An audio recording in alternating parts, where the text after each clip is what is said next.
Okay now. To person between my pen. I see. I see what I don't really forget me. Okay.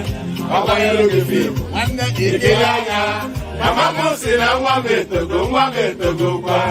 Akana mwamu jelumba. Owe butike.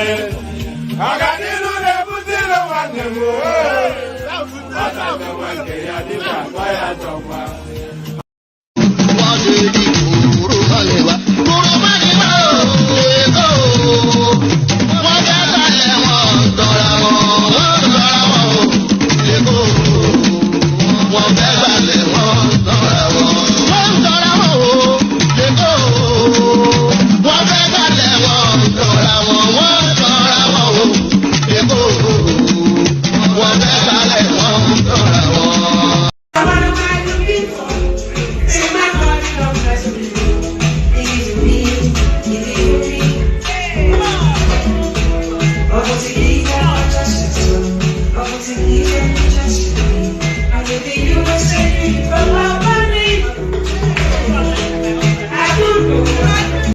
Ẹ̀jẹ̀ mi ni ẹ kí n gbọ́, àkọ́bí ewé ayò, ewé tún méje, ìtún ló ní ọ̀tún ẹ̀ ṣe, ìfà ló ní kan fà ẹ̀ mọ́ra, àìbínú gbogbo àtàrẹ, gbogbo méjì ọkà bàbà, gbogbo mẹ́ta ọkà wáṣẹ́, orí ló túmọ̀ ẹ̀dùn, gbogbo ọ̀nà ní túmọ̀ ẹsẹ̀.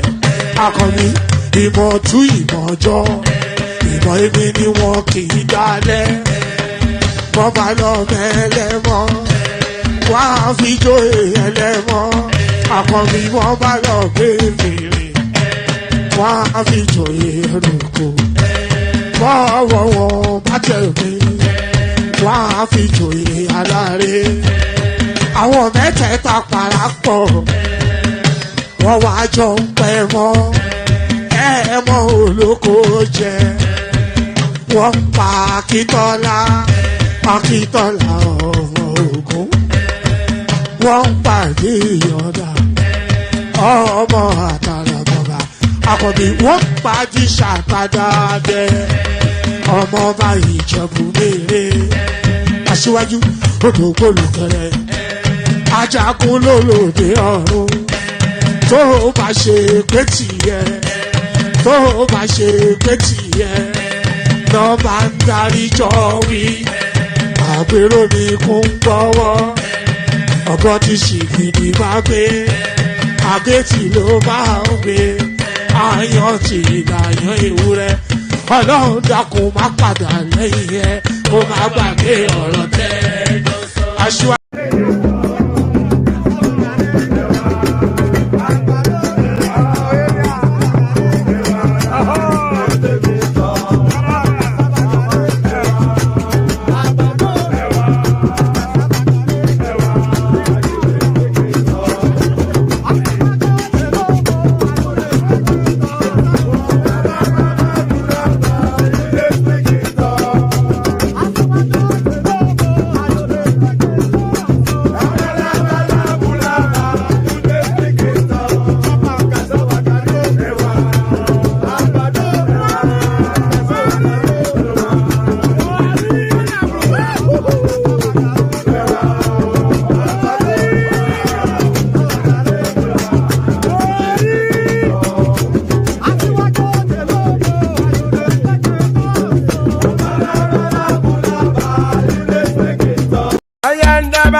Anamana,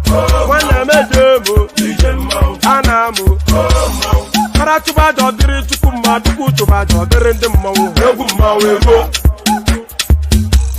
Para chuba dodiri chukuma duku chuba dodiri ndimmawu. Egwu mmanwụ ego. Obodo jisi ike n'ụbọchị eruo na. Oyibo. It is a free one. Be free. Ayandaba.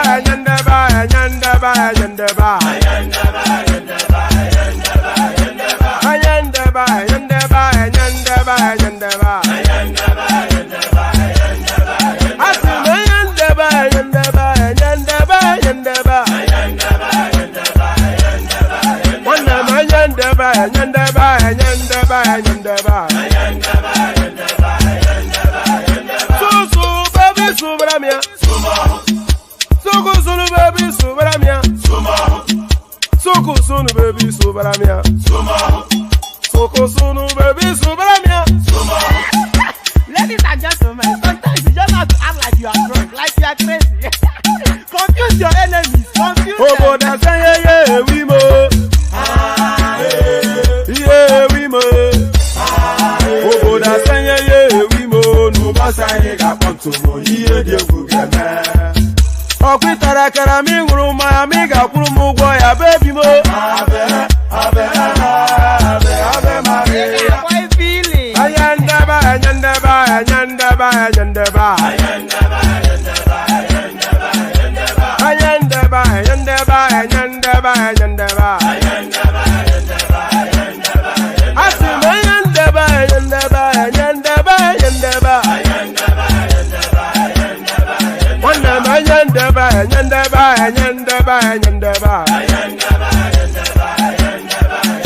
So baby subramia. Soko sunu baby subramia. Soko sunu baby subramia. Soko sunu baby subramia. Ase kwa nefo ya banyi si akuna nyego bamukambasi ozo. Since I was born, but now I am getting youth. Akuna motangu akuna koga book. And there, and there it is right there. Aberinko, Eyendeba. So Eyendeba. So good to see you. Good to be in your company. And how are you? So there it is. Good to see you. Good to be in your company. And how are you? Always a delight, never a chore. It's never a task to be in the company as eminent and as elegant as all of you. So good to be in your company. So now the usual protocol, click, we say this every day. Hopefully a lot of people do it routinely, but some people don't do it at all. When I'm saying this, I'm saying this to you, especially you not somebody, no, you you Biko. I'm saying this directly to you. So when I'm saying this, it's not to the generality of the listener, it's to you pointedly. So I'm saying to you pointedly to click on the like button for reasons of the YouTube algorithm. That is what makes us flash up within the YouTube space and expands our conversation. So click on that like button. So that's compulsory. You must do that. So click on that like button. And if you're not already subscribed, correct that as well. That if the subscription button, I always say, if it's showing red on your screen, if the subscription button is showing as red on your screen, then you have not yet fulfilled all righteousness. So fulfill all righteousness by turning that red subscription button to gray. So now that's a one-off, that's a once-in-a-lifetime click. So as soon as you click on that red subscribe button and turn it to gray, you never have to do that again. But you every day and every time you come across a streaming from this platform or an interaction with this platform, you must always click on the like button. So click on like and subscribe. So that's what all of that was about. And then this hyperlink right there, I'm sending it again, so it's immediate to hand and it's within its easy reach. So that hyperlink right there, that is the first line in the comment section on whichever platform you're listening from. That hyperlink is your invitation to come and join me in the studio. So if you clicked on that hyperlink, up it pops you into a waiting room. And as soon as I finish delivering the body of the talking points, I'll let you onto the screen and a conversation ensues. There is nothing complex. It is not mathematics. It is not anything that will task your brain. It's a simple click of a button, and then as soon as I finish fleshing out what the conversational points are, I'll let you onto the screen and invite your thoughts. Nothing at all that even looks like a complication there.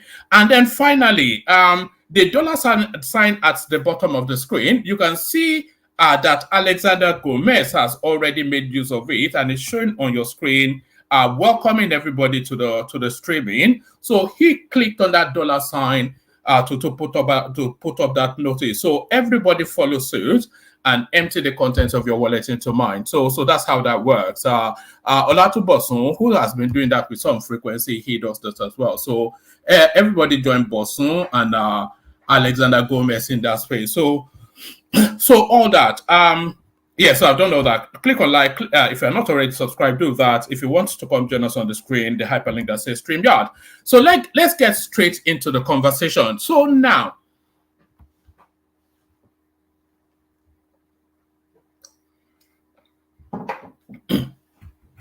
so now the malaise that afflicts the Nigerian firmament. Let me put it that way. The malaise that afflicts the Nigerian firmament the most is bad governance.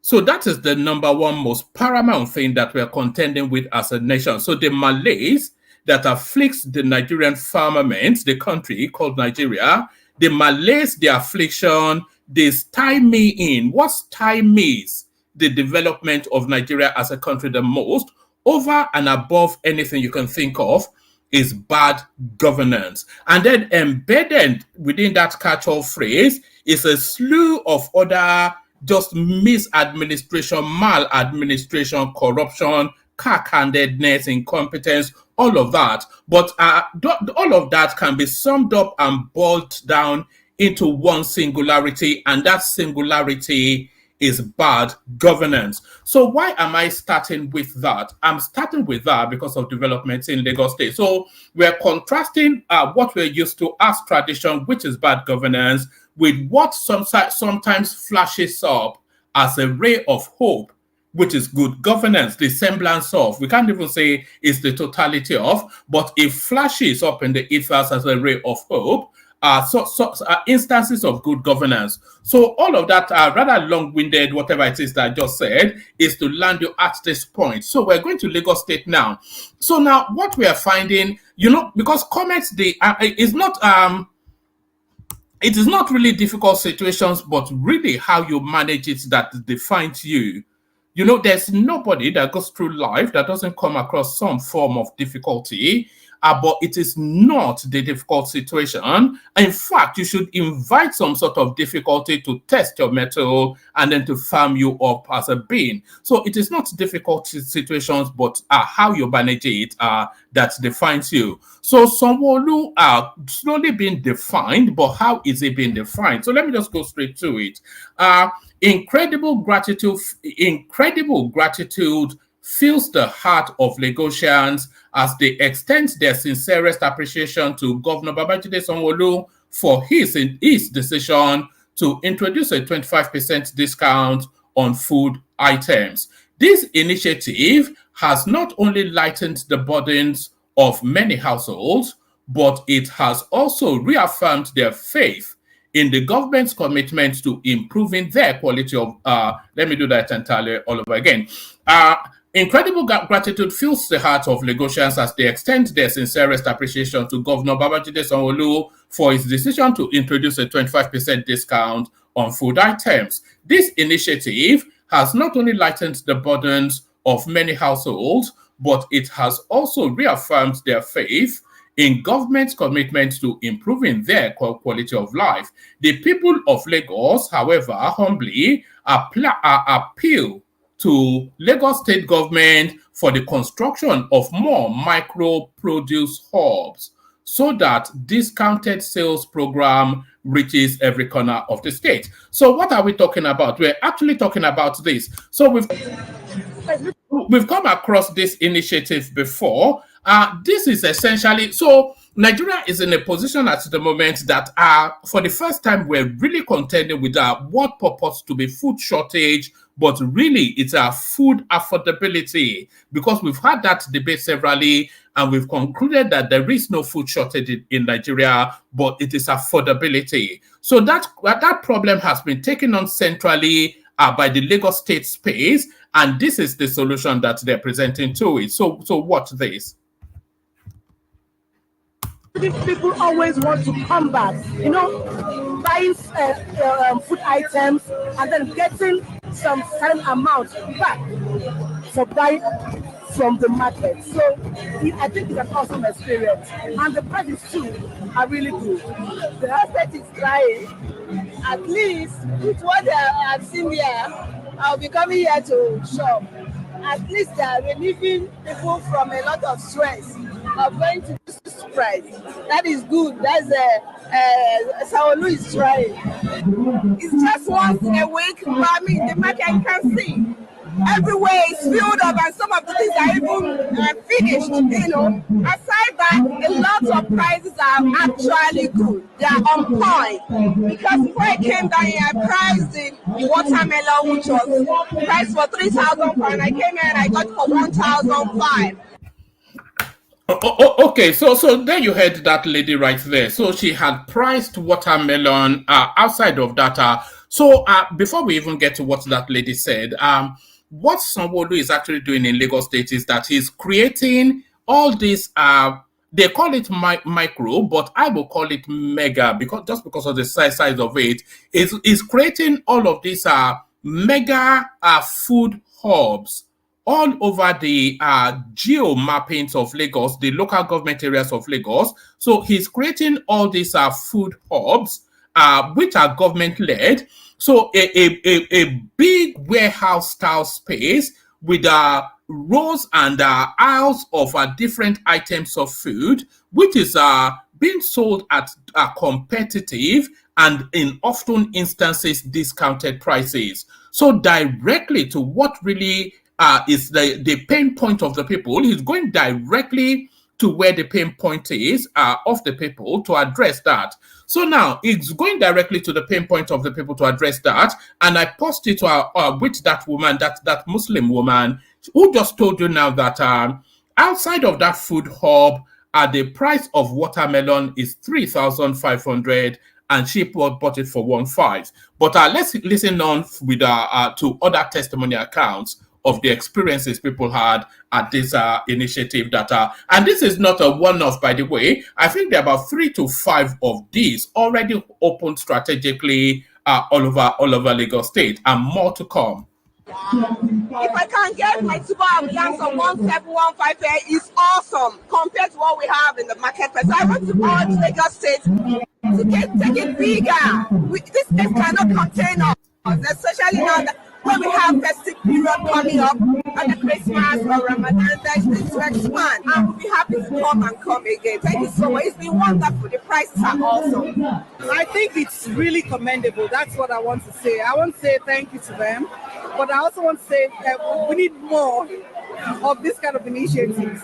Wow. The first Saturday, yes. And I had the opportunity of enjoying the 25% discount last week, and even today we bought the vouchers for pepper and tomatoes, and then for yam, chicken and guinea fowl we've enjoyed. The prices have been worth it. For example, I'm getting 2 crates of eggs for 5,000. All right, I have watched this before, so I want you to pay attention. I'm going to scroll it back just for 20 seconds. I want you to pay attention to this particular young lady. So she's going to tell you the item that she bought. She's going to tell you how much she paid for it.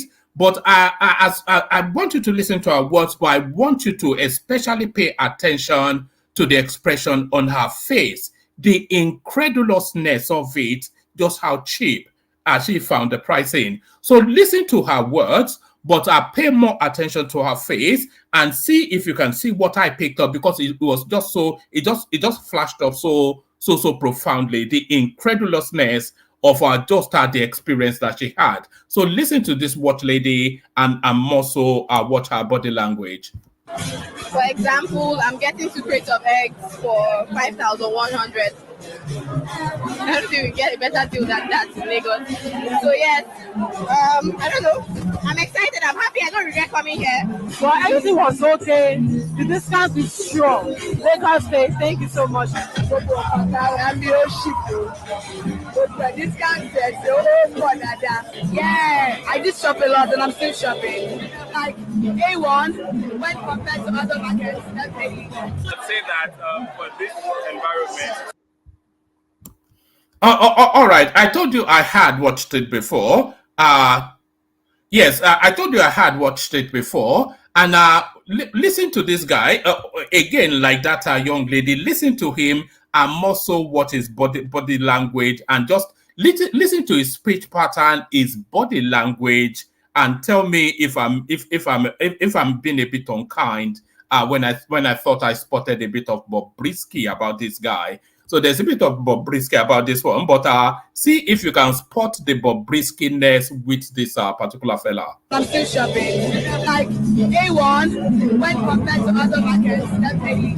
Let's say that for this environment, it's perfect for me. So yeah, and then the price also they are not so bad compared to what we see outside.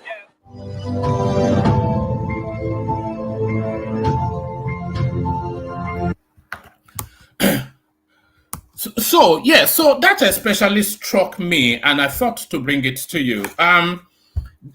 What is being templated in Lagos State is the future of food shopping, certainly in Lagos State, and you will see it very, very quickly repeat in places like Abuja, and all the major cities will then follow suit. So you have all these very organized, very sanitized, mega shopping hubs that dictate the prices. So if they are selling watermelon, for instance, for 3,400 there in the open market, and they're selling it for 1,005 here, you will say it's a government discounted space. But that 1,500 that they're selling it for in this food hub that Sanwo-Olu created puts pressure on the 3,400 that they're selling it for out in the open market.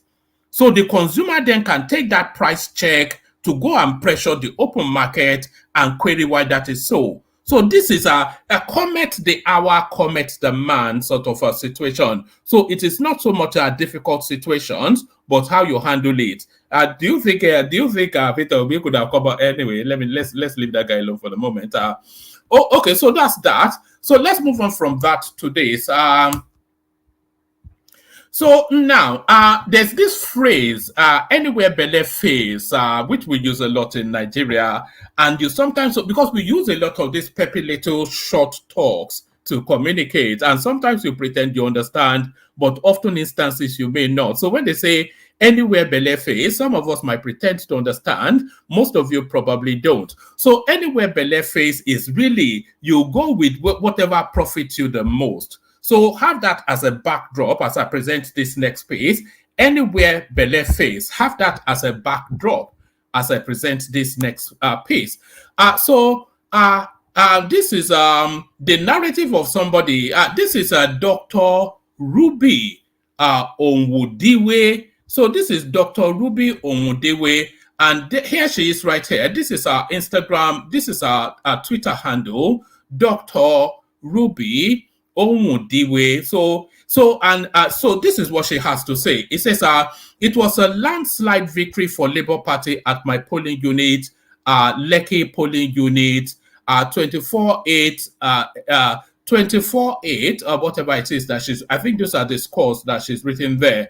So she goes on, PDP, PRP 1, Accord 1, ZLP 1, PDP 1, APC 29, Labour Party 361, voided ballots 12. So this is it, a landslide victory. She gives the thumbs up, and here she is right here. So there she is giving the thumbs up, and there she is again. Now we wait for the count, and here she is.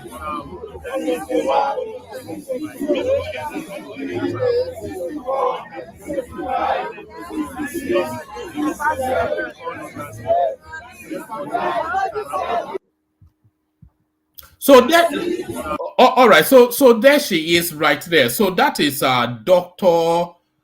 So that is Doctor Ruby Omudiwe. So hold on to that name because you'll be hearing a lot about that name in days and months to come. So it was a landslide victory for Labour Party at my polling unit, Lekki polling unit 24. There she is right there. So hold on to that, and then we come on to this. Tinubu replaces Kalu Eke with Ruby Omudiwe as Southeast nominee for Central Bank board. So anywhere Bele face, President Bola Tinubu has asked the Senate to confirm the appointment of Ruby Omudiwe as a member of the board of directors of the Central Bank of Nigeria, CBN. Tinubu's request was contained in a letter addressed to the Senate President Godswill Akpabio and read at plenary Wednesday in Abuja. In a letter, according to News Agency of Nigeria, the presidency said the request for confirmation was in compliance with so essentially, so here she is right here. So anywhere Bele face, the rank hypocrisy of it all. But then of course, nobody should really throw rocks at this lady, or nobody should throw rocks at this lady. Did we not, as recent as just a couple of days ago, see Yusufu Dati, the Mauritanian guy? Did we not see him on his knees doing rankadede to Tinubu? So anywhere Bele face, and that is the nature of Nigerian politics. Anywhere Bele face, alleged 4 billion naira fraud. How Obiano laundered Anambra security votes by EFCC. So here he is right there. This is just the narrative of Anambra State. Come and steal your own and go. Umbanoju,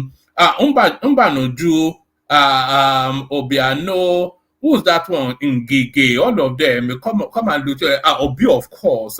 Pandora Papers and all of that. Fake breweries and Fidelity. But so come and do your own and go. Anambra narrative. The Economic and Financial Crimes Commission, EFCC, has given details of how immediate past Anambra Governor Willie Obiano allegedly laundered about 4 billion naira from the security votes using state officials. The EFCC said it was about to conclude its full investigation of Obiano's tenure from 2014 to 2022 outside his disbursement of state security votes. The anti-graft agency said these, in its counter affidavit to a motion by Obiano, questioning the competence of a money laundering charge filed against him by EFCC before the Federal High Court in Abuja. So there it is. Everything changes but remains the same. The only thing that ever really changes within Nigeria is the administrator, the style of administration. Loot your own and go. So loot your own and go. Plenty of spaces in the studio. Anybody that wants to jump on. If you want the conversation to, it is a participatory sport. This live streaming thing, it is a participatory sport. It's not a radio broadcast. You do understand? It is it's an interactive session. Do you understand what that means? To interact? Yes, that means to make yourself present and make yourself vocal. So that's what that means. So I am just a doorman on this platform. I just come and open the door, and it is whoever turns up that creates the conversation. We're especially looking for new voices, so you can establish your voice and be one of the personalities on the platform. So let's go on to the endless looting that's in Nigerian space. 500 million naira largesse. I received 266. Senator confesses. So this is I was actually going to bring you the clip, but it was quite long. It was an interaction with Arise TV. Senate, and this guy is one of my favorite senators, by the way. I just like his mannerism, and I like his use of language as well. There's nothing that seduces me more than somebody that has an elegant grasp of language, and nobody has better grasp of language than Senator Abaribe. But outside of that, he's a crook. Outside of that, is a crook. I'm just trying to see if I can if I can find that clip one, and then two, see if I really want to bring it to you. So let me find it first. Yes, I found it, but do I want to bring it? It's 32 minutes long. All right. All right. Let me just do the readout instead. Actually, I'm going to let the clip play in the background, and I'll just do the readout. I think that optics works better. So optically, so I'll mute it. I'll share it on the screen. Let's escape that.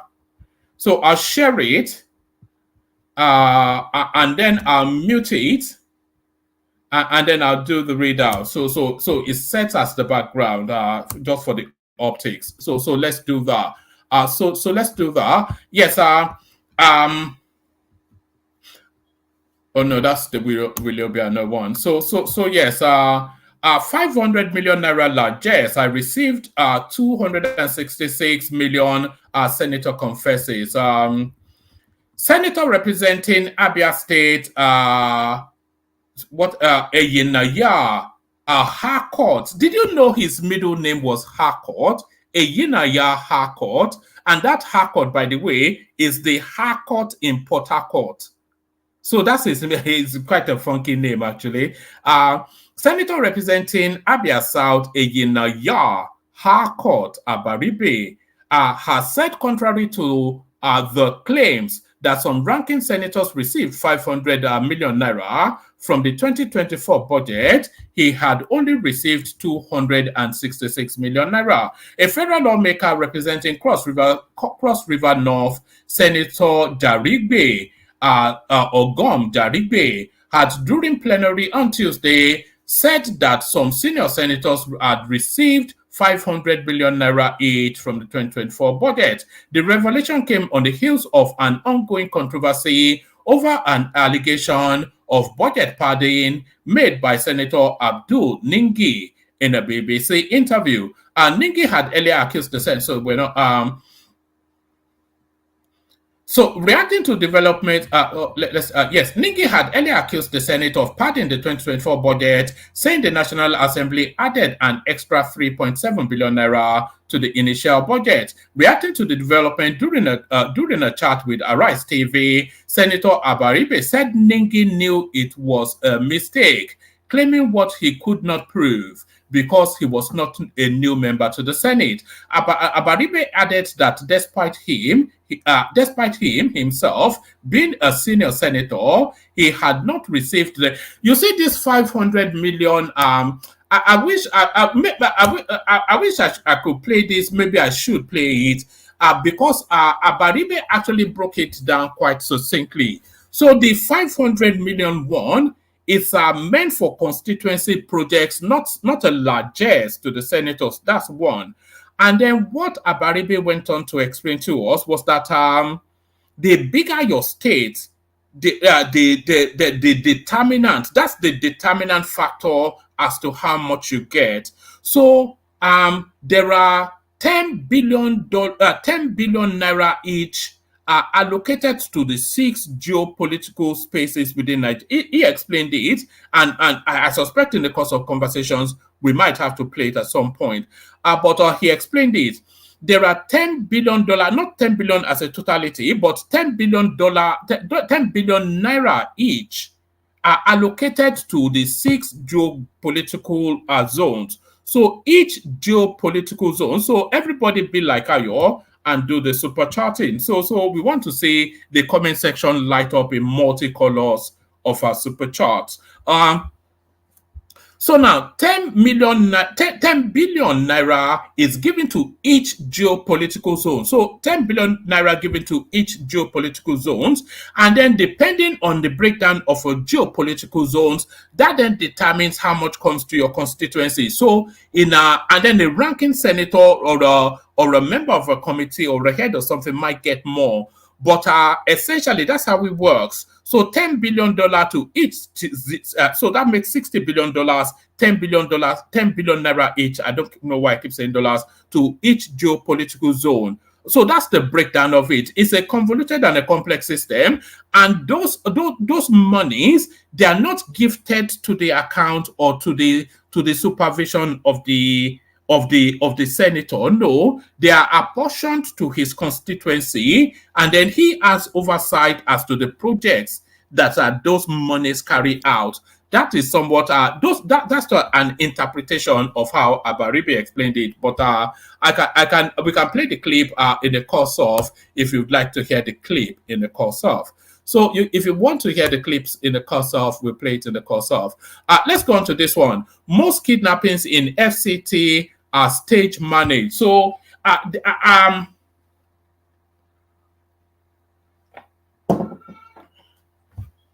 I have to say that I align myself with this sentiment by this is being put forward by Yemse Wike, by the way. I have to say that I align myself with this sentiment being expressed by Yemse Wike, and I only do that off the back of the most recent kidnapping. So with the most recent kidnapping now, we hear the figures, but we're so alarmed by the incident, we don't sometimes look at the logistics. So what they told us was that a bunch of bandits went to a school and kidnapped well in excess of 300 people, mostly children. So we're so alarmed, and then very quickly we start to rage and rail against the government, and we don't pause for a moment to reflect on what is actually being told us. So think of the logistics of that. Think of the logistics of that. How possible is it for kidnappers to how many vehicles would they need to cut away 300 in excess of? How many personnel would the kidnappers need? Because to herd, HERD, to herd 600 plus 300 plus people, you need a good complement of personnel. So how many kidnappers came in, and what were the logistics? How were they able to cut those people away? Did they walk them through the forest? And how do you walk? You see, the logistics don't work out when you start to reflect on some of these things that we're being told. And I think that is the space that Yemse Wike is in. Most kidnappings in FCT are stage managed. This is Yemse Wike.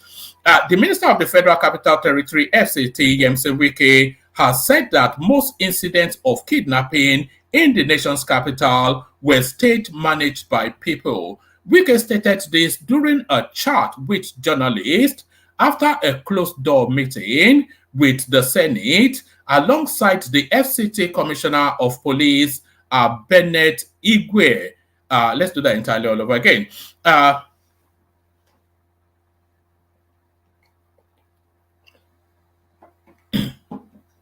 Right, let's do that entirely all over again. The Minister of the Federal Capital Territory, FCT, Yemse Wike, has said that most incidents of kidnapping in the nation's capital were stage managed by people. Wike stated this during a chat with journalists after a closed-door meeting with the Senate, alongside the FCT Commissioner of Police, Bennett Igwe, on Wednesday on insecurity in the capital city. According to the minister, kidnapping has reduced in the FCT following the arrest of the two most wanted notorious kidnappers. Most of the kidnappers here most of the kidnappings here are sometimes stage managed by people. There are some internal arrangements. Mind you, the most wanted notorious kidnappers, we have gotten them. And that is why you see the level of kidnapping has reduced. The Commissioner of Police said it corroborated Rick Wike was what they were meant to say, but they wrote it badly. The Commissioner of Police, give me 1 microsecond. Let me play you a little bit of music. I just need to attend. Give me a literal minute. Give me a literal minute. Let me play you this Hausa rap, and by the time it's done, I should be back. I wish I go back to the old days when I used to be the kid in the 3rd grade, playing in the street with my homies all day. Cause we live so fast, now we can't relate. We come a long way, money can't wait, and no worry about a thing, happy all days. This is how we live, we cannot complain, and nobody leave. Keep the old plans. Hey, when I'm better, I'm in Garti. Min gari zude kari party. Ko ɗo min mawni ɗo min darti. Yo goto fone ɓorni boke as a party. And we no better o min garti. Min gari zude kari party. Ko ɗo min mawni ɗo min darti. Yo goto fone ɓorni boke as a party. Ay, cuwa gam ne weli focus souvenir film. Hanki wana hande hanki jamma mbale sim. Min nyalla fije nange jamma lengi mbada tin. On saha kuran ala wura men ko jaro find. Sifti nammo ala chifti ala ind. Idi now wilde iwi. So there it is right there. So thank you to my Aboki brother for holding the fort. Shifty, Nama, shifty, whatever it is you just said. But Yemsen Wike, yes, right. The Minister of the Federal Capital Territory, FCT, Yemsen Wike, has said that most incidents of kidnapping in the nation's capital were stage managed by people. Wike stated this during a chat with journalists after a closed-door meeting with the Senate, alongside the FCT Commissioner of Police, Bennett Igwe, on Wednesday on insecurity in the capital city. According to the minister, kidnapping has reduced in the FCT following the arrest of the two most wanted notorious kidnappers.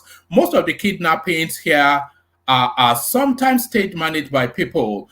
So yes. Okay, yeah, it's not that long. Let me just give you all of it. Yes, most of the kidnappings here are sometimes stage managed by people. There are some internal arrangements. Mind you, the two most wanted notorious kidnappers, we have gotten them, and that is why you see the level of kidnapping has reduced. Wike said the commissioner of police corroborated Wike, saying that there has not been any kidnapping in the FCT for 1 month, as the security operatives has dominated the forest. For 1 month, there has not been kidnapping in FCT. We have used intelligence and we have decided to dominate the forest because the FCT is bounded by states that are crime prone, CP Igwe said. So there it is. A lot of those kidnappings, I concur with just what I'll say. So a lot of those kidnappings, a lot of them stage managed because sometimes the logistics just don't bear out the narrative. So this one now they are putting this now because this is being reported. This next piece, by the way, is what I'm talking about. This one is being reported as evidence of flip-flopping by the Tinubu administration. So, that language of flip-flopping is not really one that can have too much tenor, because government, I can pause this streaming and bring you 50 incidents of UK politics adopting a position and reversing it, all within this year. Adopting a high-profile position, getting a citizen pushback, and cancelling it, repelling it, rewarding it, watering it down. I can bring you 50, and I'm pretty sure the people in America, they can bring you 150. So that's the dynamism of governance. It's not all policies that follows through. But what is good governance is to identify that maybe in principle, this policy it works, but in practice, maybe the timing, maybe the structuring. So we have to let government have maneuverability as to how they manage those spaces. Otherwise, because I saw it on places like Rufai Hussein, etc., already describing it as flip-flopping. This headline is what I'm talking about. Nigeria opens land air borders with Niger Republic. So this will be meat and drink for the opposition spaces. President Bola Tinubu has directed the opening of Nigeria's land and air borders with the Republic of Niger. He also directed the lifting of other sanctions against the country with immediate effect. President Tinubu has also approved the lifting of financial and economic sanctions against the Republic of Guinea. Reads a statement signed by Special Ajuri Ngalali, whatever his name is. The statement titled Nigeria opens land and air borders with Republic of Niger, lifts other sanctions. Tinubu's directive comes just days after the ECOWAS Authority of Heads of State and Government lifted economic and travel sanctions on Niger, Mali, and Guinea at its extraordinary summit February 24th, 2024 in Abuja. ECOWAS leaders had agreed to lift economic sanctions, etc., etc. So this is so that's the dynamism. The sanctions served the purpose at the time, but then they are no longer suited for purpose. So onto this, reps summoned cement manufacturers over arbitrary increase in prices. So there is open market economy, which is what Tinubu is all about. Free enterprise, open market, price within buyer, within seller. So all of that is what is the thrust of the ideology or of the ideological stance of the Tinubu administration. It's a free market, open, free enterprise sort of a space. But with that, there has to still be regulations. There has to still be regulations in free market, free enterprise. And if there are no regulations, then you can see gouging go amok. And that was what we saw in the cement space. The skittishness and the chasm in the pricing, when there was nothing, there was no sudden shock that happened within that industry to account for how prices went up by nearly 150%. So that is to tell you then that it is price gouging going on. So because there's nothing in logic that explains what happens, so that is to tell you then that there's excessive profiteering taking place. So that doesn't fall under free enterprise. No, that falls under exploitation. So to address, reps summon cement manufacturers over arbitrary increase in prices. So let's get to it. Let's get it, as Kaizo often likes to say on his noise making space. So let's get it. The House of Representatives on Monday, March the 13th, resolved to investigate the arbitrary increase in the price of cement by cement manufacturers in the country. The House resolved to invite cement manufacturers alongside the ministers of Solid Minerals Development and Trade and Investment to brief the House at plenary on reasons for the increasing cost of cement and efforts being made to force down the prices. This followed a motion on notice sponsored by Gaza something or the other, SDP. Oh, I didn't know SDP had a parliamentarian. Right.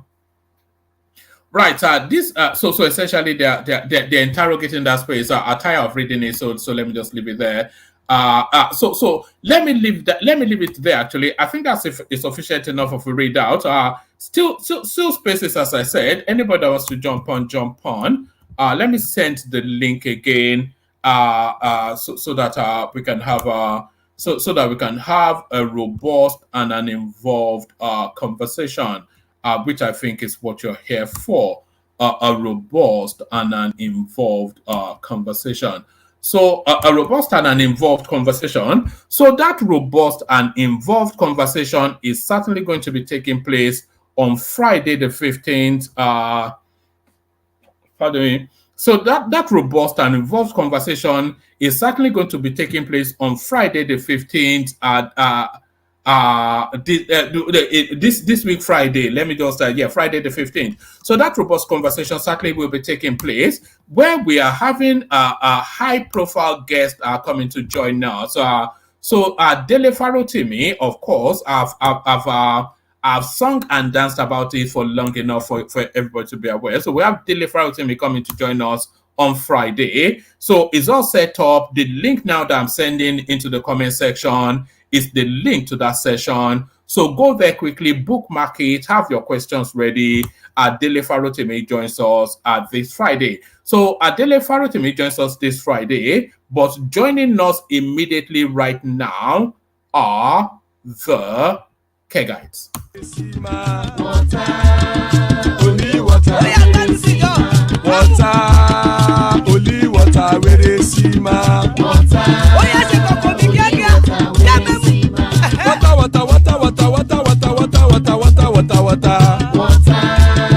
Only water, where they see ma. Hapa o naido.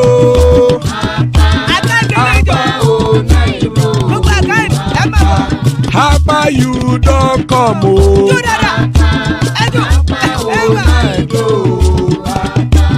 Hapa o naido.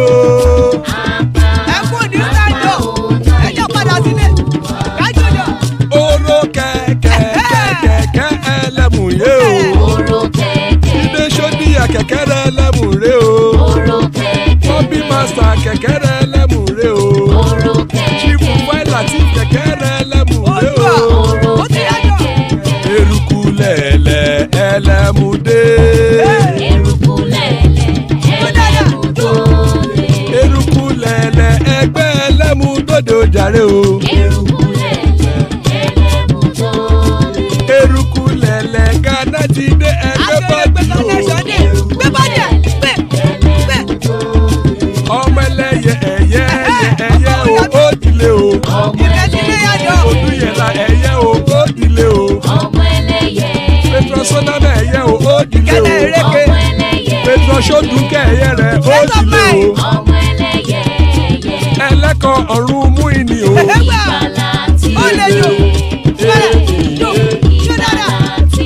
Àkùkọ ọ̀run mẹ́kọ̀.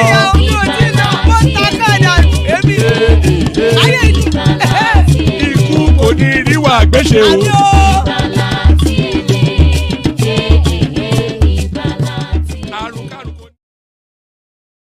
And there it is right there. Iku koni riwagweshe, may death have nothing to do with us. So Amen Paul. Amen to that on behalf of myself and you, my friends. So amen to that on behalf of myself and you, my friends.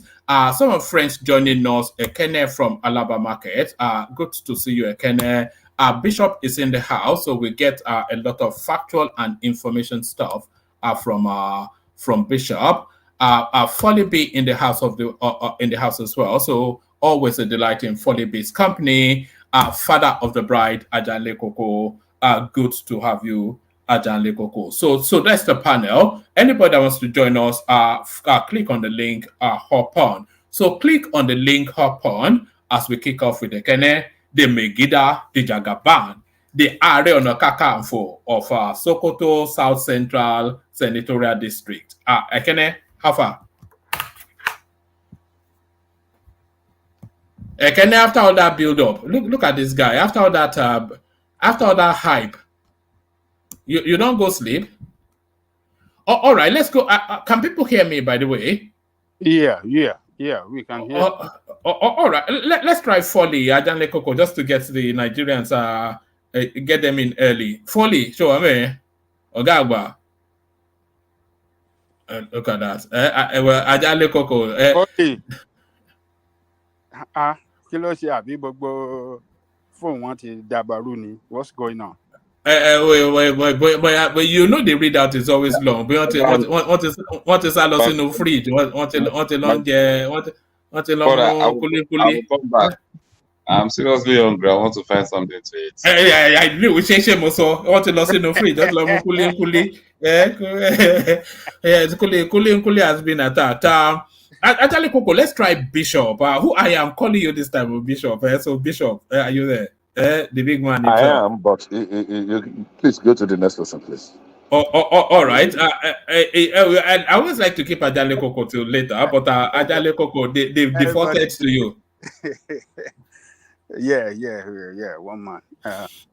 All right, let's kick it off with this initiative in Lagos State, which I was completely impressed by it. I have to say, this is getting some certain amount. Yeah, this I think is an excellent initiative by Sanwo-Olu. What says to you? What is it all about? Hello, woman. All right. Let me take you to another space. If you didn't hear that readout, it was just a food hub. But let me take you to this space. Then the the House of Rep are asking the cement manufacturers to come and account for the skittish manner, the skittish movement in the pricings. Yeah, thank you, woman. Greetings to our listeners around the world. Click on the like button, share and subscribe if you haven't done so. I don't know what they are trying to achieve by that already. The president has settled they met with them, and after the meeting with the president, they have taken some action, which has brought down the price of the cement. So, what are they trying to do? What do they want to do? You don't think what happened should be probed? Do you not think what happened should be probed? Probed to achieve what? Yes, because there was nothing seismic. There was no event. The Naira had already it was already doing what it was doing. The fuel subsidy already mounting. So there was no new event that suddenly accounted for that sharp and consistent hike in price. Or other than to say somebody was excessively profiteering. And if they're able to adjust it back then, that tells you then that somebody was somewhat gaming the system there. I should not I thought you were for this sort of probity and accountability. Look, when people grandstanding, I don't like it. You see, when this cement company and their middlemen were overpricing and carrying out this price gauging, they didn't do anything for how many months? They did it for so long. Now that the president met them, after the president have met them, and these people have acted by bringing down the price of this thing, and then that is when you are jumping in, you want to probe. What are you probing for? When they supposed to act, these people failed to act, and then now, when the price has gone down, maybe it's going to go down more. We don't know. It should. And now you're saying you want to probe. What is the probe going to achieve? You want to probe for what? Are you going to have the them? Are you going to force them to refund some money to people that have bought this thing during the time they were doing this price gouging? I don't. You see, this assembly. This is maybe I don't know what to call them. They are not standing up when is the time to stand up in the interest of the people. I'm not saying that they should not probe it if they want to probe it, but what is that probing going to achieve for the people? Is it aimed at knowing how much they overcharge, and are they going to order refund, or what is it for?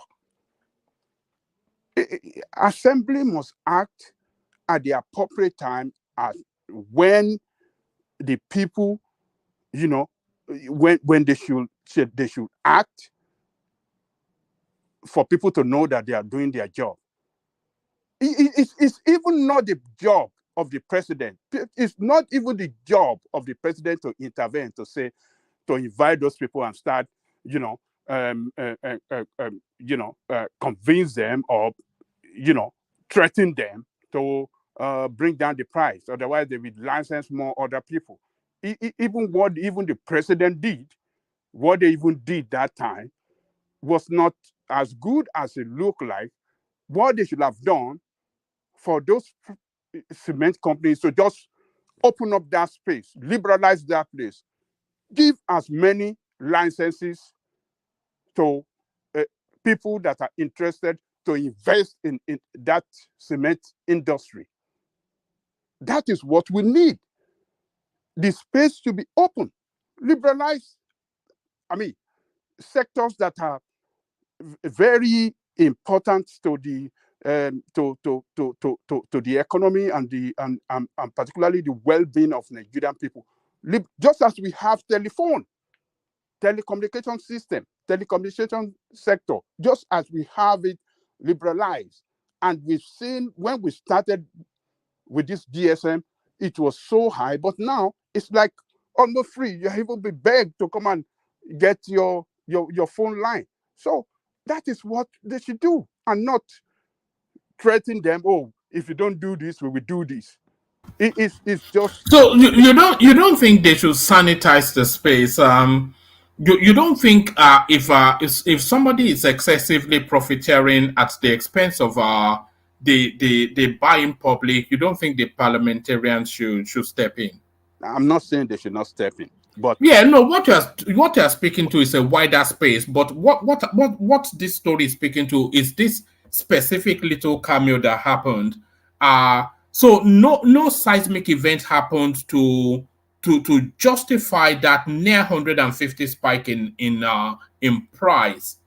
And they want to interrogate that. So yeah, that wider space of yes, liberalize. That's a wider topic. But this specific action, yeah.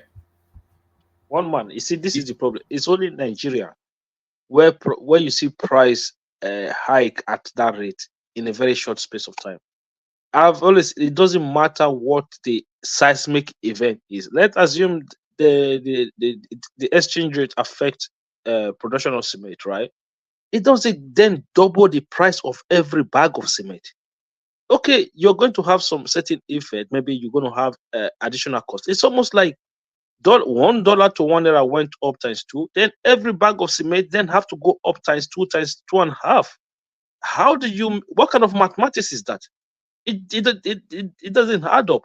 At least if you say okay, it went up by 1,000 naira per bag, you are producing hundreds of thousands of bags of cement. How do you make up such arithmetics? Right from day one, I knew something was fishy with this cement. And the problem why that industry cannot even be liberalized in the first place. It's not that you can give as many people licenses as you like, but a lot of these state governors have already sold those limestone mines to Dangotes and Boas. So if you come in, if somebody comes in today, where does he get his own limestone from? so what I'm saying here is that they should have acted fast to save Nigerian people from this overcharge that we had for some months. Where were they? Were they sleeping? All these months that this thing was going on, where were they? They didn't see it. It doesn't matter to them. What? This is the time for them to push law and not, you see, this idea of probing nonsense. They're just probing nonsense to achieve what? What is the outcome going to be? Even when they know that, oh, these people, for this, for what they did, what are they going to do? Is what they should have done is to push law that will liberalize that sector. That is what they're supposed to do, and not probing what them sitting down. Can they invite Dangote for hearing? Can they? This why can't they? Is Dangote not? Is he above the law? You think they can look Dangote in the eyes and ask questions from him? These people, of course they can. The parliament, of course they can. Of course they. Who is Dangote? Dangote is a Nigerian. Dangote is a Nigerian. These are young people that we have there. They can't look at him in the eyes and ask questions from him. Ajali Coco, how can they, when probably Dangote sponsor most of those people to that place where they are today? He probably donated to a lot of their campaigns for them to get to where they are. So are they going to be able to these people call him there? one man, I think they look. they are just acting. You know, when you're watching movie and you see, actor, the way they act, like they're jumping up to the roof and flying on top in the air, that is what these people are doing. What they should have done is to push law that will liberalize that place, make it an open field, level playing field for all Nigerians to jump into that, and then allow that we enhance, a competition, that we bring in competition, and then force down the price, and not grandstanding by Please, saying can I ask a question, Ajana? Yes, sir. I want to understand what you mean by liberalizing. By liberalization, do you mean they should just open the border and allow people to just bring in cement indiscriminately? Is that what you mean by liberalization? No. I'm not. That is not what I mean. What I mean is that that sector they should allow more investment to come into that sector with a policy that will make it easier for investors to come in, and that will gear up competition instead of having monopoly. What we have now is Dangote monopolizing that sector. He have about 70% share of that sector. That should not be allowed in an economy that want to grow. One person, one company having that share, 70% of a particular, that is not good for a country that want to go. We should have, if we have over 100 cement industry in Nigeria, plant in Nigeria today, but different companies. It's not too much. Nigeria is a big space. Nigeria is a country that is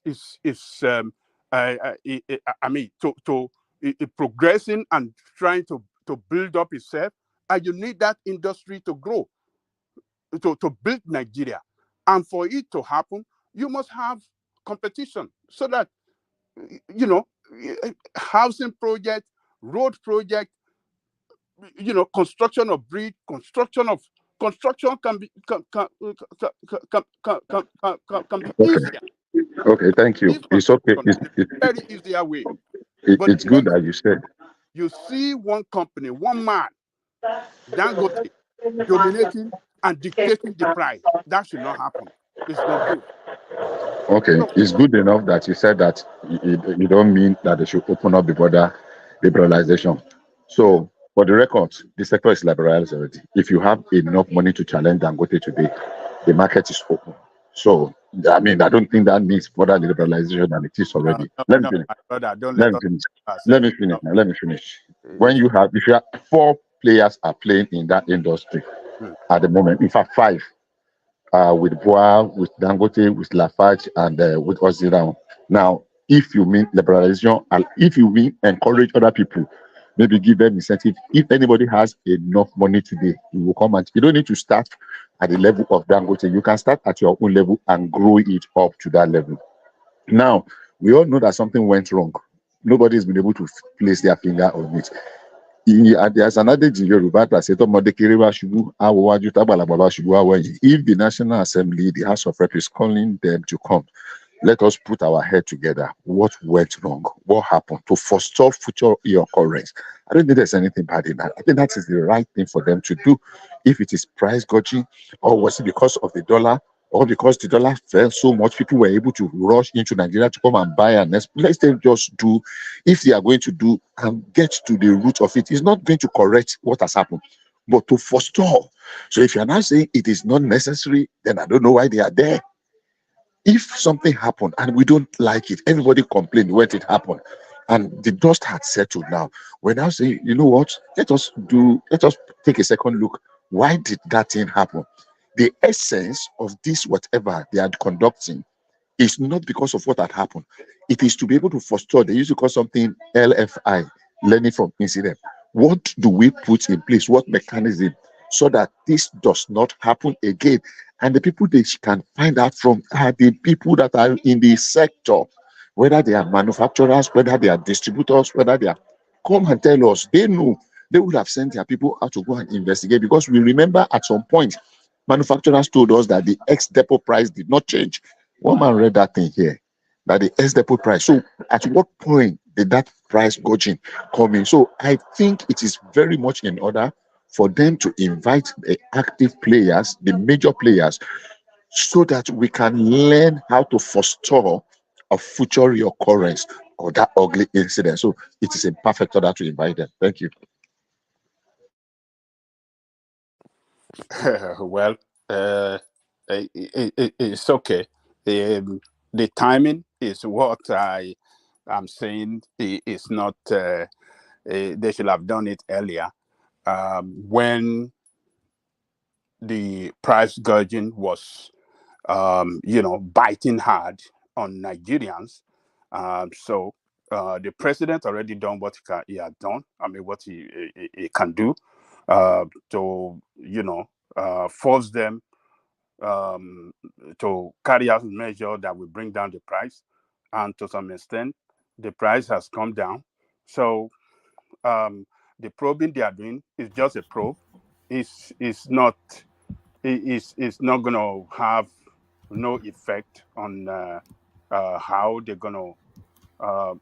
It's not going to have no correction on anything whatsoever as to how the industry is being operated. So what they should need to do is to push, law, like I said earlier, that will make that industry more attractive for more investors. Because as we have it today, we have Dangote already corner most of the reserve in the country by, political, how do I say, political favorism is enjoying that. So I mean, we have read some articles here, the way this guy almost destroyed, step that he took to destroy Bua, and all the dangerous move that he made against Bua to eliminate Bua from that industry. Very draconian move, up to even, threatening his life. Why must that happen in a country where we have, government? One man, you remember? Have you forgotten the article you brought us here? Yes, there was a time they were going back and forth, and I think it was actually Boa. He actually took out an advertorial in the newspaper to just explain what was going on. What was going on? They almost eliminated him too. They went after him. They took his land. They did everything just to frustrate him out of that business. But this Dangote industry, it's just barbaric. So what they are doing, let them just continue to do. How many are we in a country where they carry out some function and follow through? They don't. Several reports have been written in the past concerning several, issues that, threaten the affairs and the well-being of the country. They've been thrown in the trash. They didn't follow through after that. So, another report that was written 12 years ago, what are we talking about? Somebody just trying to implement it.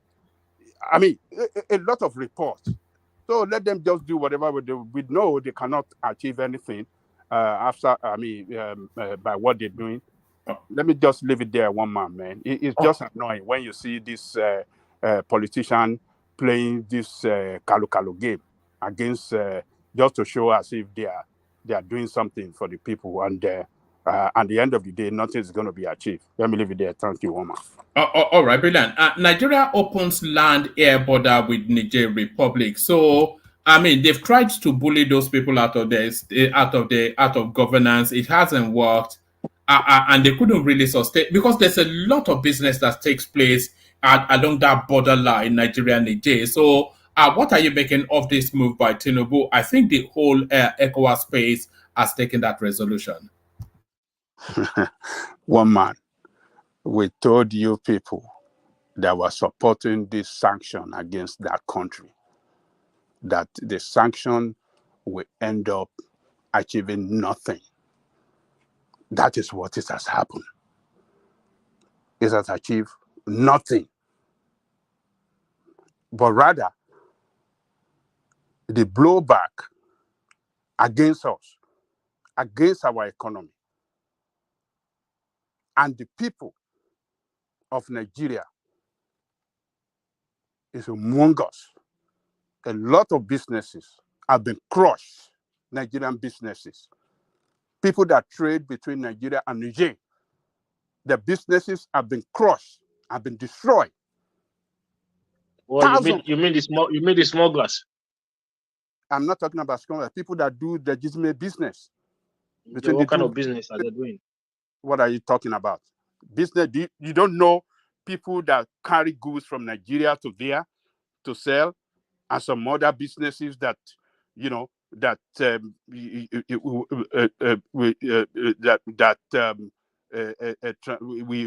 transact between Nigeria and that country legitimately. For those period of time that they were closed, that they shut down the border, their businesses were crushed. So it is just irrational action that have achieved nothing. And we said it here. Some people say, "Oh, Ajane Koko is what do you call? What did they call me then? Military apologies." They didn't beg. These people stood but there. Ajane Koko, you was a military apologist at that time, so that didn't change anything. Okay, look, those guys stood their ground. They said, "To hell with you and your West African. To hell with ECOWAS." They didn't bother about the sanction, though they were affected. Two, the economy were battered due to that sanction. Nigeria, they trigger off the light, the electricity supply to that country. How inhuman can that be? A neighboring country, you try to destroy it, a country that we have a long time historical relationship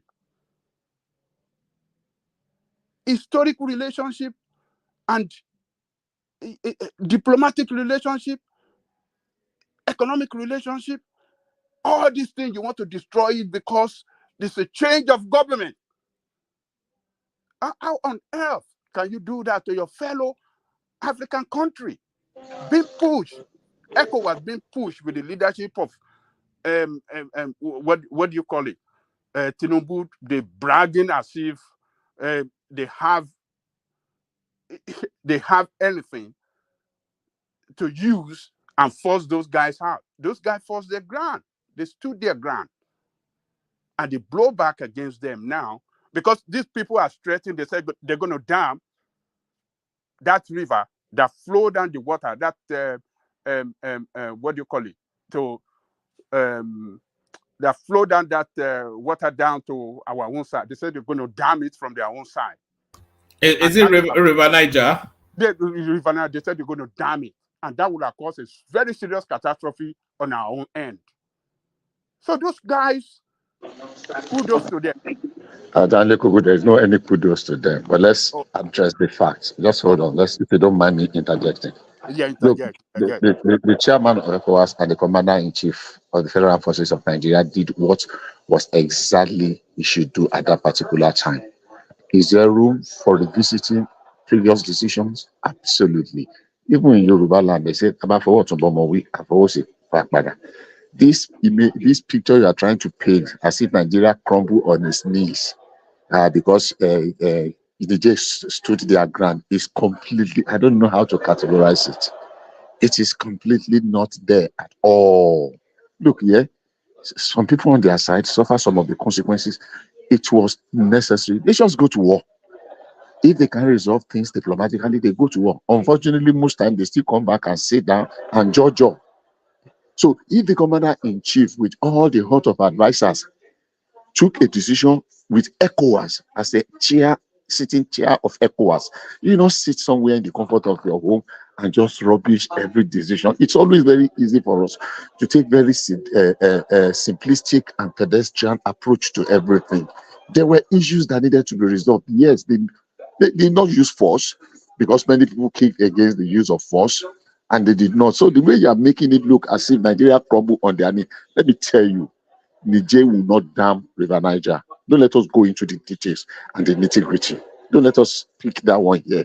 Niger will not dare dam River Niger. Forget all these threats and all the things that some people just sit down, armchair critics talk. So yes, they have Bishop, you don't see revisited. the I'm majority coming. they don't see us finish. Look, let's just leave that one. It's not going to happen. The majority don't see us finish. Say It Niger is go down never going to Niger. happen. Niger will dam River Niger. What are you talking about? Think say Russia will give them $1 trillion to come for where? Russia know that they have more higher stake with Nigeria than even Nigeria. Forget all this noise. So yes, let's celebrate it. It's okay for the peasant, for the people around the border, the relations that have been strained. Let's restore it. Not time to start unnecessarily riding on a high horse and making it look like Nigeria crumble. Nigeria did not crumble. Nigeria is a big brother in West Africa. When we are doing this, we are not actually protecting. We are protecting them, but we are actually protecting ourselves also. So yes, it is time to see how can be resolved. What they did in Niger has a lot of implication, both security and political implications. Because with all the other forces that are charging them, if war broke out there, which we have always seen in some of these smaller countries where coup happen, coup and counter coup, there will be spillover to Nigeria. We're going to feel consequences. Already we are battling with some. So the president has lots and lots of advice, academia, diplomats, both international and the rest that advised him. And they have guided him. Now it is time. You have given them some, we have stretched them a little bit. Now let's see. Let's come back and because it's not necessary that they want to punish people. You are making it sound like as if the president just sat down, he was being sadistic, he just wanted to inflict pain on ordinary people of the jail, and that's why he unilaterally took that decision. I don't agree with that. I don't think so. Yes, the purpose have served what it was meant to serve. It is now to look at how do we resolve this and move on diplomatically. But don't make it do like Nigeria crumble or Nigeria went on her knees. It did not happen, and they were not going to dam that river Niger. If you have that idea, it's just idea for beer parlor discussion. Thank you. Some of you can quickly turn around 360 degrees, very easy, against what you people, the position that you people presented some few months ago. Now you're turning around. I did not. I said that decision was the best decision at that particular time. I did not turn around. Don't twist me. I said that decision at that time was the best decision. And I still repeated it just 2 minutes ago here. So don't twist what I've just said. I said as at the time the president took that decision, it was the best decision. You can always review your decisions and action. Telling me that I turned around, I don't know where you got that from. My position remained. I said, based on available evidence and advice to the commander-in-chief, that decision he took that time from ECOWAS was the best decision. So telling me that I turned around 360, I don't understand what you're trying to say about that. Who turned around? Did I say it was a bad decision? Did I ever condemn the decision of the president of Nigeria? I never said that. Everybody just listen to what I said. And I repeat again, it was the best decision at that particular time. But even for the best of the best, you can always take a second look and review. Okay, have we achieved how much do we need, and approach diplomacy, because even the worst of the wars still end up on round table. When we finish World War, we will still judge you. Are you now going to say, the decision we took to go to war was not right that time? No. So don't twist my words, I beg you, please. So the decision could not achieve result. It has failed. That's why your president, that is the leader of this constituted brainless leaders that call themselves ECOWAS leader have to turn around, because these young guys are forming a union that already break up that good job that some, how do I describe them? Great leaders in the past. The vision of the great leaders will have been destroyed. The decision then was a bad decision to destroy the vision of great leaders that set up ECOWAS, like Gowan and others that sat down and said, look, let us form a union good for us, for our economy, for our political relationship, for our sub-region in this world, so that we can speak with one voice. We can do things together. That is what Tinubu leadership as the head of ECOWAS was trying to destroy. But now they have seen it. They acted stupidly. They acted in such a way that they acted in such a way that it is nobody, no part of the world, there's no part of the world that ever done so. You see region in every part of the world consolidating, merging, forming union, and you are trying to destroy a union that's already put on the ground. Your leadership was trying to destroy it. But those young guys stood their ground against them, and then they have to backtrack. So it's a disgrace to Tinubu leadership as the head of ECOWAS. And I believe this will never happen again, because it's a lesson to them. They have learned a lesson to have, taken off. Ajali Coco, but are This, you aware of that these course, people are still, almost they are years still of force. suspended? Are you aware that they are still suspended from What do you mean? ECOWAS anyway? Forget about that. Forget What do you about mean? that. Forget about that. You are Forget talking as about if that. Well, forget about they when Nigeria already taking action. Forget about that. That one is no no, problem. they are still look. Every military Forget about countries that one. in that region Nobody are suspended. suspended. They've already Forget left about ECOWAS. that suspension, man. Forget about They that. left ECOWAS by themselves. Who is saying suspension? They've No, already they, resigned they, from they, they ECOWAS. were suspended. They were suspended. You All suspend them all and all they the countries were resign. suspended. They resigned. Then you came back to call them back. They said no, they're not coming back. Who called them? Where did you get the news that they called them back? I beg. I beg, forget about the suspension. I Are you don't know what. suspended? No, I don't know what you you just people made are. up something. Now you say I beg. Where did you get the news that they called them back? Forget about the suspension. When Nigeria has already opened the border, when Nigeria already done this, Yeah, that was just an individual countries making reabsorption. decisions. That is a move to reabsorb them. They will not reabsorb them. Military countries that have military government, countries that have military government are not accepted to be part of the committee. I don't know which committee. When Ghana is having collaboration with Burkina Faso on security matter, particularly the challenges concerning the terrorist activity along their borderline at the Sahel. Ajali Coco, look, yeah. Those countries don't not have a seat.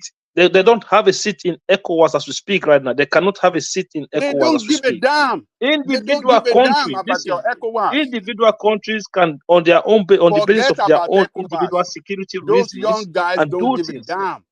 The Burkina Faso guy, you don't see the way that guy is building his country.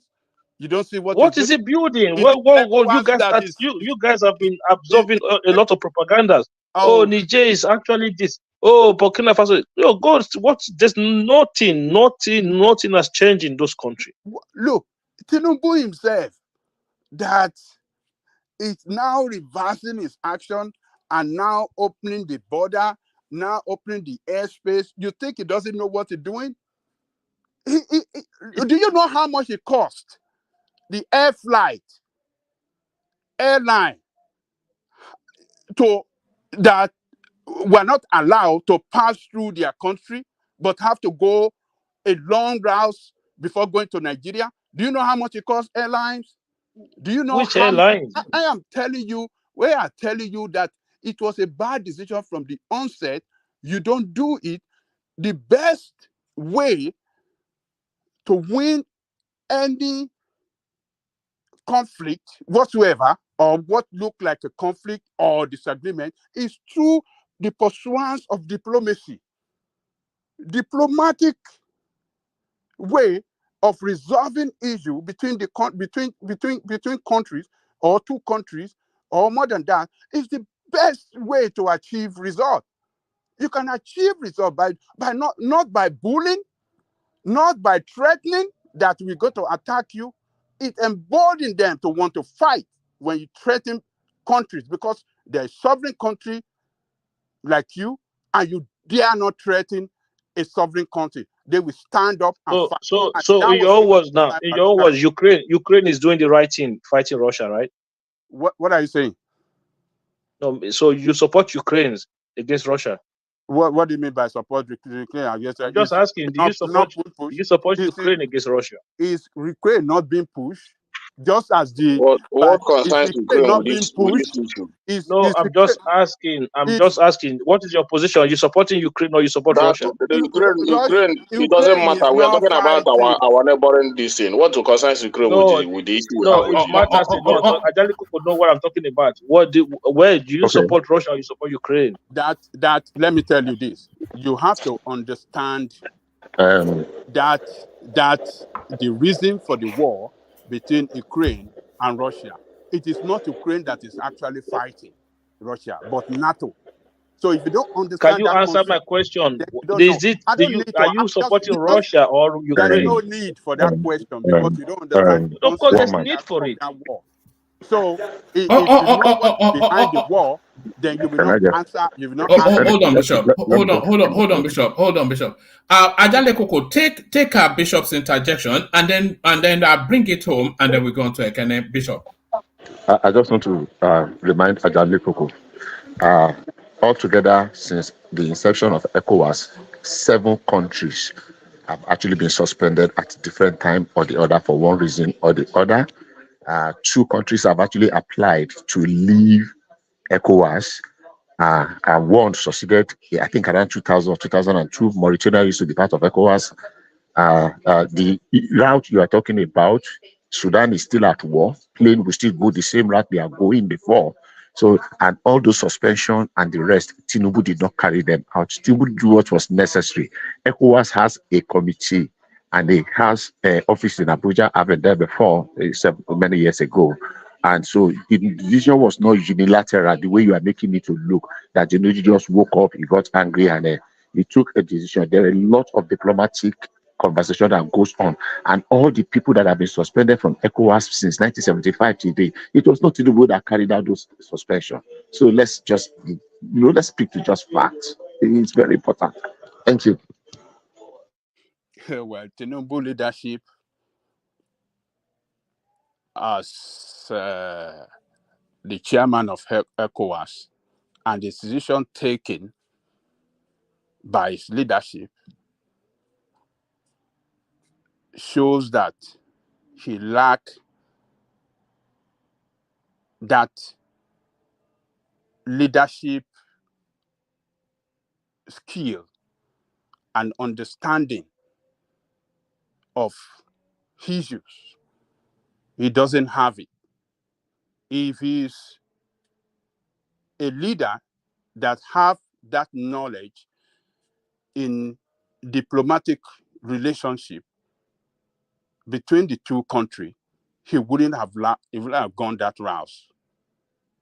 He would have not allowed himself and other leaders to be used against that country. He would have pursued diplomatic means and not by cutting off electricity that will have cost some life in that country, because I believe there are hospitals. Maybe during that time, some surgery that some people, some kind of surgeries that some people will have done in that hospital wouldn't have been possible, and that would have resulted to some death of some people. Some babies in the incubator will have died as a result of cut off of electricity to that country. So the loss of life that it caused as a result of cutting off electricity to that country it just show that he lacked that leadership. He doesn't understand what relationship between countries and diplomatic relationship. He doesn't understand it, particularly with a country that we share a long historical ties, particularly along the borderline. The Hausa people, Hausa Fulani, along the borderline, same people between Nigeria and that country.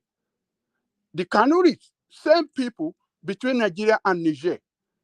So why can't he understand that, look, if others, all of you in West Africa, if you are pushing for sanction against this country, I'm not going to do it. We are the same people. We share historical relationship, long-time historical relationship. We share, economic relation. We share a lot of things together, and more importantly, what we are looking up to as the economic power, what will be the economic power, the backbone of Nigeria, is going to pass through this country. I'm talking about the gas line going to pass through this country. Why should I be fighting a country that we can work together for the economic interest, for better economic interest between both of us? Why would I fight with that country? Why would I want to strangulate that country when that country have the capacity to strangulate my economy too? He doesn't have that leadership skill. And I'm just happy that those guys stood their ground and they forced ECOWAS and Tinubu to his kneel to open up the borderline and open the airspace. And, it's a disgrace. It brought shame on Nigeria that during the time of leadership of Nigerian president as the head of ECOWAS, it took a wrong decision that achieved nothing.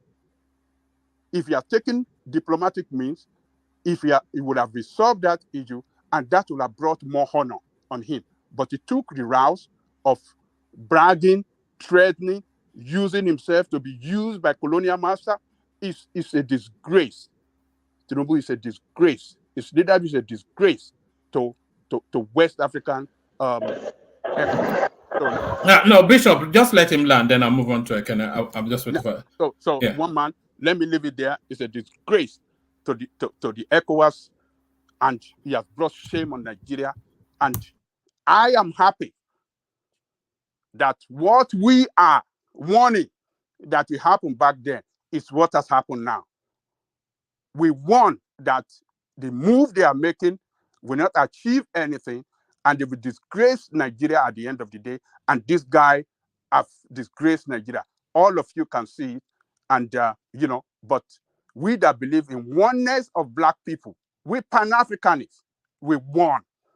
All of you that supported sanction against this country, war against this country, you should all cover your faces in shame. Let me leave there, one man. Oh, all right, brother. Excellent. So thank you, Ajale Koko. So Ajale Koko, let's go on from you to Ekene, who I think is ready for us now. Ekene Megida. So no de zoa. Ya ike. Lafiako. I don't care. Anything where they speak, I just don't care. Too more. Oh man, how far? I do. Yes, we gathered. It's my labor reading through all that thing, isn't it? You couldn't handle it. Yeah. Well, I don't have much to say in what Aja has just said in this land of border. open of Niger, well, by Tinubu's government. It's just that when a lot of us contributed in that matter, the time this thing happened, we are taking as we don't know what we are saying, but well, that's what it is. The table has turned around that it does now come out to mean that we know what we are saying then. Don't just treat these people anyhow, negotiate with them as our neighbor and all those stuff. But at the end of the day, they came out to strike and it affected us the most. Now, after they closed their airspace, Tinubu called a meeting with ECOWAS and all those stuff. And the people say they have already resigned from ECOWAS. I don't even know what Tinubu is doing again. These guys, if you follow the news very well, they say themselves that we have resigned from ECOWAS. So Tinubu is just opening borders, doing all sort of things and all these things. I don't know whether these guys don't care with their body language, even if Tinubu let him connect the electricity back and all those stuff. They don't care. They have already moved on. So we can be trying to defend the APC government and their lack of leadership. That matters to you guys. I don't care. But Aja has just said it how it is. And that's how it is, one man. So all right. What about the student loan? What I'm hearing about it is they're saying they've suspended it somewhat. I saw headlines to that effect. So go to that space. They've suspended the student loan indefinitely. I don't have much to say, but I would like Bishop to also come and defend it for Tinubu. So that people that don't understand it will also understand it. Okay, maybe now that since you invited me, let me just educate you. Just give us more explanation on that. All you need to do is just go and listen to that interview that newspaper choose to pick the headline. I won't tell you what the man said. Listen to what he said and listen to and just oppose it with what the headline they have suspended indefinitely. Put them side by side and you make the judgment. Sometimes there's always this danger of picking headline because the man that is even determining the headline of what somebody said might even be drinking beer and pepper soup. So I would just encourage you. It doesn't take, the interview was very short. Just go and get that clip of where the man says everywhere on Twitter and compare it to what that creamy headline said. That's all I will say. So you can make the judgment by yourself. Thank you. Okay, but the most important thing is that they suspended it. If they couldn't bring out those details before they were shouting that this student loan will pick up by January. They did not suspend. So what happens to the? But I think there is a budget for it now. Is there no budget for it? Yeah. So what Don't happens use to the the word budget? suspension. Don't use the word. What I'm saying is this: go and listen to what that man said, and compare it to that statement suspended indefinitely, and you be the judge. I won't tell you what the man said. Just go. Is there? You can. While we are here, you can quickly Google it and listen to it. It's very short. Let me give you a couple of paragraphs. Let me give you about 3-4 paragraphs. It says, so the headline says, Nigerian government postpones, not suspended, but postpones 10 billion naira students loan scheme indefinitely. So that's the headline. It says this development was announced by Akin Tunde Sawyer, the executive secretary of the Nigerian Education Loan, etc. According to Sawyer, the 10 billion naira loan, which was originally scheduled to take off on Thursday, was postponed again as some corrections are being made around the launch. Unfortunately, I won't be able to commit to a specific time. We are sort of waiting to ensure that all the stakeholders are aligned to make sure that nobody is blindsided. Then we can actually roll this out in a meaningful, comprehensive, wholesome, and sustainable way. So I think the headline may be maybe poetic license being exercised there.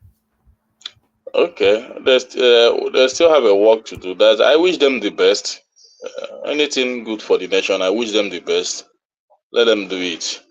But that shows that lack of capacity and lack of capacity and lack of leadership. We have jobs they've been getting in this government. Policies, if you check this, since the inception of this government, it's all about policies coming out at the end of the day. They bring it down, put up another one, all those stuff. So I don't know why student loan will be an issue when you have already, what these guys are complaining, the students are complaining is that this student loan of a stuff made a lot of universities to jack up their this thing, the price, the university school fees and all those stuff. The tuition fee. And that's what, you said? The tuition fee. Yes. Many universities increased there, and many people believe it's because of this student loan made a lot of university did that. Some 200% increase, some 300% increase, some 400% increase, just like that. And now at the end of the day, there is no hope for them to meet up with that school fees again, because a lot of them are hoping on this student loan, maybe to meet up with that hike in that tuition fee. But at the end of the day, there is no hope again. So parents need to go and hustle themselves to meet up with the. If I might chip in, I think what if I was going to give any takeaway from this administration is that they make a lot of policies without actually thinking things through. I think most of the time the policies which come forth are like short-term solutions, like when they remove subsidy. Once people are getting agitated and everything, you bring in student loans to just prove to you that the removal of subsidy has benefits and stuff like that. And there are many other cases like that where they just make... That was in his campaign promise, the students' loan. It was in his campaign's promise. It wasn't as a result of the subsidy removal and everybody was questioning... No, it was. What are we doing with the money? No, it was in his campaign promise. Okay, but my own takeaway is that it started from 2015. This student loan, he made he made it himself with his mouth for Buhari. Buhari came in, didn't listen to him, did all he did. Now him being the champion of that student loan in his government, he now put it in his policy book. So at the end of the day, we thought that he was serious about it, but well, that's what it is. But is this not the human capital development that you're always talking about? They don't regard it now. It's still that now. They don't regard it. So they don't regard it, and they've wrapped a 10 billion naira policy around it. Where is the 10 billion now? That is the issue. Where is it today? Yeah, they are having teething problems with the structure. It's not uncommon. Somebody that is speaking about student loans since 2015 up to today, they don't have any policy for it. Then when will he have the policy for it? He has a policy for it now. If there is only anything I know Tinubu for, it's only his student loan. He has been championing it since 2015. Yes. Now he's presenting it. Now he's in government. So what's your objection? What are you objecting? Are you objecting to the delay? Is that what rankles you, or are you saying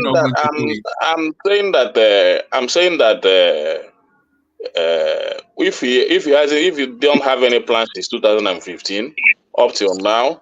He has a plan. Is it not the plan that we're seeing, but that they are rolling out now? No, they are having teething problems.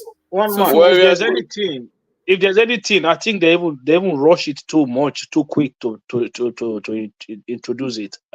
This should have been coming in the second year of this government. Not even for them to even try to do it now. I think you should even give them credit. I think they should do it now for reasons that they rush it. This is why they're having the teething problem. No. Well, they are having the teething problem because everything works perfectly in the lab, but not often in the field. That's just what's playing out. But they've not rushed it because they've made a lot of savings from that subsidy, whatever, and that money has to be pointed in a way that the people would acknowledge. And education is one of the things that Nigerians prize the most. I understand that. Yeah.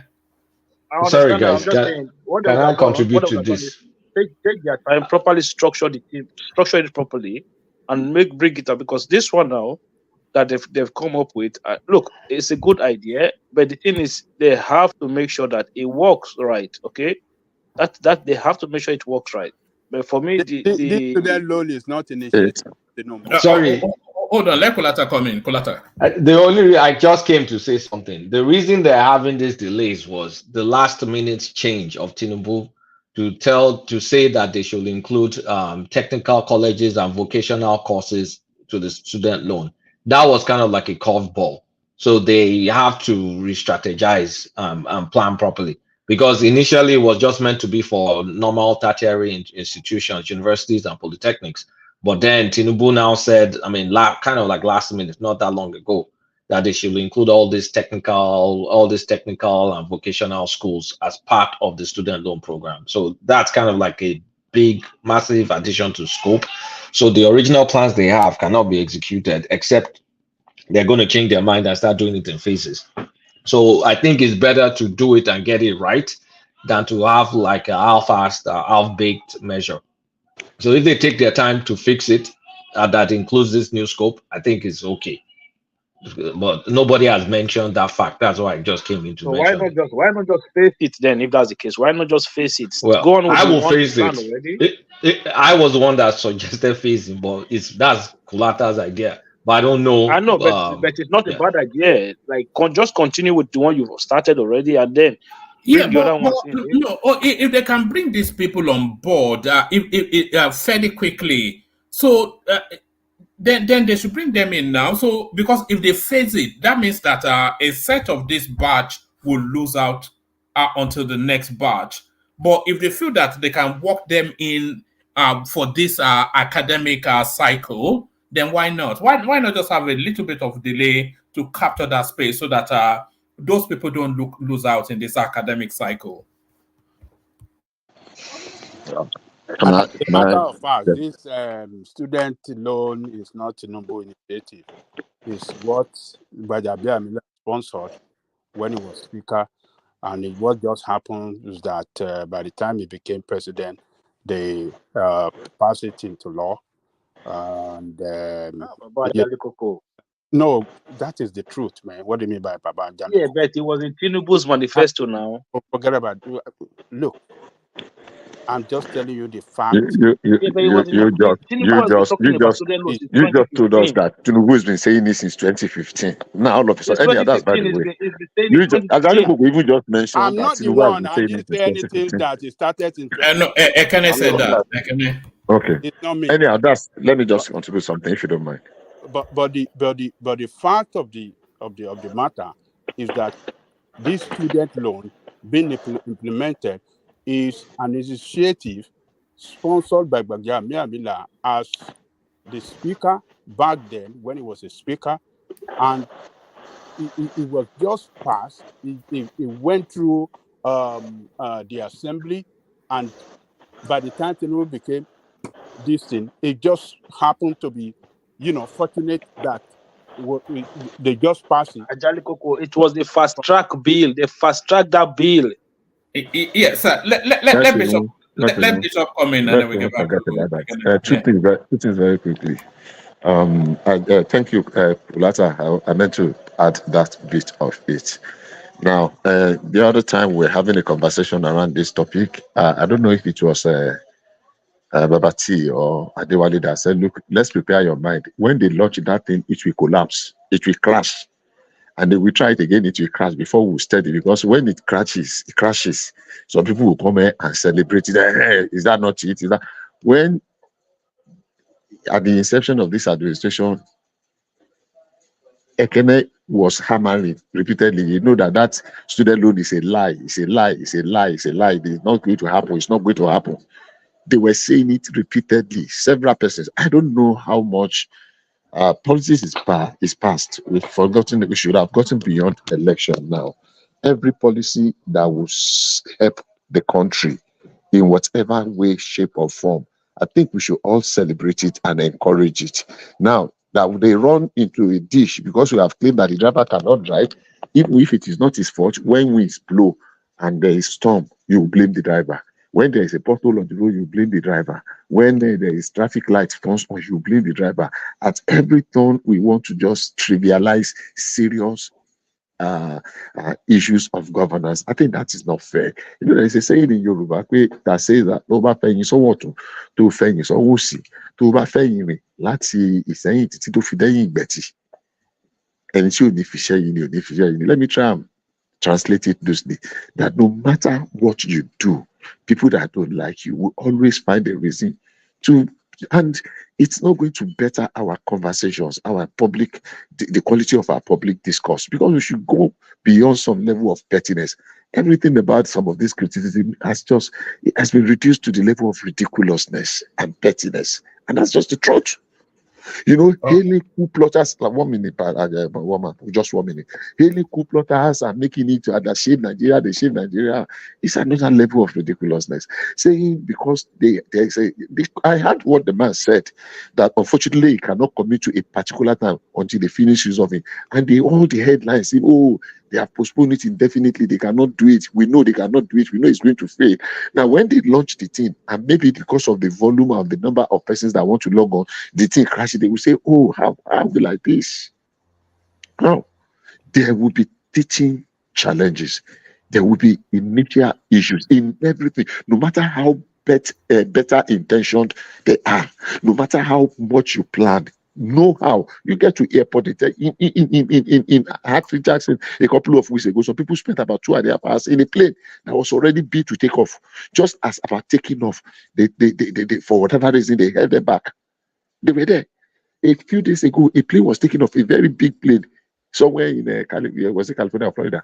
One of the tire, the wheels fell off from mid-air when it's already taking off. These things happen sometimes, but immediately we see challenges, we make it look like, oh, Nigeria has failed, Nigeria has collapsed. That's not fair. It's not fair. Bishop, all right. Hold on, Ekene. You know, Bishop, people will have they will have opinions critical only because, one, they don't like the person in government, so there's nothing he will ever do that will satisfy them. That's part of it's not unique to Nigeria. That's just politics.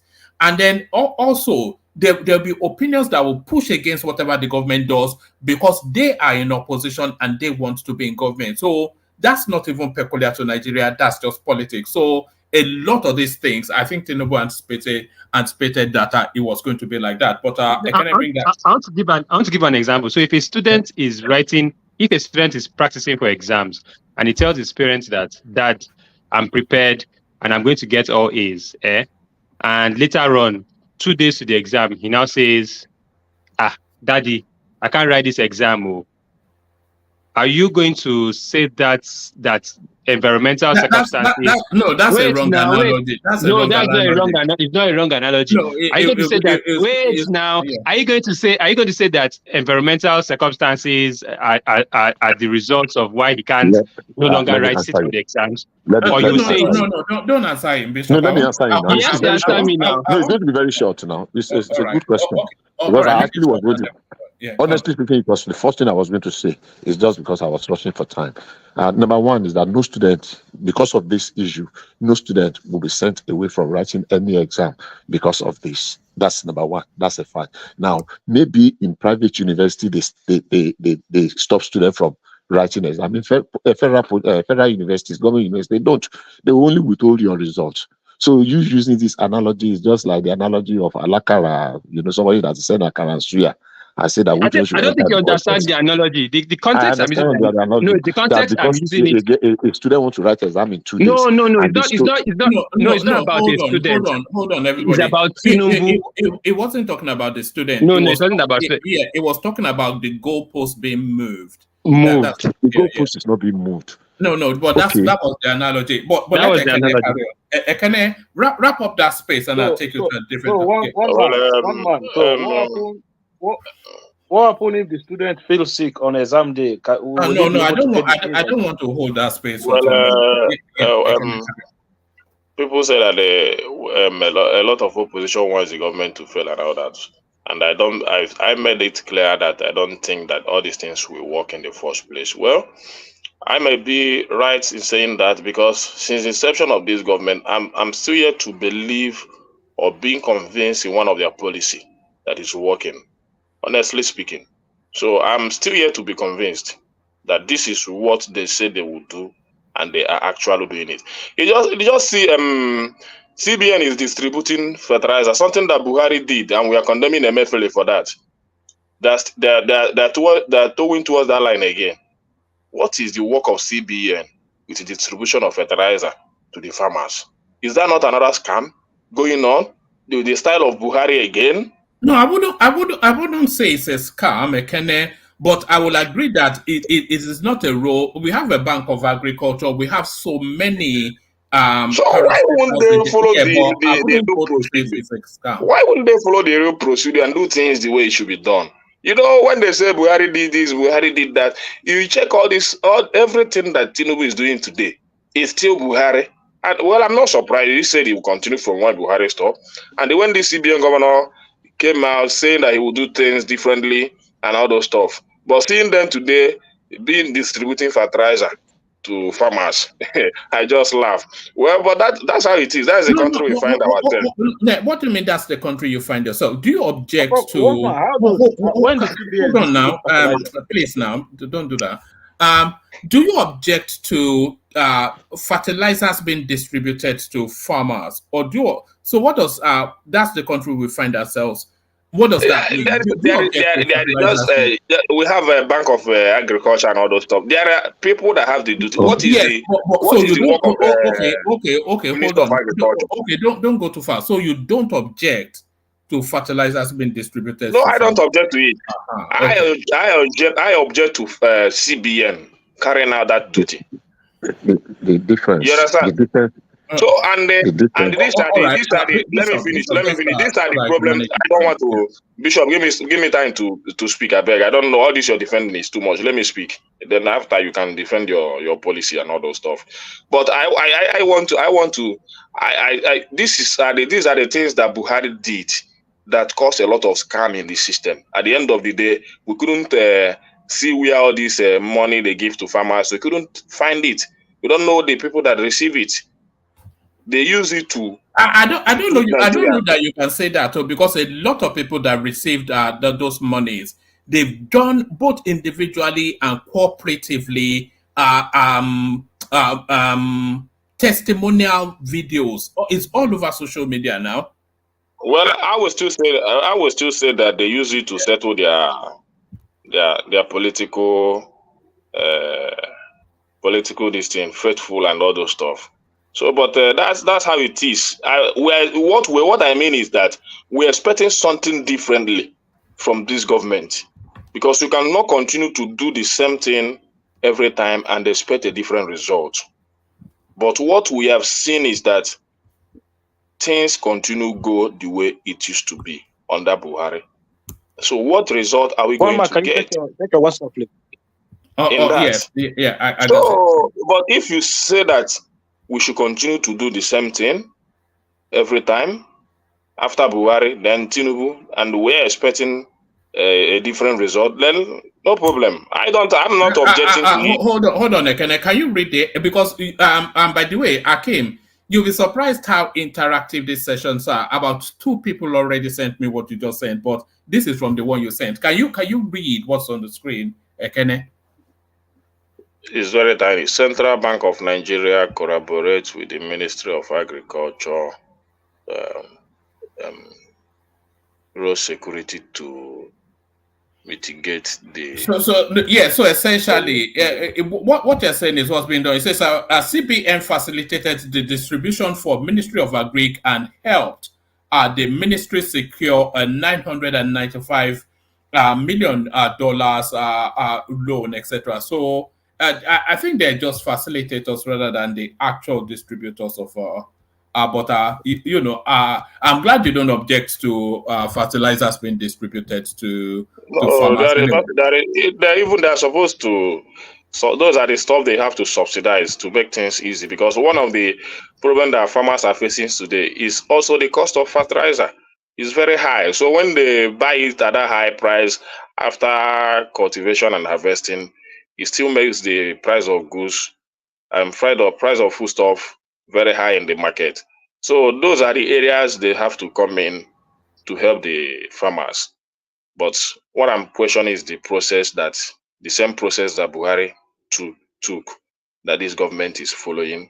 So I don't know the result we're expecting, because at the end of the day, what you see is that they use it to settle their political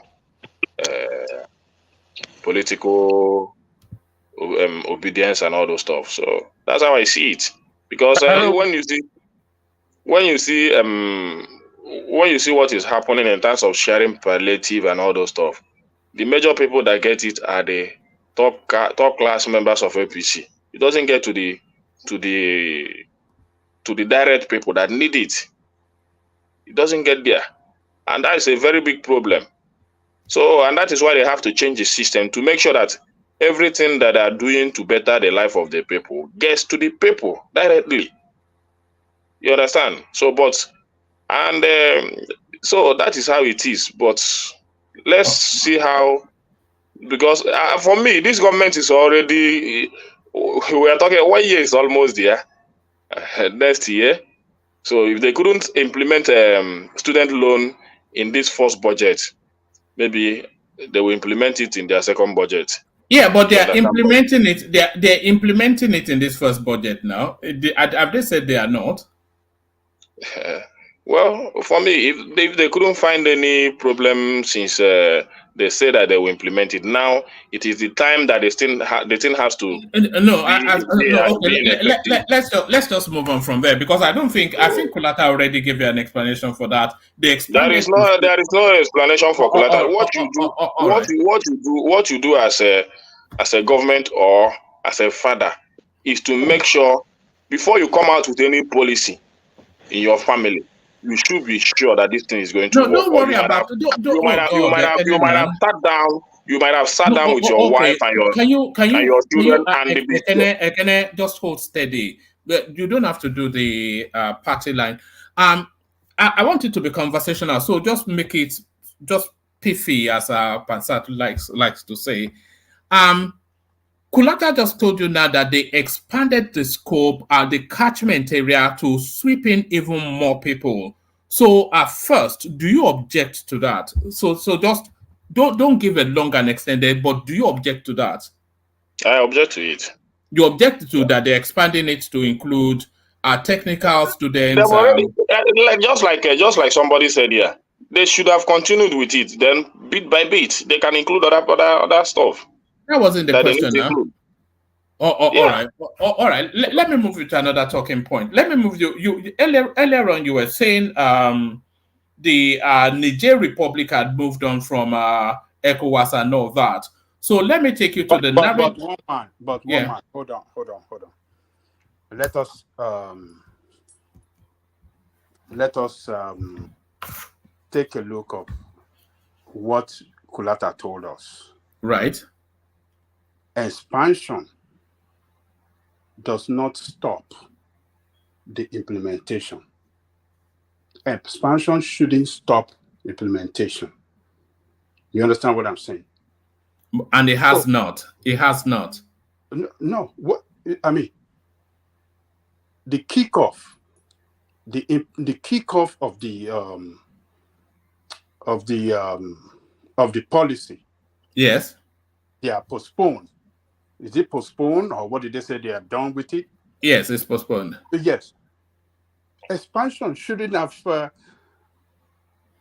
results to postponement. I don't. Sometimes when these people are lying, we have to think of what they said and then, put one and one together. Wait, I can't go. No, before you go down that line. Oh, hold on. Before you go down that line, you can't make that statement like it's a holy grail. Expansion could mean you put more time into your planning before you start implementation. Expansion could also mean you may phase it out. Expansion could mean many things. There's no one answer that tells you how to deal with expansion. It has to be case by case basis. Expansion should not have resulted to postponement. That's your assumption. You don't know. Hold on. You are reporting what they said. Okay. Yes, because if I want to start a project right now, and then they tell me, okay, oh, I'm going to add a very big scope to it. I can say, okay, fine. Let's now plan to incorporate that scope so we can execute it together. Oh, okay. Look, So that just extends my planning time. Hold on, Kulata. They have to be specific why it has to be postponed. The expansion, number one, what is that expansion bringing in for the delay? Are they going to now request for more funding or rewrite the law to include some others that are not there? Is that what is? It could be all of that. Yeah, no.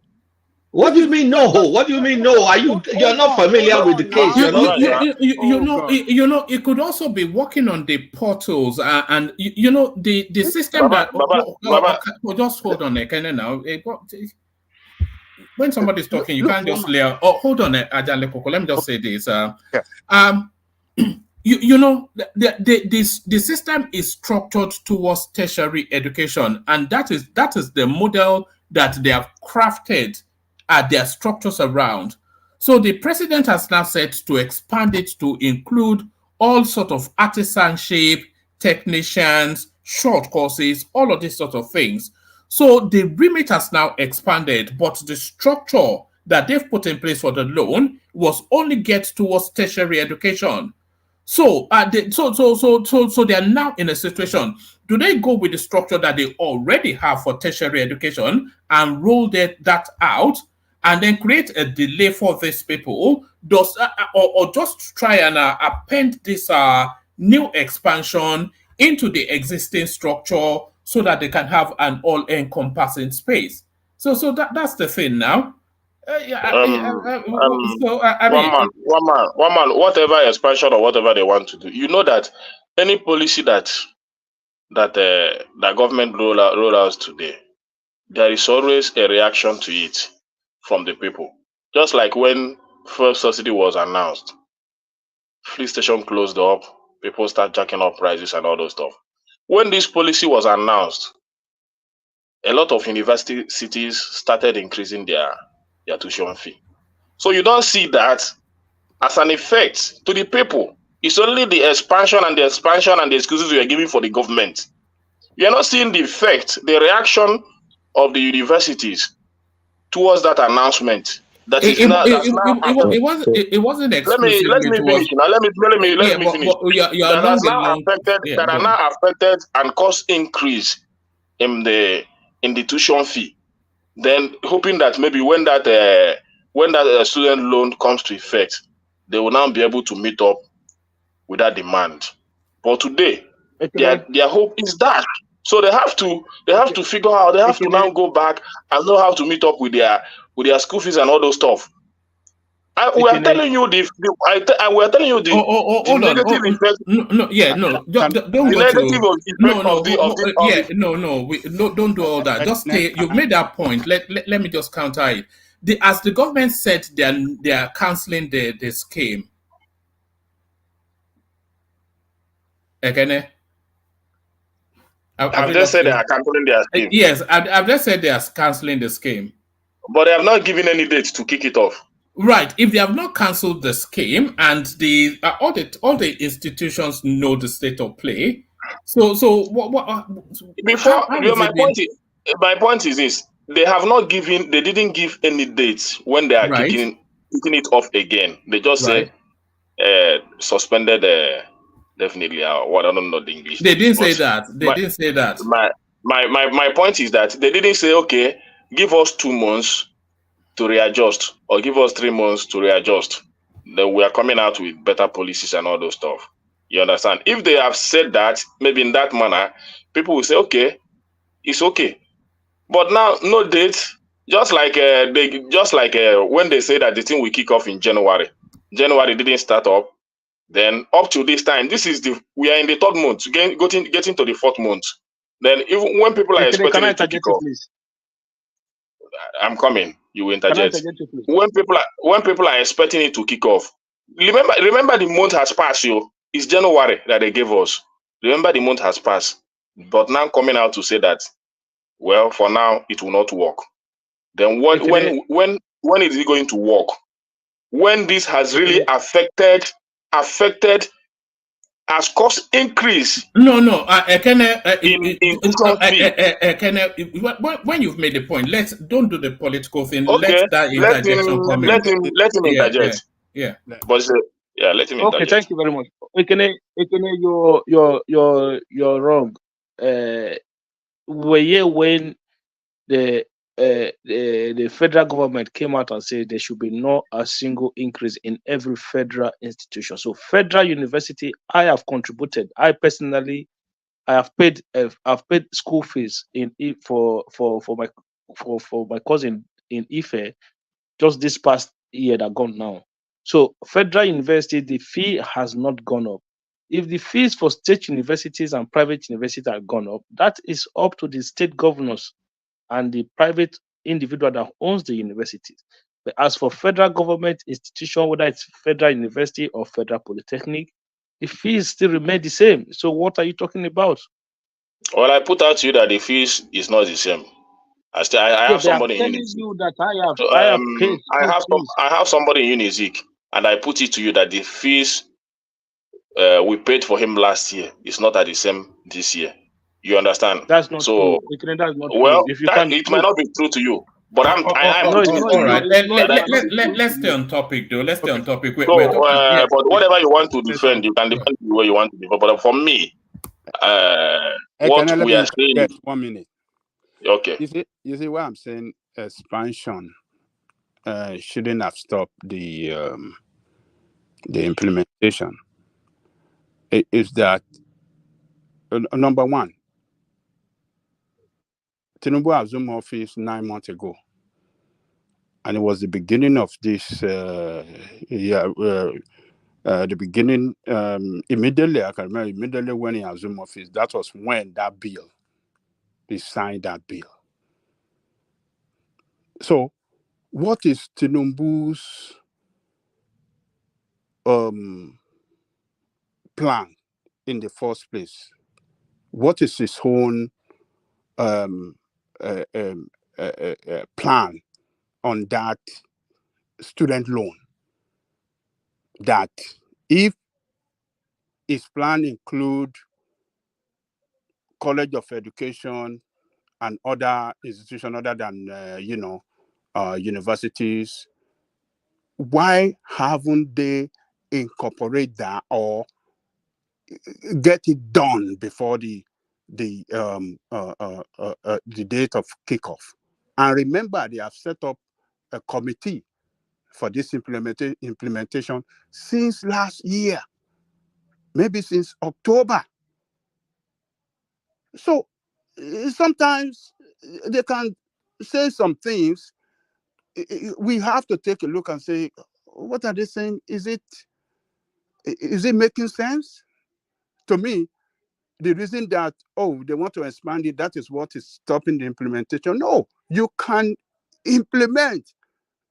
And it's not stopping the implementation. It's delay. No. Delay is not denial. No, what I'm saying is delay. Hold on, Kulata, is delay. You said stopping. Yeah. Okay, maybe slip of tongue. So the implementation,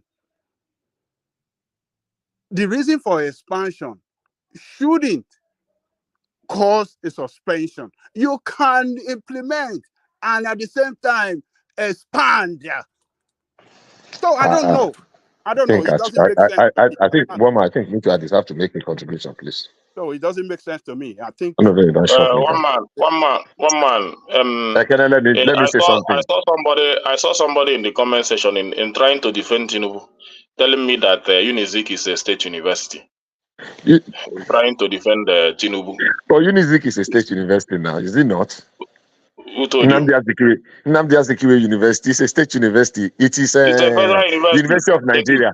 It is University of Nigeria that is federal university now. What are you talking about? What makes Unizik is not a state university? What we have in Anambra State as state university is Wuli, Anambra State University. Then we have Unizik, Federal University.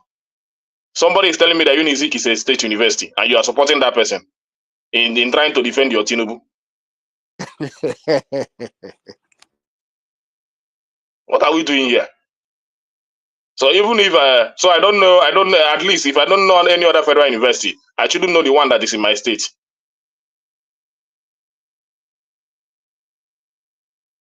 I beg, let's be realistic. You understand? Don't defend everything, and in trying to defend that, you are putting out wrong information. That Unizik is a state university. It's not right. Again, So, it's but a federal university. What's the point? No, somebody trying to correct me in the comment. Okay, the person was wrong. It's a federal university. So, but what's and the the point? bishop also was wrong. Bishop is not agreeing that he was wrong. Okay. The point is making is that the tuition fee has increased between last year and now. Is it tuition or boarding? Is it tuition fee that increased or hostel? You know, in federal university. You guys, they did not increase school fees. He said what he paid. I don't know what he said. Because it may be hostel that they're talking about that increased. You know, we that went to federal university, they pay a stipend for what do they call those things again? Hostel. Let's just call it hostel. I can't remember what we call it. And I went to Ife, but I never stayed in those hostels. But I know people paid a tiny stipend, and sometimes they increase it. But the tuition itself probably will not increase. It's just maybe the hostel. Yeah, that could be. That could be.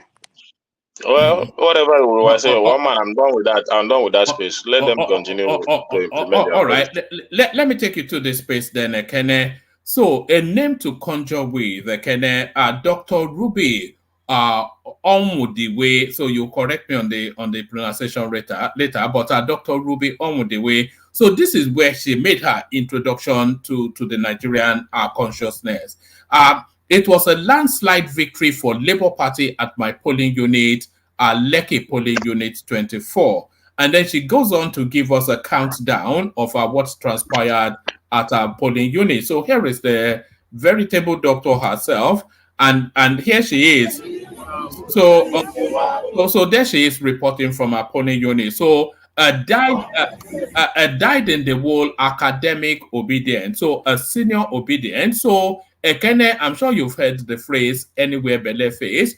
So still this same doctor, Tinubu replaces Kalu Eke with Ruby Onwudi, whatever her last name is, as Southeast Onwudiwe as a Southeast nominee for CBN board. So the obedience anywhere belle face. And just recently, of course, we saw Yusuf Dati on his knees to the president. So anywhere belle face.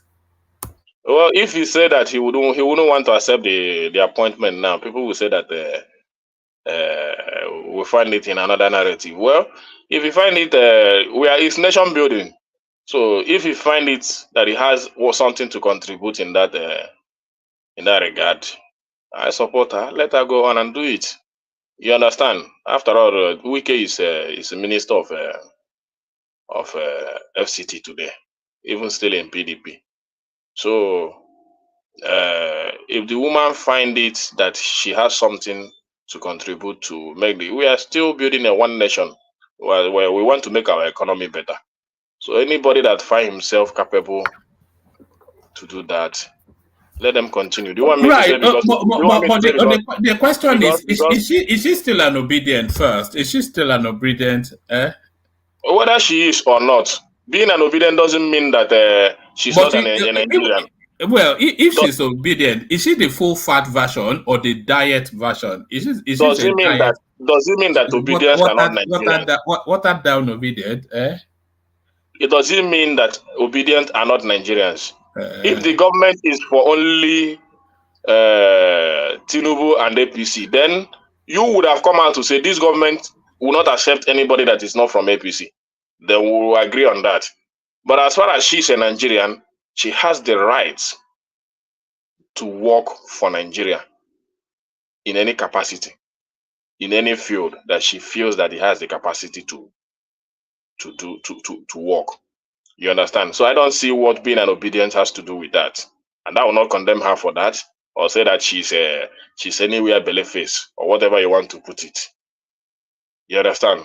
So because at least we have an obedient in the system. You understand? So let them join hands and build the economy so that all this complaint and people think we are complaining because it's because of obedience. We're complaining because the country is not working. So anywhere you find an individual that can help and make the country work, whether an obedient or whatever you want to put it. Well, as far as Nigeria works, that's my own one man. All right. Let me take you to this final. Pardon me. Let me take you to this final space, and then we move the conversation on. Most kidnappings in FCT are stage managed. This is Yemsen Wike telling us that in that kidnapping space, all might not be as it appears to be. Do you have some sympathy with what he's saying? Are you convinced that, or are you of that thought that a lot of these so-called kidnappings are just Sakama J, Babimagbabe, abracadabra? Well, I blame Wike because he knows how to talk. How can he say that kidnapping are stage managed? And I even heard that even the one that happened in Kaduna is also state managed. So in a very short time now, they will tell us that nobody is kidnapped. Then we now forget what happened in Kaduna and in other part of the state. Then if they're not able to rescue the victims, let them say it, not just to come out and cover it with some sort of English, so that at the end of the day, they'll say, we told you that it is stage managed. Let the government face the reality and fight insecurity. Nobody will fake his kidnapping just to take money from government or whatever. You understand? So and what are you making of Tinubu's position that he's not going to pay a dime to any kidnappers, that they should do their worst? Because that's his response to that ludicrous ransom demand from the kidnappers. Well, I don't believe in paying kidnappers. So if he is saying that, then it means that he's listening to the people and the narrative that is going out there, paying kidnappers dime. But he must put or equipped the militaries or the security personnel to rescue those girls that were, or those school girls that were students that were kidnapped. It's not just saying it. There must be an effort to rescue those guys. You understand? People shouldn't be in the bush in their country. I support him because when I have somebody like what is that? That Islamic rally. Sheikh Gumi. That guy is getting irritated every day by day. You know why that guy has not been picked up? He's one of the biggest I don't know. mysteries. It's because I don't know. That's the one of the things that happen in this country. This some part of the nation feel that they are more privileged, they are more Nigerians than other people. I cannot see a Southerner making such comment and still be walking freely in the road. For me, he is the first suspect. He is the first suspect. Gumi is very influential. He has the backing of Peter Obi, so they cannot arrest him. Now you know what is this one saying? For me, he's a very for me, that guy is not supposed to be walking free in Nigeria today. You see him take pictures with all these kidnappers. At the end of the day, you see him handling money to them. The pictures are out there, and the Nigerian government are keeping quiet. Go and pick this guy. Let him tell us who is this pig. You cannot tell me that with all the pictures you have saw him posting with kidnappers and all those stuff, that he didn't know them. At least he will know one or two of them. So get him arrested so that he will show us one or two people that are involved in this kidnapping. You are telling us that negotiation is part of Islam or whatever, however you want to put it. So the government should go on to negotiate, wasting people's money in nothing. Money we are supposed to be using to develop our country. We can dash it to some individuals because they know how to kidnap. It's quite unfortunate. They're demanding 40 trillion. 2 years cycle budget. That is what they are demanding from us. What Islam said is that kidnapping is not part of Islam. Instead of saying that negotiation with terrorists is part of yes. Islam. It's a you see where they contradict themselves. Yes. when he makes such statement now, how does that discourage kidnapping in our country? It will encourage it. Because people know that whenever they kidnap, the government will always negotiate. So I don't expect Tinubu to negotiate with them. But he must, before he says that, I want to believe that he has a strategy to get those guys out of that bush. So that is it. We have to be discouraging this paying ransoms and all that, because that is the reason why they do it more. So I support him in that. But I want to hear good news in few days' time that those guys are being released. It's not only talking. We need action, because the problem we have in our system is a lot of theory without implementation. That's the problem we have. And let them not go to the back and pay ransom and come and tell us that they never pay anything. It also happens in our system. You understand? So that is why when I say that I don't trust this APC government, people begin to tackle me. They can do anything. They can go to the back when the president has now come out and say we are not paying any ransom. They can still go mingle at the back and pay the ransom and come and tell us, Shebi president said that we are not paying any ransom. Just like the fuel subsidy. You understand? So you know what is happening. So just like the fuel subsidy, that they are subsidizing fuel for us at the rate of 650. So it's still the government. The government needs to be more transparent to the people, so that whenever they say things, we believe them. It's not my fault that I don't believe them, because I've seen many instances that they have done a lot of things that is not convincing to me. So that is it. Let them not go to the back and pay that ransom and rescue them and come and tell us that they pay the ransom. So I support him in that one, man. Thank you. All right, brilliant, excellent. So that's the majestic Ekene, of course, who doesn't hold back on anything. So the elegant Ekene. So thank you, Ekene. Let's go from here, Ekene. Let's go to Charles. So I'll see if he's ready. Charles, you ready? No. Why are you jumping me now? Why? Okay. If you are ready, then you come in. I thought you were not ready. So let's come to you. That's 1 hour ago now. All right, let's come to you then. Where do you want to start it from? Do you want to start it from this food hub that Tinubu, that Sanwo-Olu rather is creating all over Lagos State? Well, let me start it from the issue of fertilizer intervention by the CBN governor. Okay. Because I wanted to chip in something with Ekene, he refused.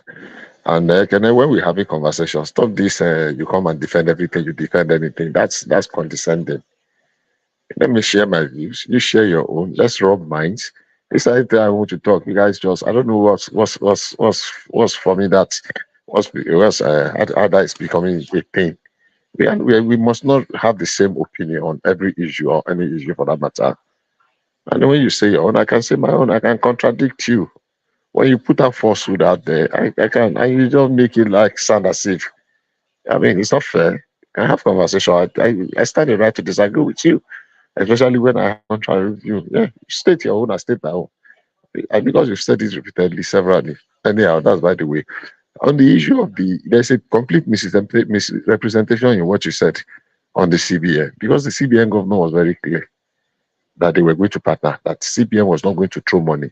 Now, the difference between what is happening now and what happened then was that CBN then, under Emefiele, was anchoring the anchor borrower directly with farmers, directly with CBN money. What CBN is doing now is, there was a loan with Ministry of Agri. Ministry of Agri was not involved with the anchor borrower or something. It was a complete CBN initiative. And the man said, if they need to partner, now they are not bringing out their money, but the money maybe is going to be, because there are huge sum of money that is coming between Germany and which other country is that? That is going to be funded by a source for the disbursement, whatever is what CBN is involved. And the man never said they were not going to. Now, there's a project, there's an issue on ground that they need to. And whether they are going to use their facility or their mechanism to help them, but CBN is not doling out that money. That is where it is different. Because the way you're presenting it, that they are continuing the same way. After all, I said that he will continue in Tinubu's Buhari's project. So Sometimes, yeah, we can criticize objectively, and but be factual about it, not necessarily to deliberately model up things. And if we don't know, let's admit we don't know. There's no big deal. Nobody knows everything. We can always agree we don't know certain things.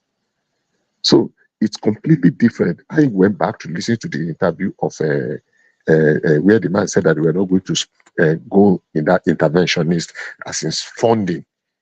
People are deliberately twisting what he said. On the issue of CBN, I mean, student loan or no student loan, hey, it's like you want to build a two-story building and you have finished and you have done everything in the plan, a drawing plan, and you just suddenly realize that, oh, you need to add another floor to it because you want to put doctor's quarters on top. And you just say, okay, don't worry, keep building. When you just get to the top, you build up, you put doctor's quarters there. Even if it is just half of the way, it's not go. You have to revisit again the strength. You go back to the structural. Now, the simplest thing is they have created a portal. The portal only has a room for certain categories of students. Now they are including, they go back to the portal and re-engineer it, they all redesign or just add some things to it so that it's not going to be 2 or 3 different portals. It's the same portal they are going to use.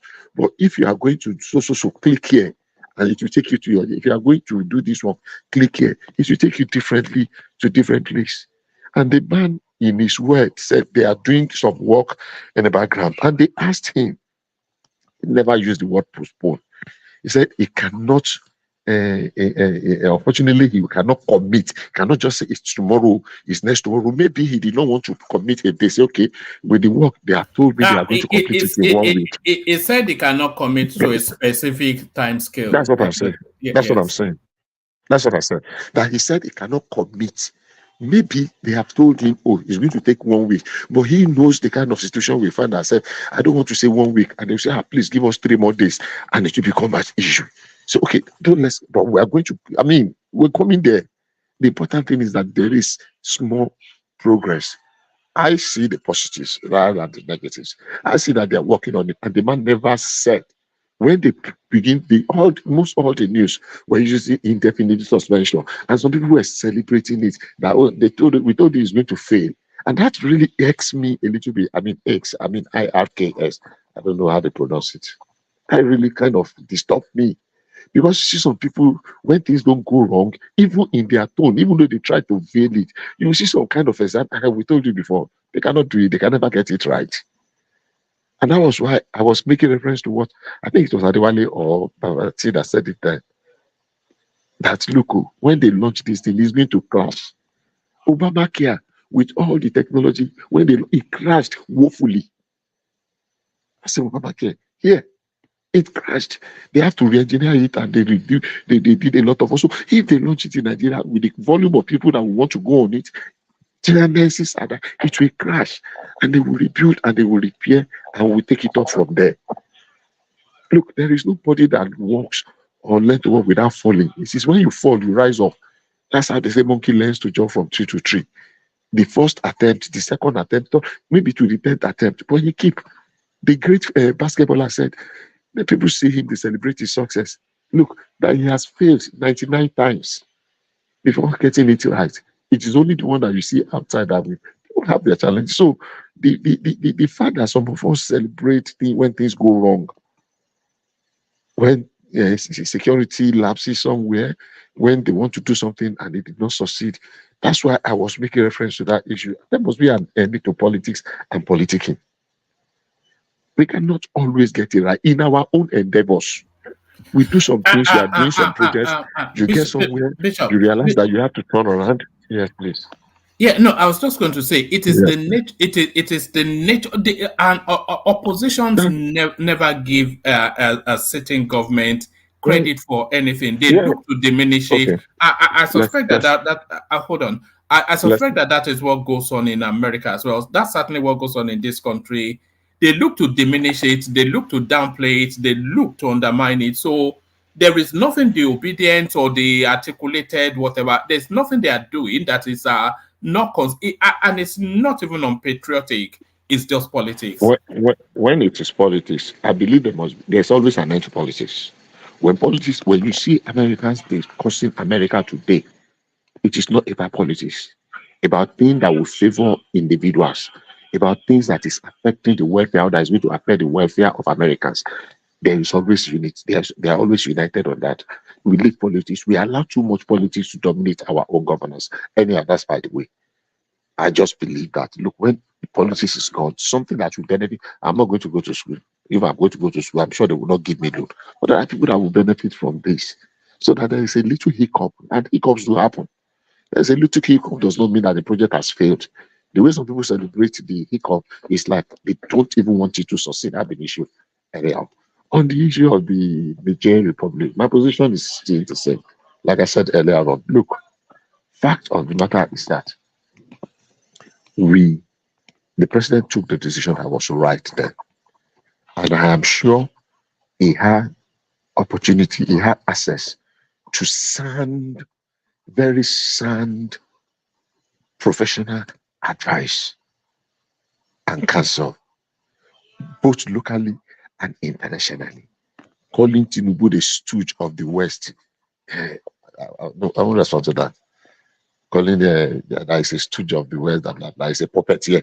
The what? I don't think it was puppet. I mean, I don't think that was right. Apart from the fact that it's not charitable, I don't think that was right. If you want to take a leap, you look very well.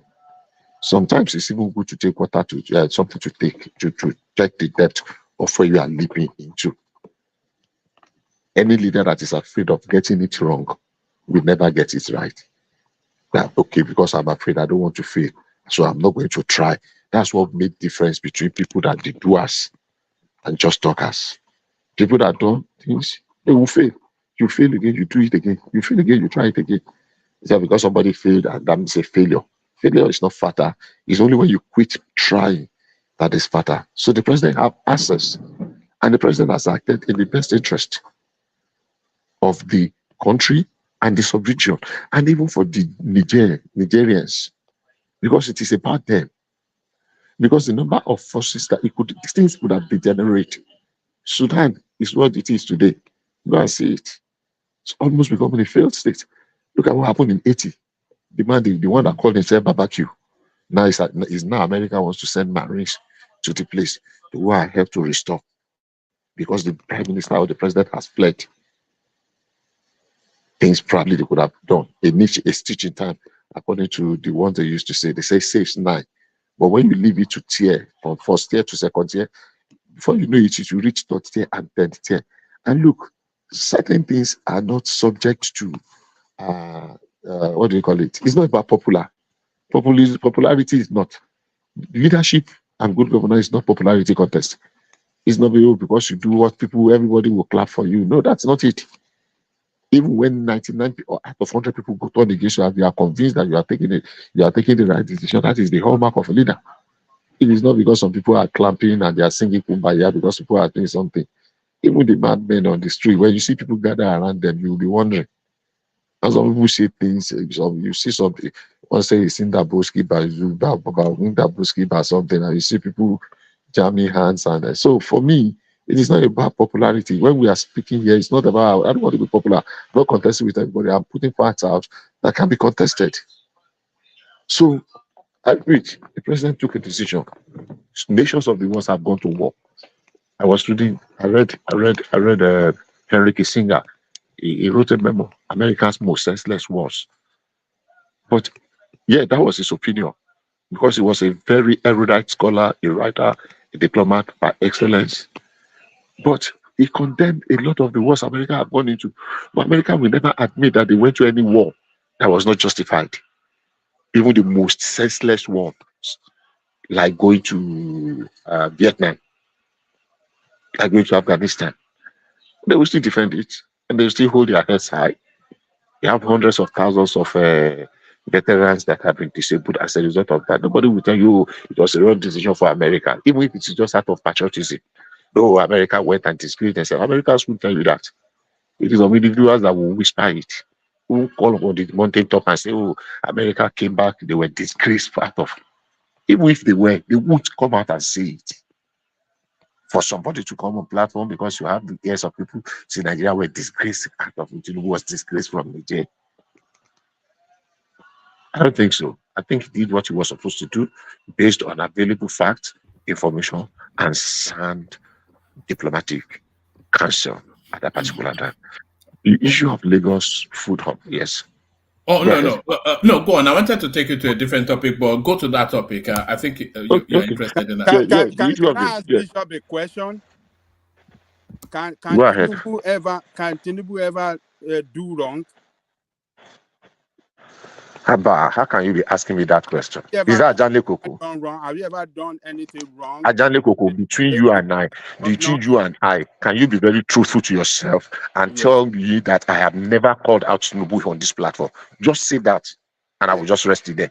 Honestly, no, because have I never called out Tinubu out on this platform? No, just answer that question. It's a simple yes or no. Just go ahead and answer me. Have I never called out Tinubu severally on this platform? Just tell me yes or no. Be very sincere to yourself. Can we put the percentage when you have condemned him? And even if it is 10%, even if it is just 10%, if it's just 1 out of 10, you say, can he ever? Like I've never. Even if it is just 1 out of 10. Okay, so just withdraw what you just said. That is unnecessary blackmail. What I'm saying is that, so you are saying, oh, he got the best of the best advice. The best of the best advice at that time, and does that do that? It's not a wrong decision. It's not a wrong advice. No. Nah. Okay. Let's look at this. Every advice and every action taken. You know, the fact that you have experts around you doesn't mean that they can advise you wrongly. That's the point I'm making, because you are making it look like, oh, he consulted. They give him the best of the best advice. And he did the best of the best advice. So the same people that gave him the best of the best advice to carry out a wrong decision are the same people who have advised him now to retract it and then open up the space. Now, let me answer your question with a question. Have you ever had the best of advice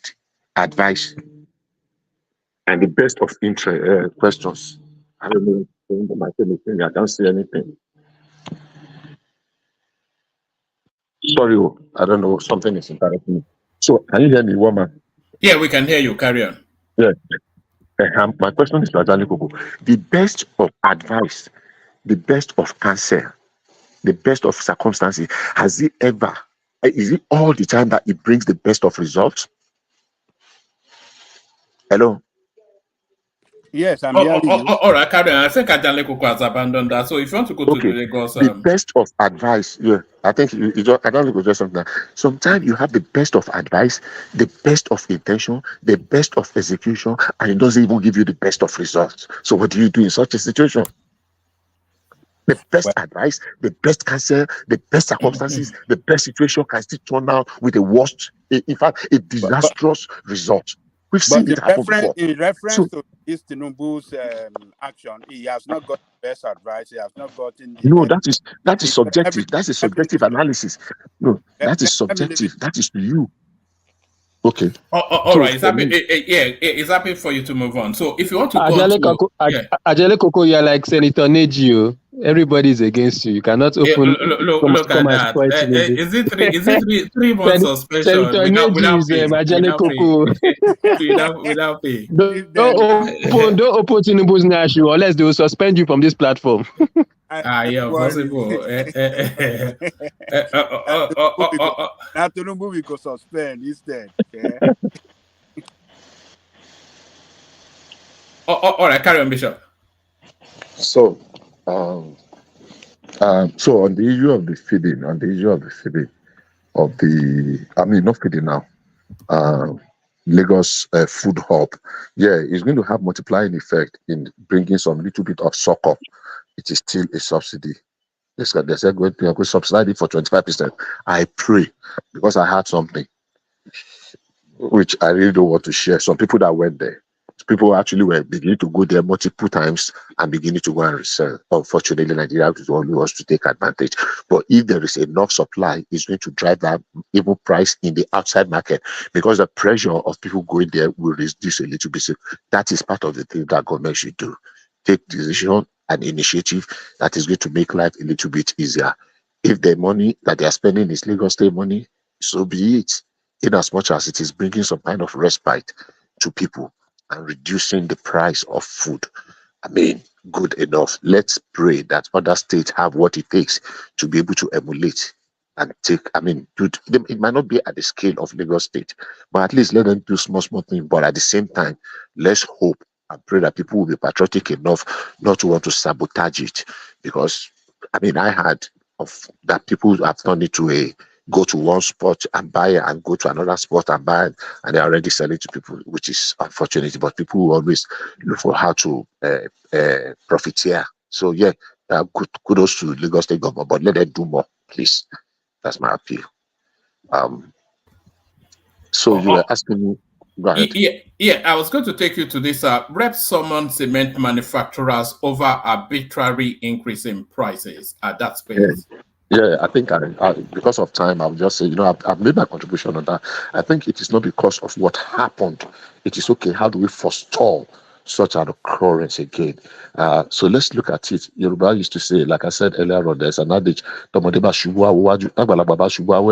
in the oil industry, there is something you used to write, LFI, learning from incident. When things happen, come and do a pressure, you do a review. Even the one that succeed, you want to look at, okay, how many man hour did we lose? What happened? Who did what? Safety measures, HSC, and not even just because safety, eventually they changed it to safety and that, apart the life of individual. There was a time that Shell introduced something they used to call work-life balance. After you have sat down at your desk for some few hours, you must stand up and take a stretch.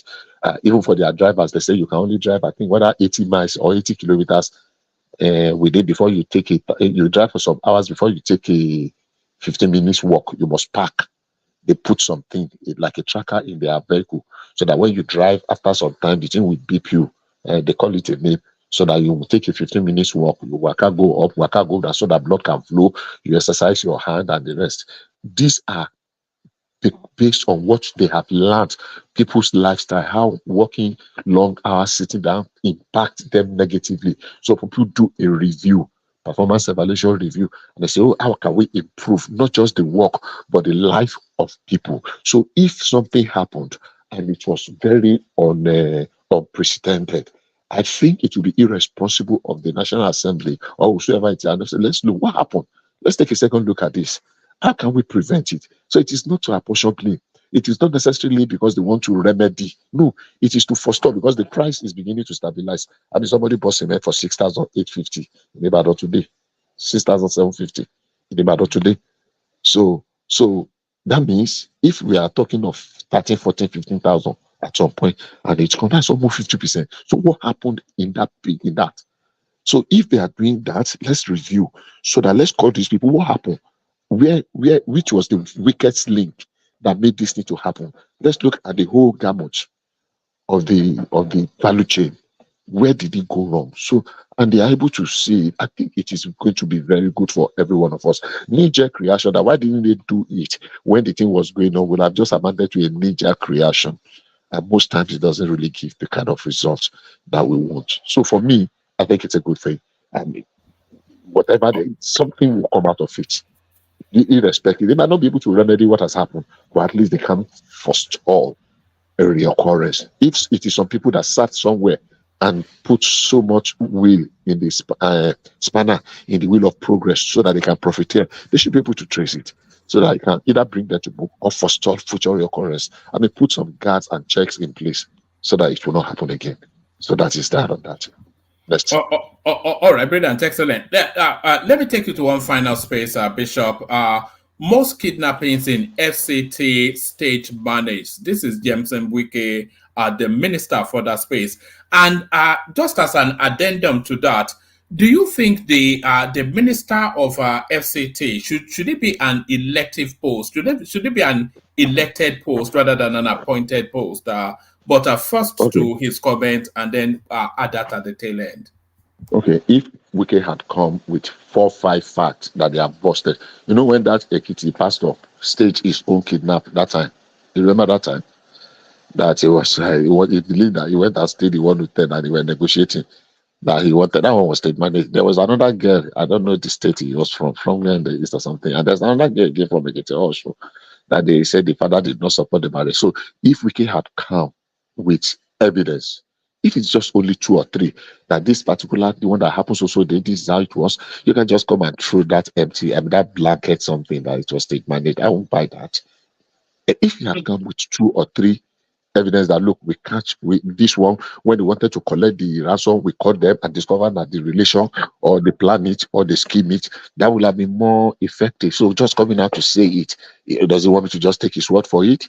You should have allowed the police to bring us evidence that okay, out of the 7 kidnappings that happened, 4 turned out to be stage managed, and we have got so that were involved. This is how we went through it. So just coming to through it, I would just say, what kind of lamba is that?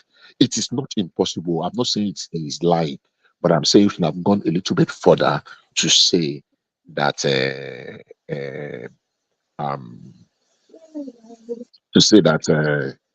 to put evidence out there to back up, to buttress what he has said, to back it up and tell us. Hello, is somebody saying something? Hello.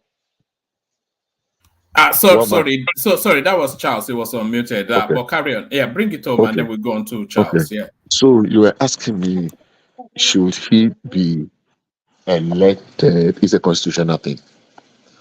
He's a minister for now. Maybe they want to change the status to the mayor of Abuja. Maybe they want to do some tinkering. Yes, I think that's more suited for like a mayoral sort of a thing rather than a state or a minister. So if they want to do that, it has to, the constitution has to be tinkered with first. And if people suggest it and it's going to work, why not? Yeah, the only thing is this is going to be, you see, there is a danger in Abuja because of the kind of demography that occupies that place. Let's remember that it's actually some people's land, even though it's the federal capital territory and that's been taken over. And the challenge will come when we say, for example, we never can tell if the capital moves from Abuja tomorrow for whatever reason, just assuming, I'm not saying it's going to move, if it moves to another place tomorrow, what happens to the immovable investment in Abuja? Do we now become a scrambling and partition? The highest bidder, everybody will just come and all they will say, look, the owners of Abuja that were pursued out for social reasons, let them come back and take their land. It's going to be very contentious because many years ago, the debate about some of the things that federal government had in Lagos, and then that time there was an explanation to it. Some of the things, look, that's why the federal secretariat is still like abandoned to today. There are some things that Lagos State give to you when you came. Then you are not using it again. You should give it back to the inhabitants, to the original owners of the land. You cannot just be holding on to it and say where it is. No, it shouldn't be. But because that is morally, that's the way it's supposed to be. That you should give it back to the other. So if Abuja is moving, so if you are going to say Mayoral, what will qualify people to leave, to come and contest? Everybody that has lived there, and it can be such done that it's only, it's going to be dominated. So it's going to bring some political, whatever, what do I call it, a constitutional issue, not political now. So if they agree and they are going to think out with the constitution, I think it's going to work out for everybody. But whatever decision they take, the implementation must be people centered first. Thank you. All right, brilliant, excellent. So that's the majestic Bishop. So thank you, Bishop. We go from Bishop to Charles. If we can wrestle him from the attention of his daughter. Was that your daughter, Charles, that we were hearing in the background? Charles? You see, when we want him to unmute, he would unmute. When we want him muted, he will unmute. This is Charles. Let's go to Kulata. See if he wants to. Am I still being heard? By the way. Woma, give me a few seconds. All right, let's go to Akim. Akim, hopefully you are there. Let's go to Folibi. All right. So, Ajale Koko, it's one of those ones. So I'm going to shut it down in a moment. Anyway, yeah. Only took me on 2 key points. Take me to another point. All right. So did you speak on this kidnapping in the FCT or no? But let me actually give you this one because this one it really intrigues me. This was the one that got me excited. Incredible gratitude fills the hearts of Lagosians as they extend their sincerest appreciation to Governor Babajide Sanwo-Olu for his decision to introduce a 20% discount on food items. So let me play you this clip. I'm not sure. Are you aware that Sanwo-Olu is building all these food hubs all over Lagos State? Are you aware of that? Yes, I'm aware. All right. So here is the latest one now, and here is the on the ground experience of Lagos. Yes, it's yes. Where is it?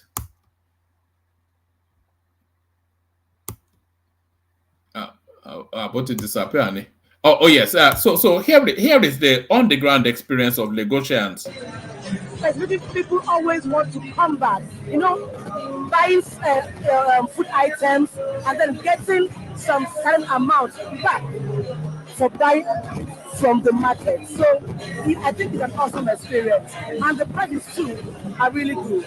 The market is trying.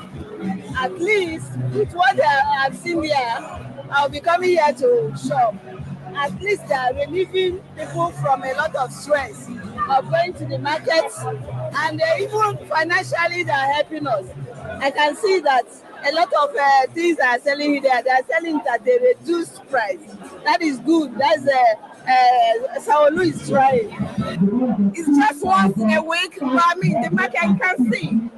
Everywhere is filled up, and some of the things are even finished. Aside that, a lot of prices are actually good. They are on point. Because before I came down here, I priced the watermelon, which was priced for 3,000 pounds. I came here and I got for 1,005. If I can get my tuber and yams of 1,715, it's awesome compared to what we have in the market price. So I want to urge Lagos State to take it bigger. This cannot contain us, especially now that when we have festive period coming up and the Christmas or Ramadan, there's this to expand. I will be happy to come again. Thank you so much. It's been wonderful. The prices are awesome. Okay, so that's just a snippet of what is going on there. But the first thing is quite intriguing to see a hijabbed up woman actually speaking good English. So I never knew that was allowed. But this initiative by Sanwo-Olu Ajanle Koko is opening this warehouse industrial style. It's almost like a farmer's market sort of concept. And it's opening it. I think this is about the third or fourth one that I'm seeing now, where our government orchestrates that space, especially the pricing, and if subsidy is needed, they subsidized at that control space. So, what are you making of this initiative by Sanwo-Olu? Is this something you approve of? Would you like to see an expansion of it? And almost certainly, are we looking to it being replicated in other states of the country? Look, Woman, it's a good initiative. And the question I want to ask, is it everyday market or maybe weekly? I think it's weekly from what that woman was just reporting there. Okay, weekly market. It's good. It's a kind of like what we have here, like farmers market.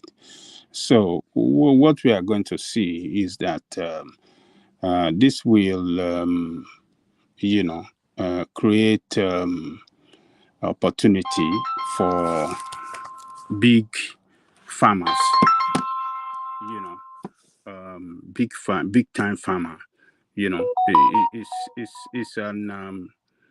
It's an opportunity for them to take their food straight to this point instead of looking for a buyer somewhere, because once they can have an arrangement with the government to bring their food there, I think it will make it more easier for them to bring in their food and then sell it at one time for a cheaper price, in order to help, the people, big population in Lagos to get food at a very good price. So it's a good initiative, and I would like them to expand on it to many parts of Lagos State. And what we are going to be saying is a lot of people will be waiting for this market in their areas once a week. It's good. And I don't know if it's in line with the policy that Tinubu promised to implement. I think he was saying that he's going to have a what did Tinubu what was in his manifesto? Is it kind of is it not commodities board and commodities board? And food silos all over the country? Yeah, I think it's in line with this commodities board stuff. They can just bring in their food and at a very good price, and through the government they can have their food sold directly to the public at a very cheap price. So because this food is coming directly from the farmers there, so it's not going through middlemen.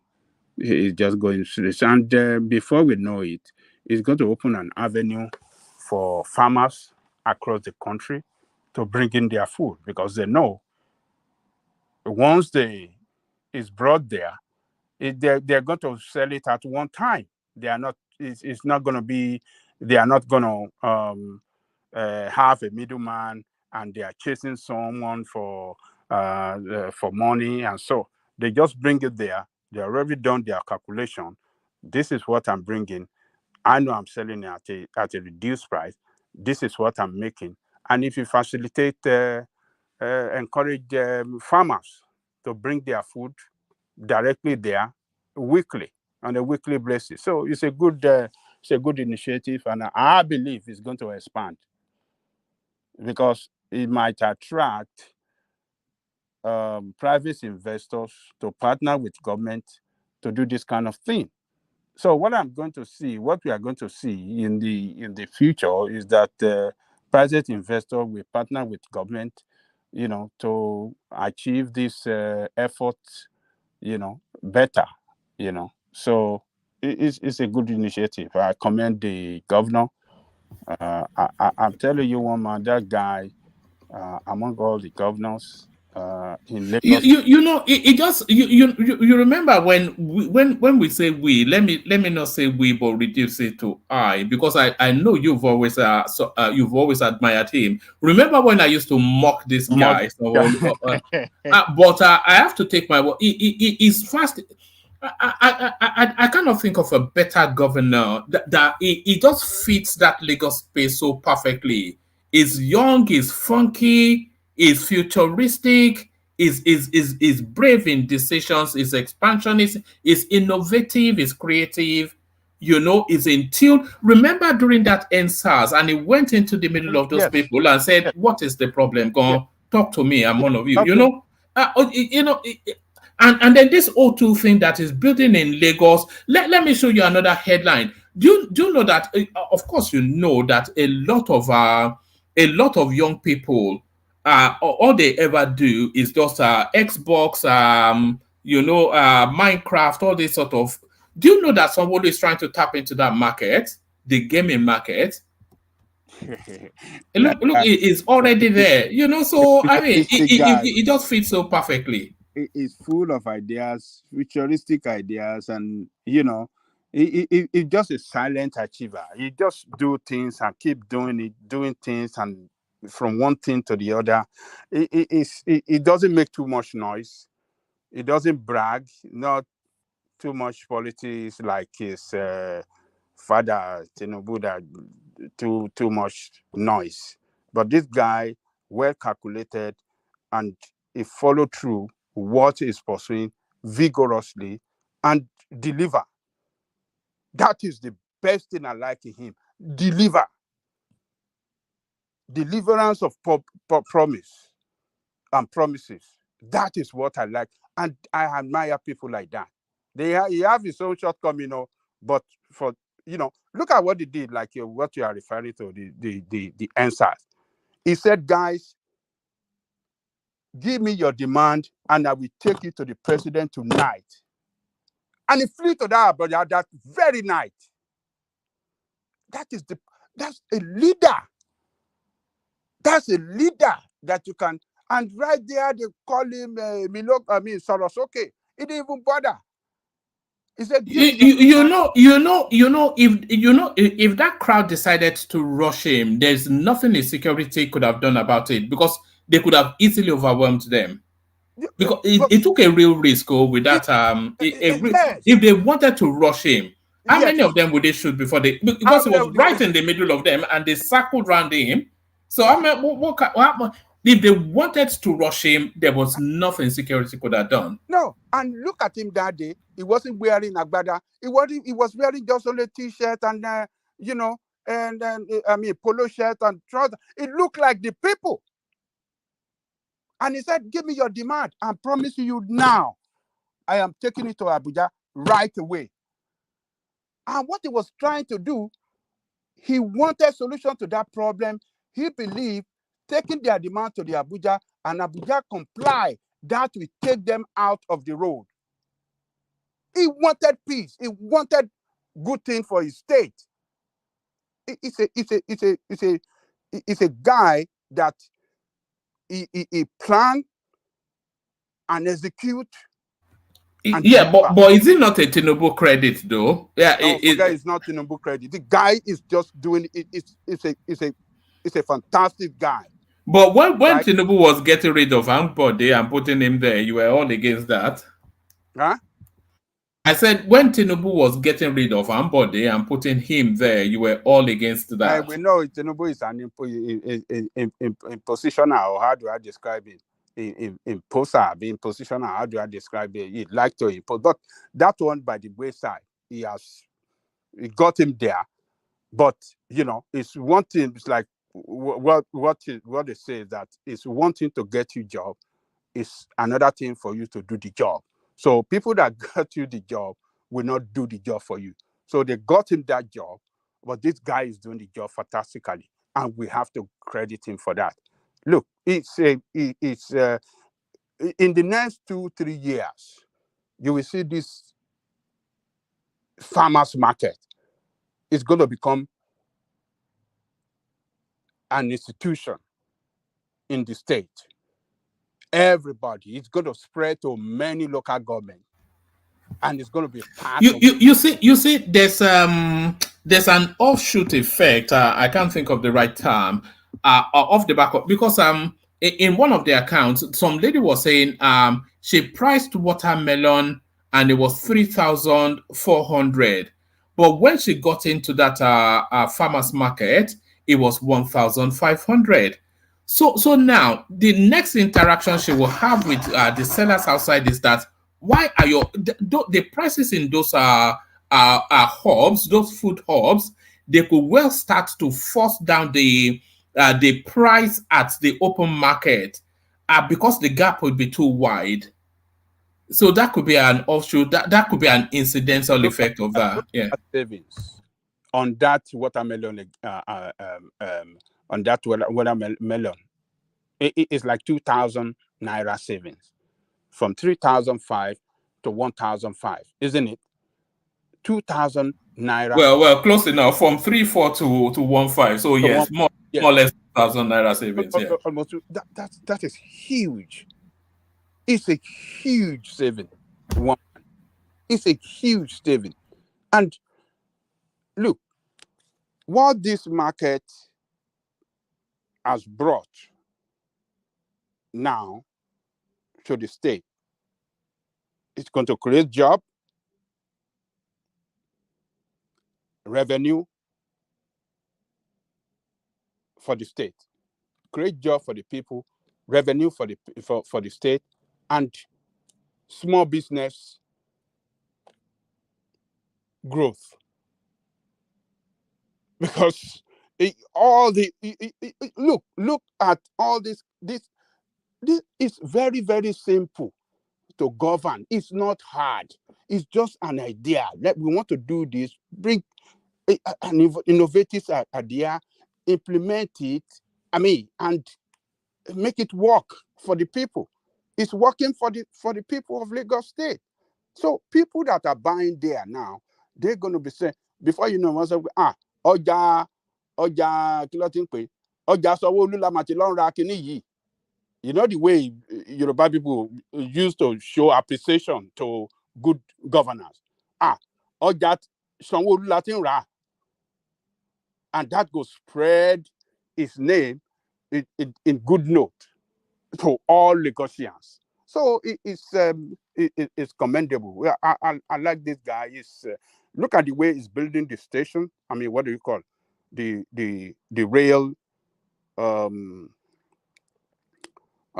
The rail. And the modern bus term.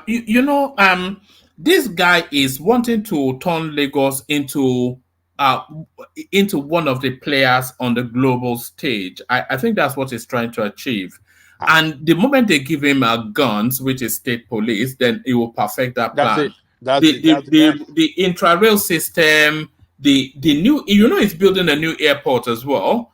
The O2 Arena, the gaming something, the food hubs, the fourth mainland or fifth mainland, all of these things. And what do then it'll be London, Paris, New York, Lagos.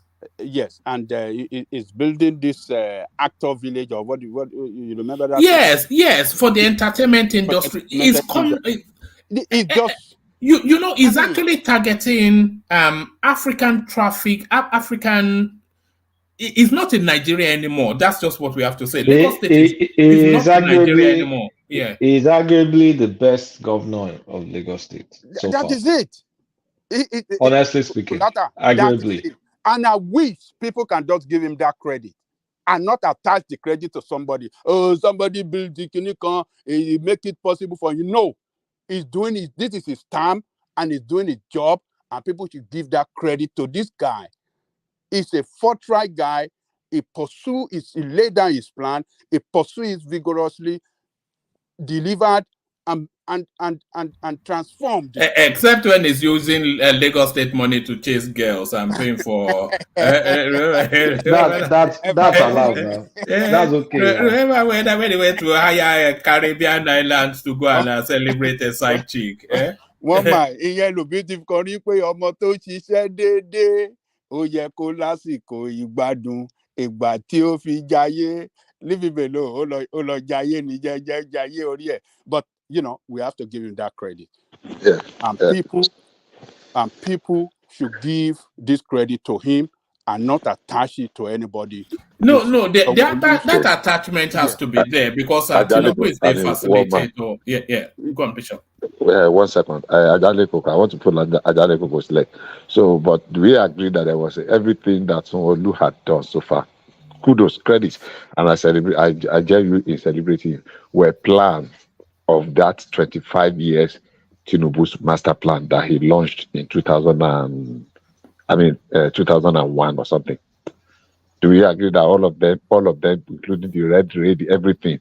I'm not talking of the food something. So anyhow, even if it's only 10%, the fact that it's been able to, the plans were there and the succession is working, and they've been able to continue. I think we should, even if it's only 1.5%, credit to Tinubu. I know you wouldn't like that, but please just manage 1.5%. Okay. You guys should just forget about this nonsense plan.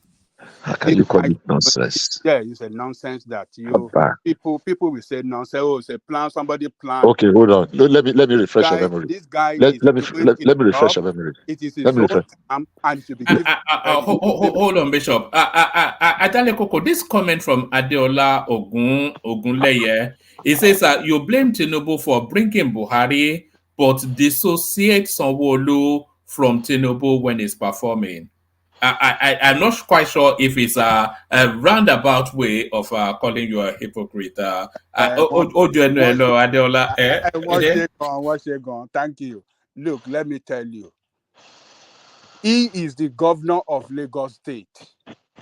He is the one that is doing this job. It is not Tinubu. We are not saying If you Tinubu is have doing it. refused to We do are the saying job, if you have done it different way or pursue a different route, it would have been removed. It would have been removed. Just like Ambode, it would have been removed.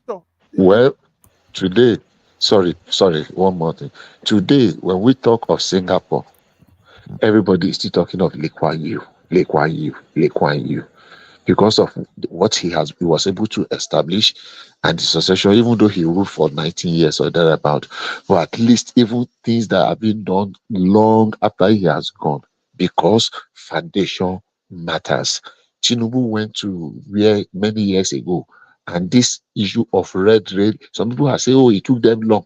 The time it took them to accomplish it is not really what matters. Like, people were working to the plan. Yeah, maybe funding in some instances, administration, but the important thing is that there was a plan, and that plan is being implemented. So kudos to everybody that contributed, even if it is firewood or water.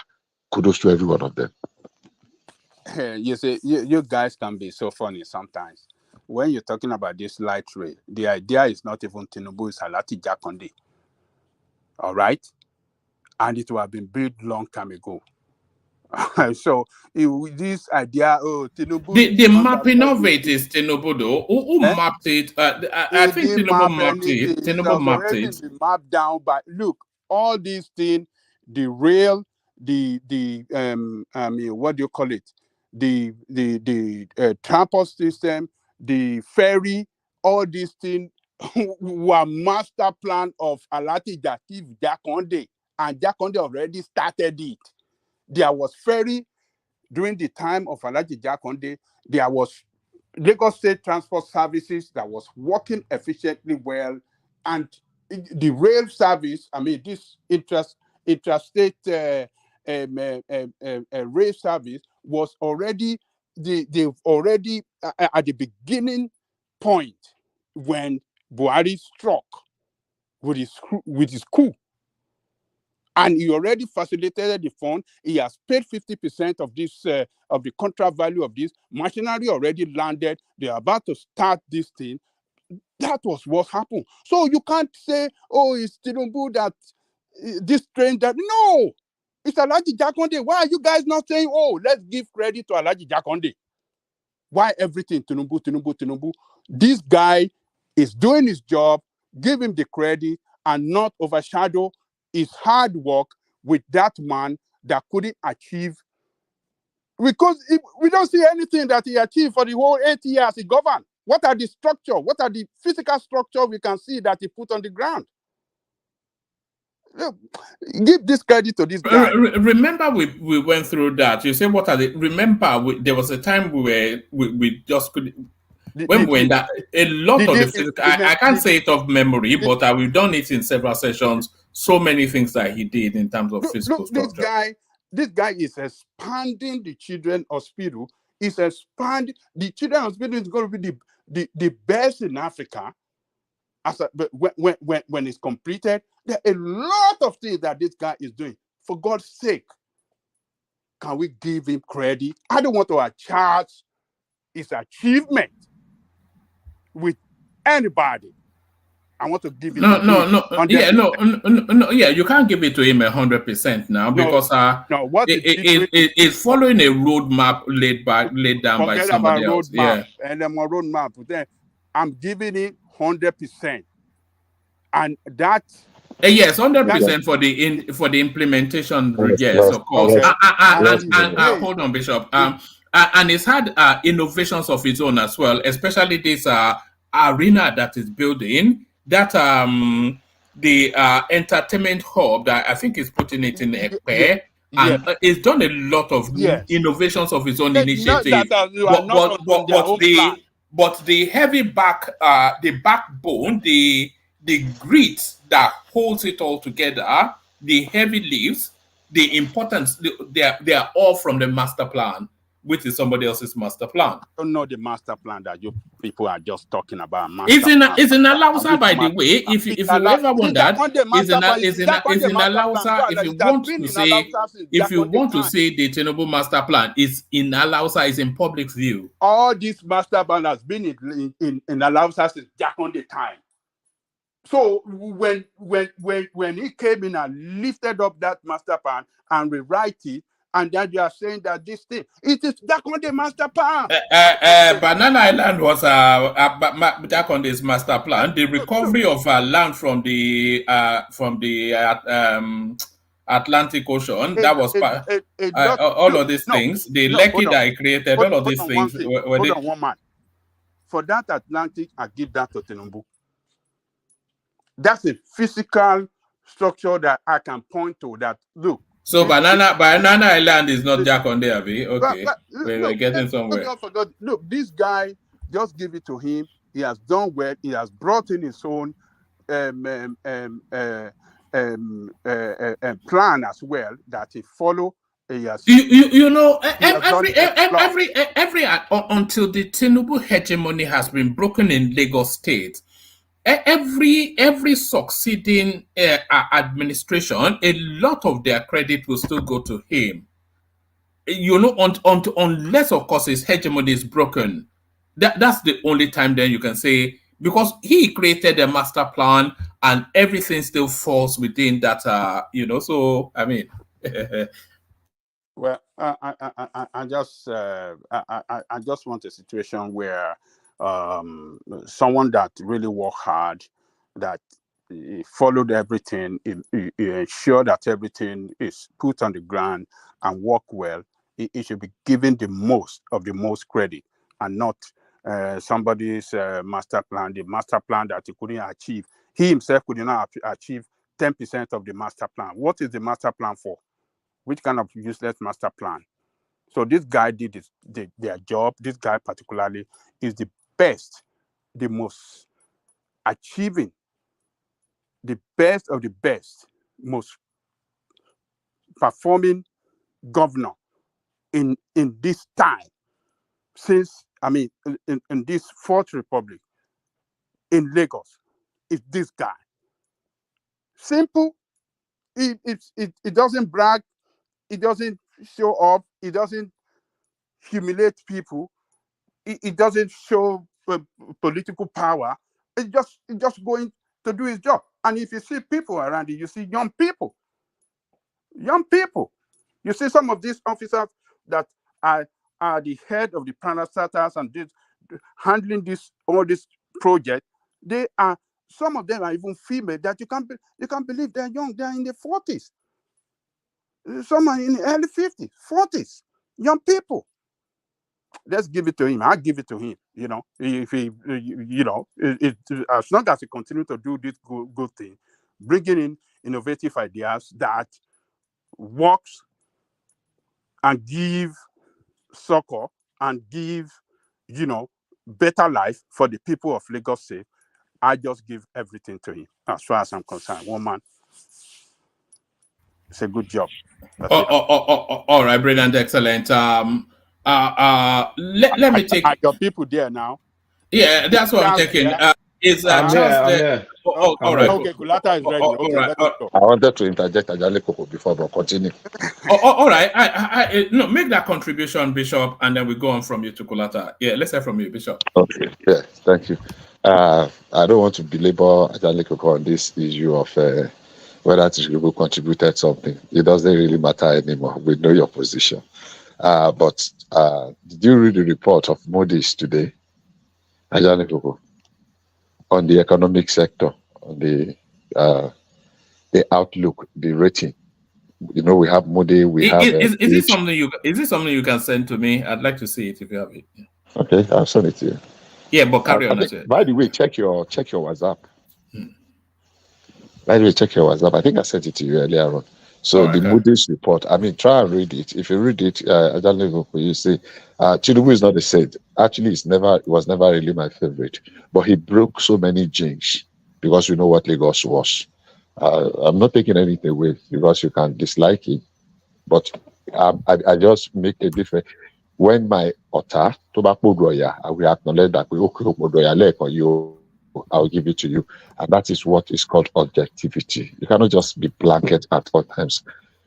In the engineering of Lagos in 1999, Tinubu did a lot. Look, if not for the federal government, you are talking of railway that Tinubu wanted. I mean, that one day, tram. Those were even tram, the one that goes on top is not trained. Anyhow, let's leave that argument for another day.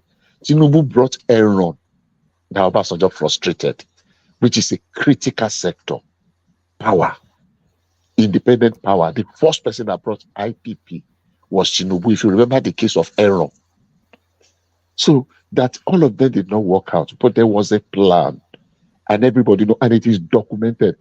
One man just told you now, and we can educate ourselves if we can get it. 90% of what is happening now. Of course, when you are developing some things, will now come up somewhere along the line. But 90%, that Atlantic City, no matter what anybody wants to say, it was a brilliant, that was a wasteland that was converted. And when they were discussing about it over 20 years ago, when Tinubu went to China and was discussing with those people, and you go and look at the clips, look at the rail line when he was marshalling it. And one man played this last week here. So yeah, we can have divergent on some issues. We can call him whatever name you want to call him. But once in a while, I just say, you know what, okay, yeah, even though I don't like him, but I give it to him on that area. Having said that, he has no control. The needle of the income generation in Lagos, Tinubu moved it by bringing. Look, when Tinubu came in, he brought in what is this software, Oracle. The first in Nigeria. Many big companies are not, many people in America does not even know of Oracle when Tinubu brought it to reform Lagos State Civil Service. And he moved the amount of in America doesn't know when they many companies. Hold on, hey, no, when I say my things, hold on now. I said when he brought it in 1999, many. Hold on now. Oh God, did you hear me? If you just want to respond, let's educate ourselves. I said many people and many companies in America in 99 did not even know of Oracle that time, and I'm repeating it. So don't say Rora. Let's just Bishop. No, that is not true now. I said many companies. Bishop, Hold on, let me finish. Bishop, Let me finish now. Hold on. No, you cannot say I should not land. No. Hold on. You just hold on. Let me emphasize. Let me repeat. I just say I disagree. Let me repeat what I said for emphasis. There are several companies that were operating in the US that did not know of Oracle in 1999. I'm quoting you very well, but don't twist what I said. Is Oracle not an American innovation? It does not matter. There are so many American. There are so many American innovations today. Bishop, let's dialogue. Hold on. That's what I want us to do. Yes, so that's why you say, let me land my thoughts. Bishop, let's dialogue. Let's dialogue. Let him push back at you, Bishop. When you say Oracle, what Tinubu implemented was Oracle HCM, right? And Oracle, I think ultimately maybe they implemented Oracle ERP, EBS. I mean, that's EBS. I mean, I know this space very well. And at that point in time, in America, most companies were running either Oracle databases on some form of Oracle applications or Oracle databases on custom application. So to say nobody knew Oracle when Oracle has been the #1 business software in the country for decades. I'm talking about. It's like saying nobody in Nigeria knows about Gary. Let me talk. Bishop, let me finish. No, let me correct you. You just did something. You just did something. You just said something now, and I let me finish. Let me finish now. You just did something now. You did not let me finish. No. You just said something now that is. I mean, I don't want to call you a liar, but that's completely discussion. Call me a liar on my own subject. Hold on. Let me push on this. You push just said something now. Let me hear you push back. Fair. You just said something now that is not fair. I'm listening to you. You quoted me, and you said I said no one in America. No, you didn't say no one. You said no company. You said some companies. No, you said some companies. There were some companies. Yeah, no, but I'm quoting you. You just quote me. Maybe I misspoke. Okay, I misspoke. Okay, so I must have misspoke. Okay, so you misspoke. So that's okay. So that's cleared out. So for emphasis sake, I said there were companies that were operating in America that did not know You said Oracle there in were many 1999. You companies. said Yeah, there were Yeah. many many were companies, and I'm many trying to were that's correct not that it. says unless the company Many could not afford Oracle because it's expensive, then they will eh, do no, but QuickBooks they or were not do one using of the it. cheap stuff. But they were I not mean, using it. not everybody used Oracle now because not everybody could afford it. But to say, So what was wrong with uh, so what? See, I mean, because there's Jacking Borrow company that is down the street will not use. Why would they even need Oracle when all they do is the cashier? So of course that factor. But companies that could afford an ERP or HCM software, I can tell you for a fact, 100% of them knew Oracle. That they decided not to do Oracle means maybe they did SAP or they did PeopleSoft because that was what was there at that time, or some mainframe or custom application that they used to run their so HCM. so what I said, I go back to what I said.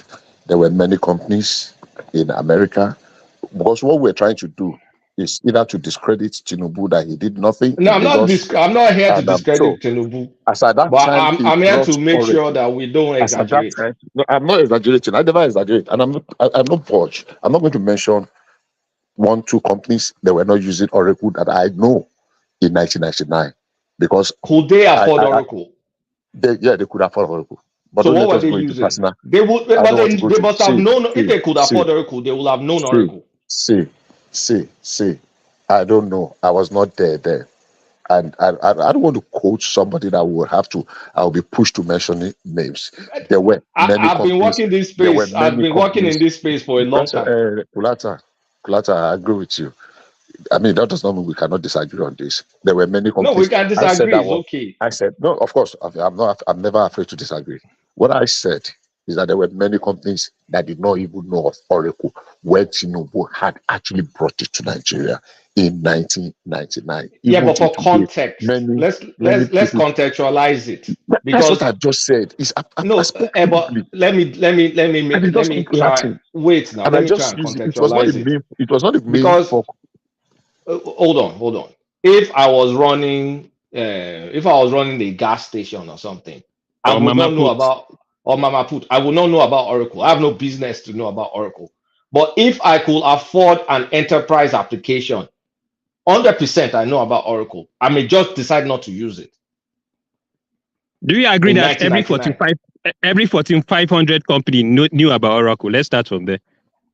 Every Fortune single one knew. 500, Yeah, 5,000 self. I mean 5,000 company knew about Oracle. Of course. Exactly. I think it's too far fetched. I don't think I agree with Bishop on his You don't need to agree thesis. with me. I'm actually, I mean, why should you agree with me?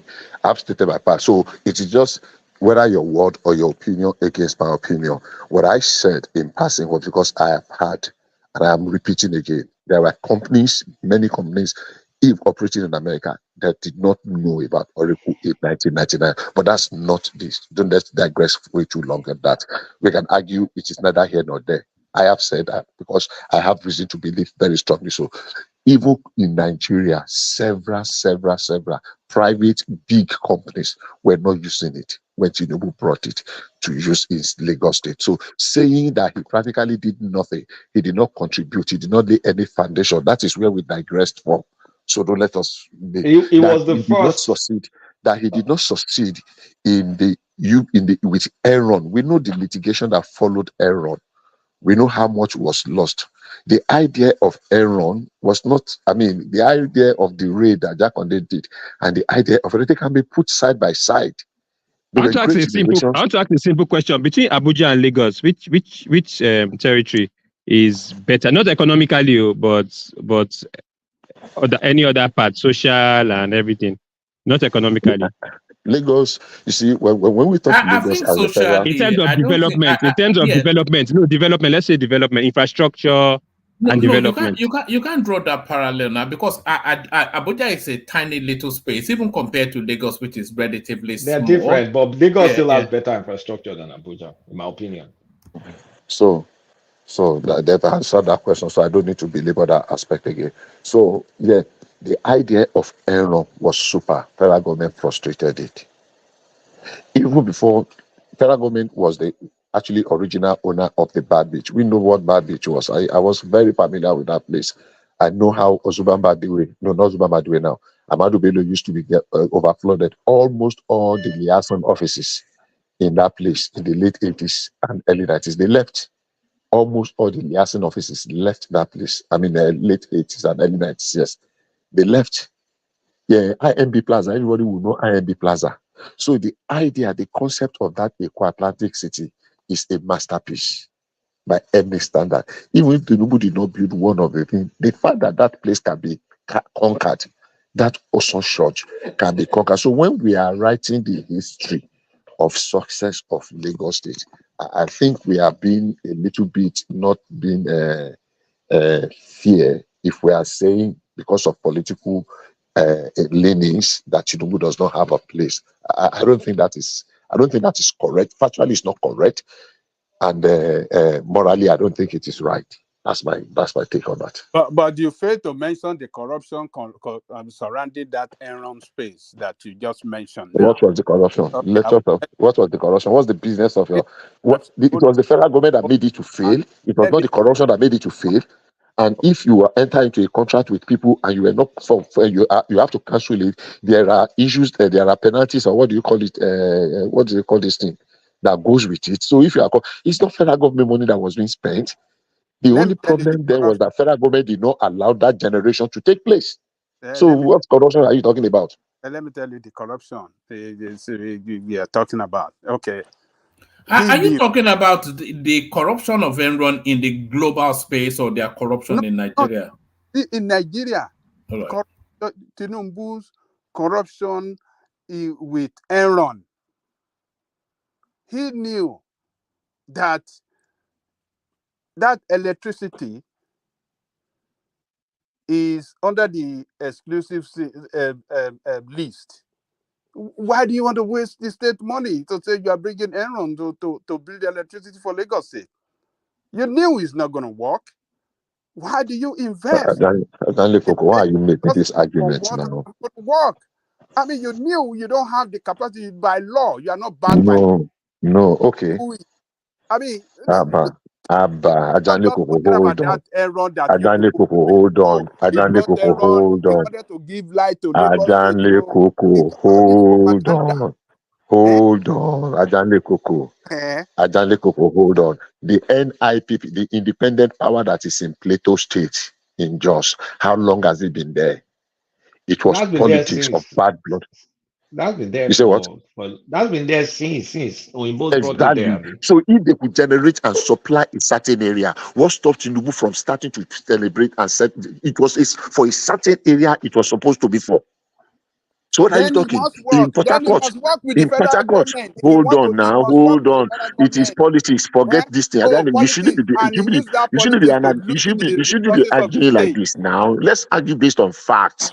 You are saying that it is because of the federal government. It is exclusive list. I can point 5 NIPP. I can point 5 NIPPs across the country it was simply politics that Obasanjo used to crumble it, like he tried to crumble the local government or the LECD or whatever that happened then, and the Supreme Court ruled him out eventually. So he knew the law.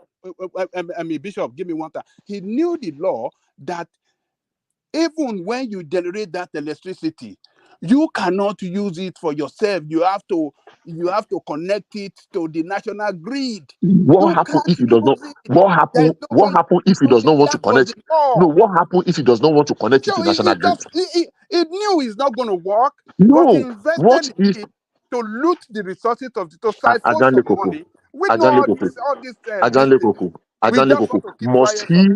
Must he connect it to the national grid? Must he? The law. If you want to build it no, it is not a law. You can generate and distribute. You don't need to go to the national grid. If you have your capture area that you want to power, the Redeemed Christian Church of God built a power plant of 25 megawatt in their camp. They don't need the national grid. They don't need the permission. to join national grid because it is serving a certain area. So if they say, okay, Alimosho, remove Alimosho from national grid, we want to generate the power, or Lagos Island, or what do you call this place, this industrial area, Agbara industrial area, we are generating 50 megawatts. So Bishop, I think if the electricity passes a certain wattage, then it has to be piped into the national grid. That's okay, my so understanding so of what that. so what happened when so what happened? Just hold on now. So what happened when Peter Odili built his own? Did they stop him? Peter Odili built 2 power plants in rivers. Did Obasanjo just stop him? Answer me. He built 2 power plants. Generation is generation we are talking now. Generation, even if you generate 10,000 Yeah. by the state, you generate 20,000. You can't get 20,000 to distribute 20,000 to the state. He knew that. So He why was knew he this building? thing. He has limit. Hold He on. Was has he building? limit. Was he building 20? Was he building 10,000 or 20,000? And Was he he knew building he can't get 10,000? to anywhere. Was He he knew building that 20? life cannot. Is Oh not my the God. level. Was The level was he can. was Even if he it's alone, building he knew that 20,000 he or can't. He can't. 10,000? I have to go to bed. Though. Okay, Was he Kulata. building 20,000 or 10,000? All right, let's Kulata have a slot, and then we carry on now. Kulata, yes, come in whenever you like. I don't. What's the topic? I've been multitasking, so I don't. Yes, it was just it was wrapped up. Let me actually bring you in on this thing that Bishop sent to me. This piece. It says Nigeria's sovereign is CCC plus, positive outlook, and Kenya is B minus, negative outlook. The below graph shows the default rate of foreign currency and local currency bonds by credit, etc., etc. But it goes on to tell us, it says, it is the first time in history that Moody has given Nigeria a positive rating outlook, and the first time since 2011 that any rating agency has given Nigeria a positive outlook. The market seems to agree. US dollar sovereign yields are down 9%, a little below Kenya, and well below the 12% levels Nigeria saw in March. So, what are you making of Moody endorsing Tinubu? I mean, all the international spaces, yeah. Was this was in February, right? Because I think I read something in February. When was this? I'm not sure. It doesn't give the dates. I'll look for the date. Today. Is it today? Because they also upgraded. They upgraded. Masha.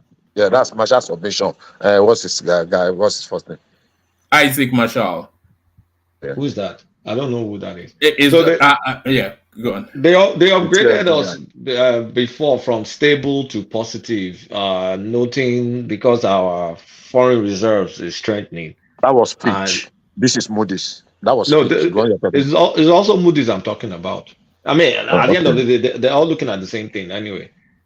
Because they said our foreign reserve is strengthening and we're in a better fiscal position, and because Tinubu has removed the oil subsidy and we devalued, so we have a better fiscal outlook. I mean, compared to the trajectory where we're headed under Buhari, that was we were running into a disaster.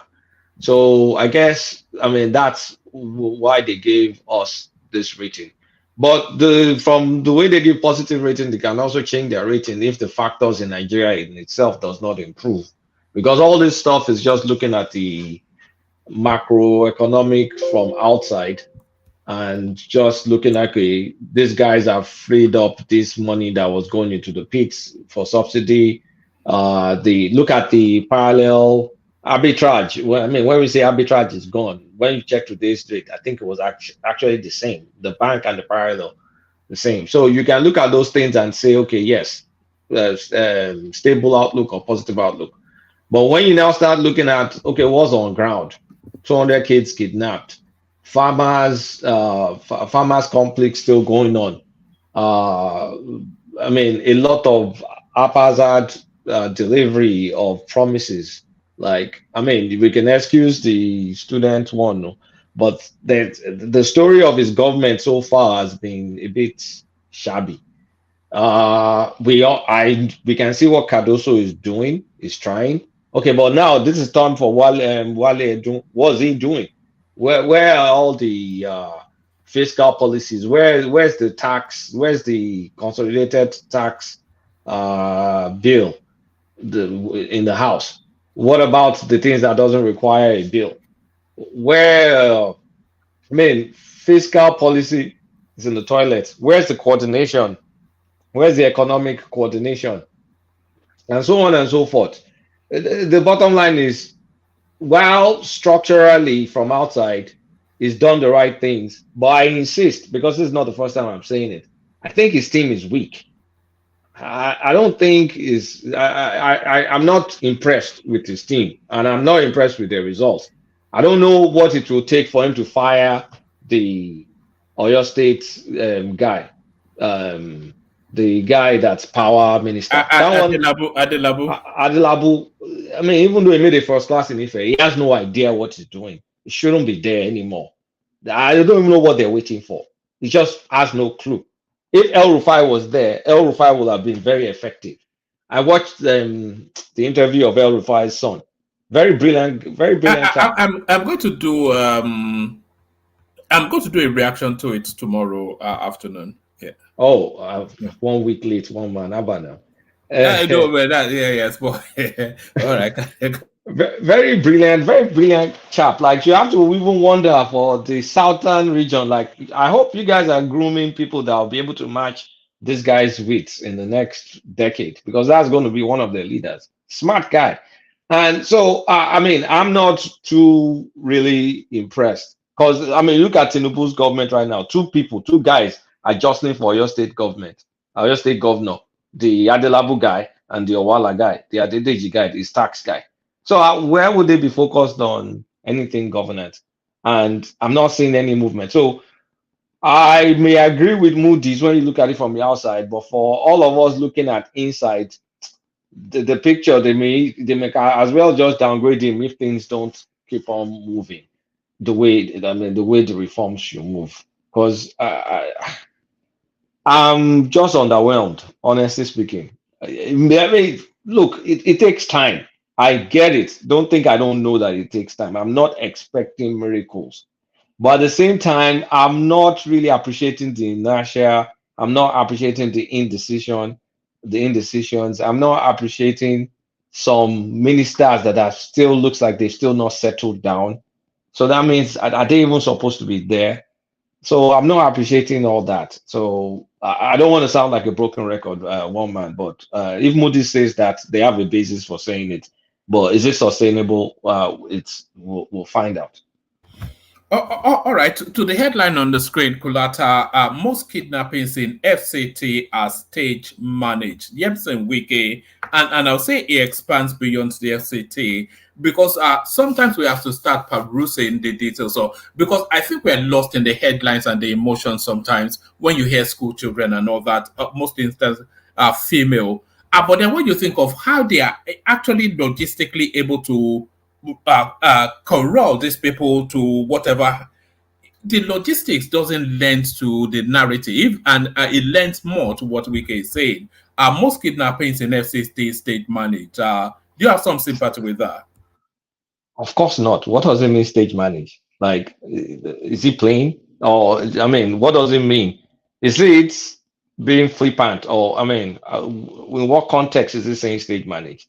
Like it's fake?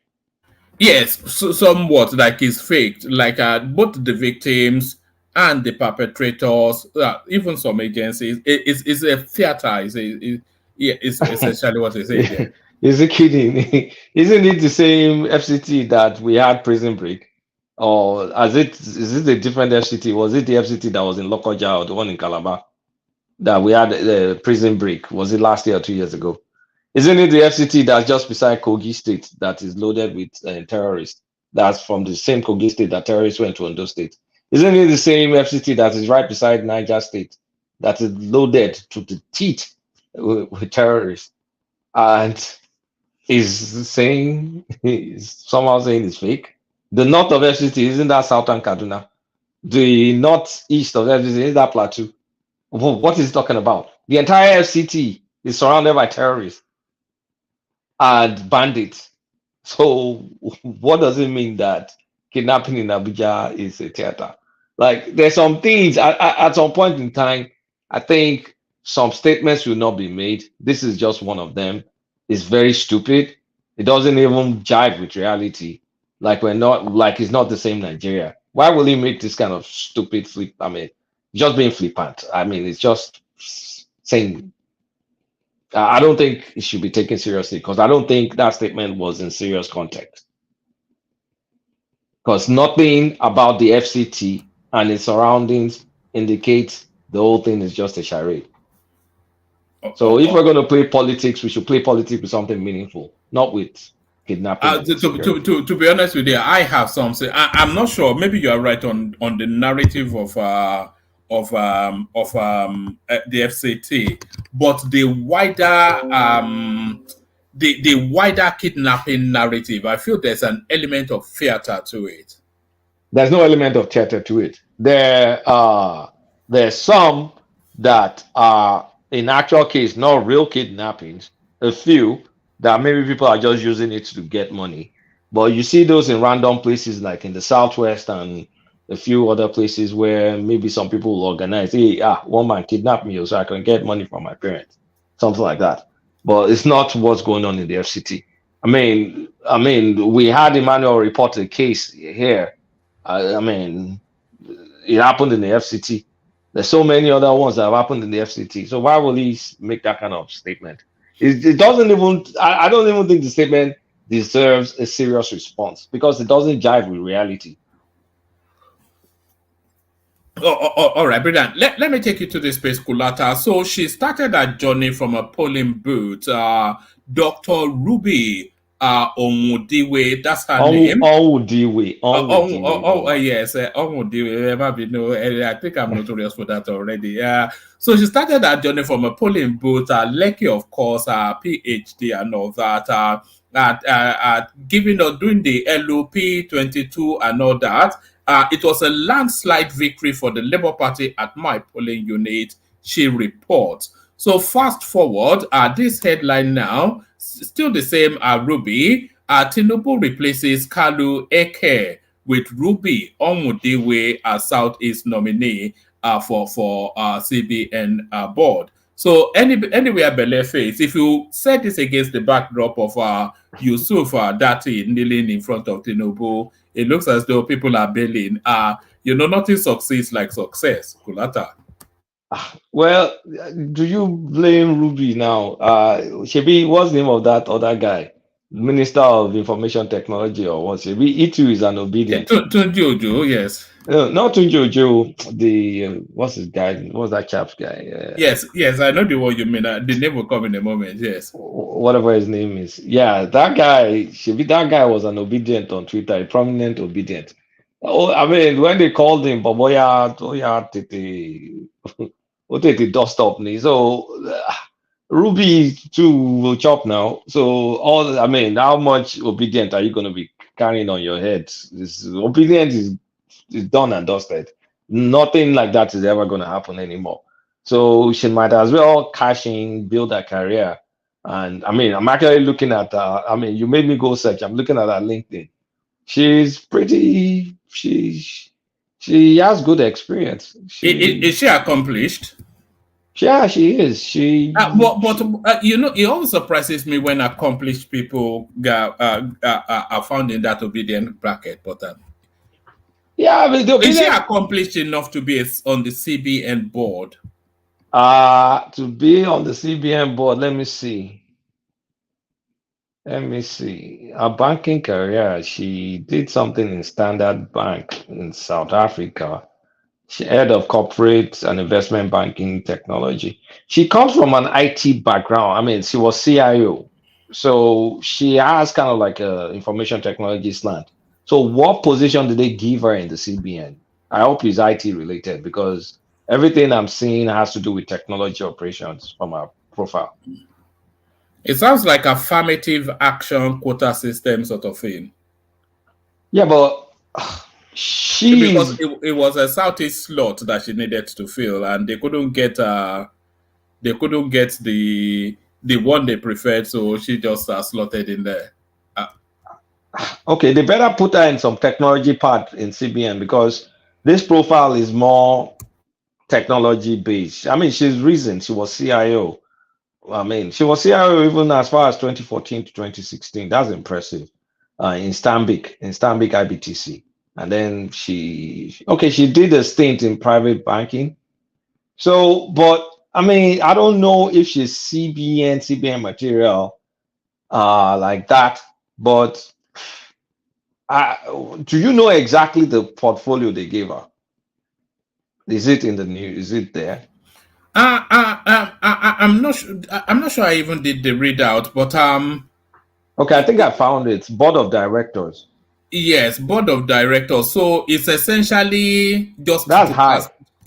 But is it not just a vote casting? It's not a hands-on sort of. It's a.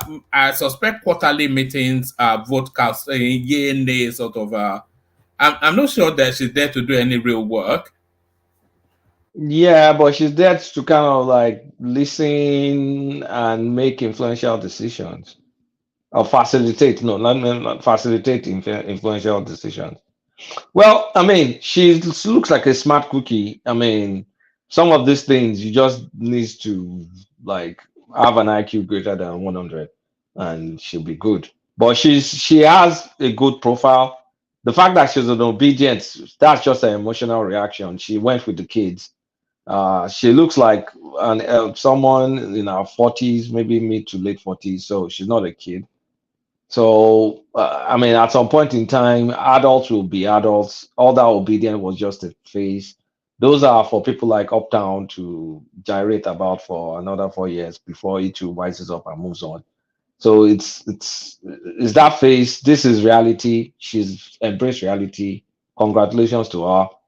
She's just the next obedient that's going to join the camp, and that's not going to be the last. If they're qualified, put them in office. I'm okay with it. But you think is hypocrisy? Yeah, of course, hypocrisy. But look, a bird in hand is worth 50 in the bush. So she'll rather ride with Ashiwaju than keep hanging on Twitter with obedient. So I don't blame her, Sha. It's good. I mean, good for her career. All right. Obasanjo always talks about this carrot and stick approach, and this seems to be what the play is here. And Nigeria opens land air border with Niger Republic. I mean, the sanctions has not worked. They've not been able to bully them to step down. They're directly at your doorstep, so you might as well try and get along with them. This is yet another Tinubu flop. So Tinubu is eating his own vomit now. So look, so the initial gra was for what now? At the end of the day, what concessions did we get from Niger Republic? Did we get any known concession for doing all this? This song Remember and when dance? we used to gather and say we have to go and blow them up with our Tucano jets and all that? So, I mean, at the end of the day, was it what it did not change their mind? They did not even tell you. Did they even say the day they're going to transition to a civilian government? Did they make any promises? No, I think they said 18 months, but that was just a space filler to to steady in. So we didn't milk anything of significance out of them. So that was another training moment for Tinubu. I mean, he messed up on that the way he handled that Nigerian one. It was too quick. I mean, if we're going to be quick and decisive, then be decisive. We do something. Be a man of conviction. But you charge, brag, brag, brag, brag. And then the northern Nigerians kind of like, I told you to, Baba, simmer down now. It was now caught in between simmering down and talking to the West. And at the end of the day, maybe even though America still is in the J because they still need the J. Maybe they probably told him like, okay, Bobo, calm down. At least this guy still give us access to be monitoring this Tuareg people and this terrorist people. So at the end of the day, this is yet another juvenile moment in his presidency. This was a flop. There's no spin in it one way or the other. He messed up because it did not carry through. This is not strong leadership. This is not strong leadership. This is wishy-washy. Because at the end of the day, what was the gra for? So if now Nigeria wants to do something that is going to affect us, what level are we going to pull? We'll say, okay, now we're going to put you on sanctions like you did before, and you backed out of it. So what leverage do we have against them now? When the only leverage we had, you pulled it immediately and you did not see it through. And for FYI, we just also got awarded the loan to build the train to Maradi, $1.something billion, and that is going to get executed. So at the end of the day, is it a Fulani railway? I thought they'd abandoned it. No, they just funded it. They just found money for it. So at the end of the day, what did we gain? Nothing. Nothing. Look, there's some areas where you can excuse him, right? But there's some fundamental areas where he's just making flop after flop after flop. This is one of them. Who is the Bolaji Akinyemi of this government? Our foreign policy expert. I don't think we've had one since Bolaji Akinyemi, I don't think we've had one. And this is Nigeria with qualified people. So we don't have any foreign policy guru or gurus across Yoruba land, Igbo land, South, North Central, everywhere, Northeast, we don't have anybody? Okay, who is the one that they even nominated? What's his name? It's Yusuf Tagar, I think his name is foreign. So what's he doing? But he's quite effective though, because he was speaking on Nigeria joining the BRICS. Went to Russia to schmooze Putin and the rest of them. I have zero experience in foreign policy. Me too, I can say Nigeria should go and apply for BRICS. What is that rocket science? What's in there to say we're going to apply for BRICS?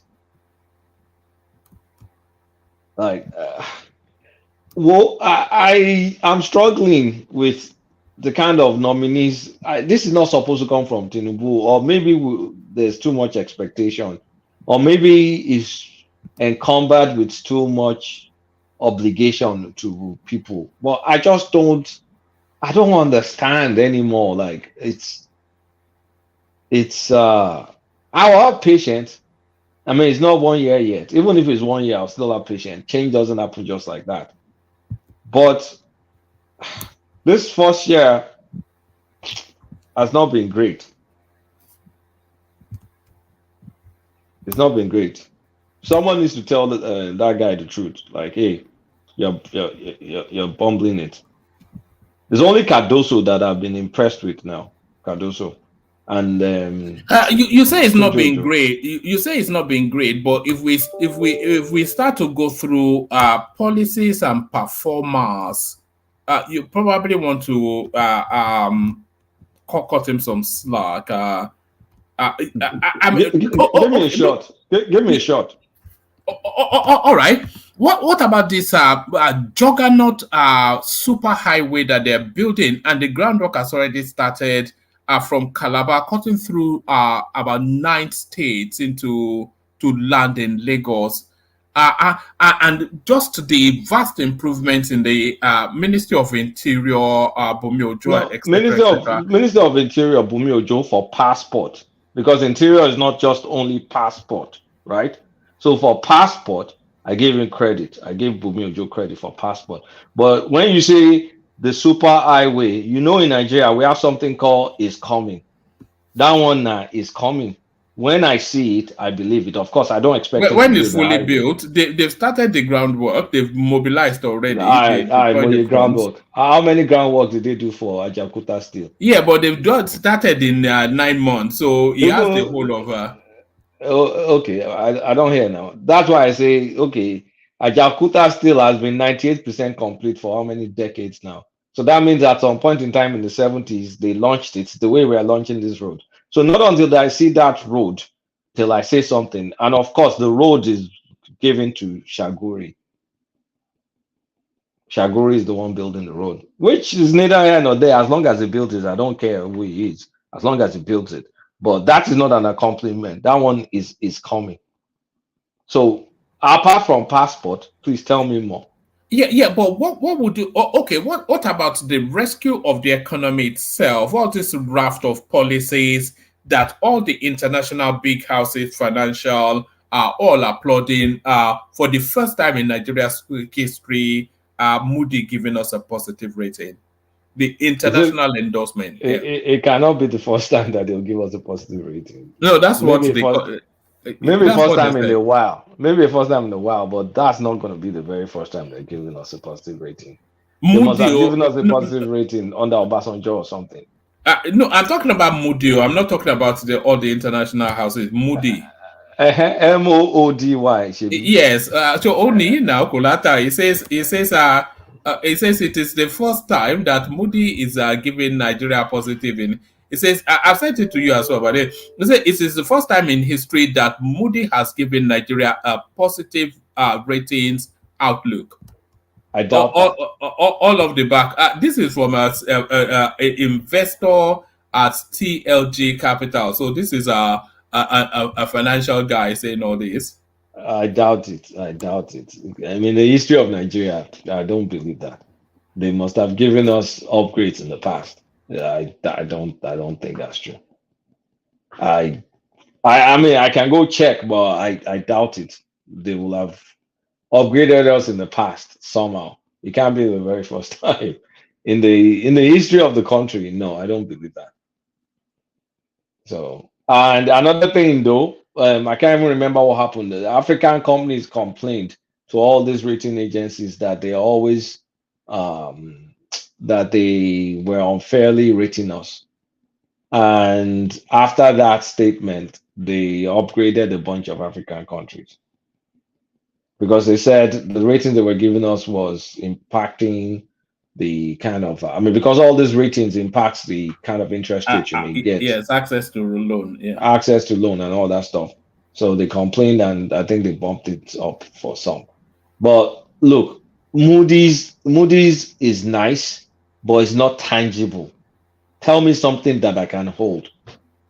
Passport, I get that. No. There's nothing that would have come to its full fledging, but okay. We talked about the financial realignment, all the big steps which you have agreed with. I've agreed with them in principle, but in execution, a lot of them have been piss poor.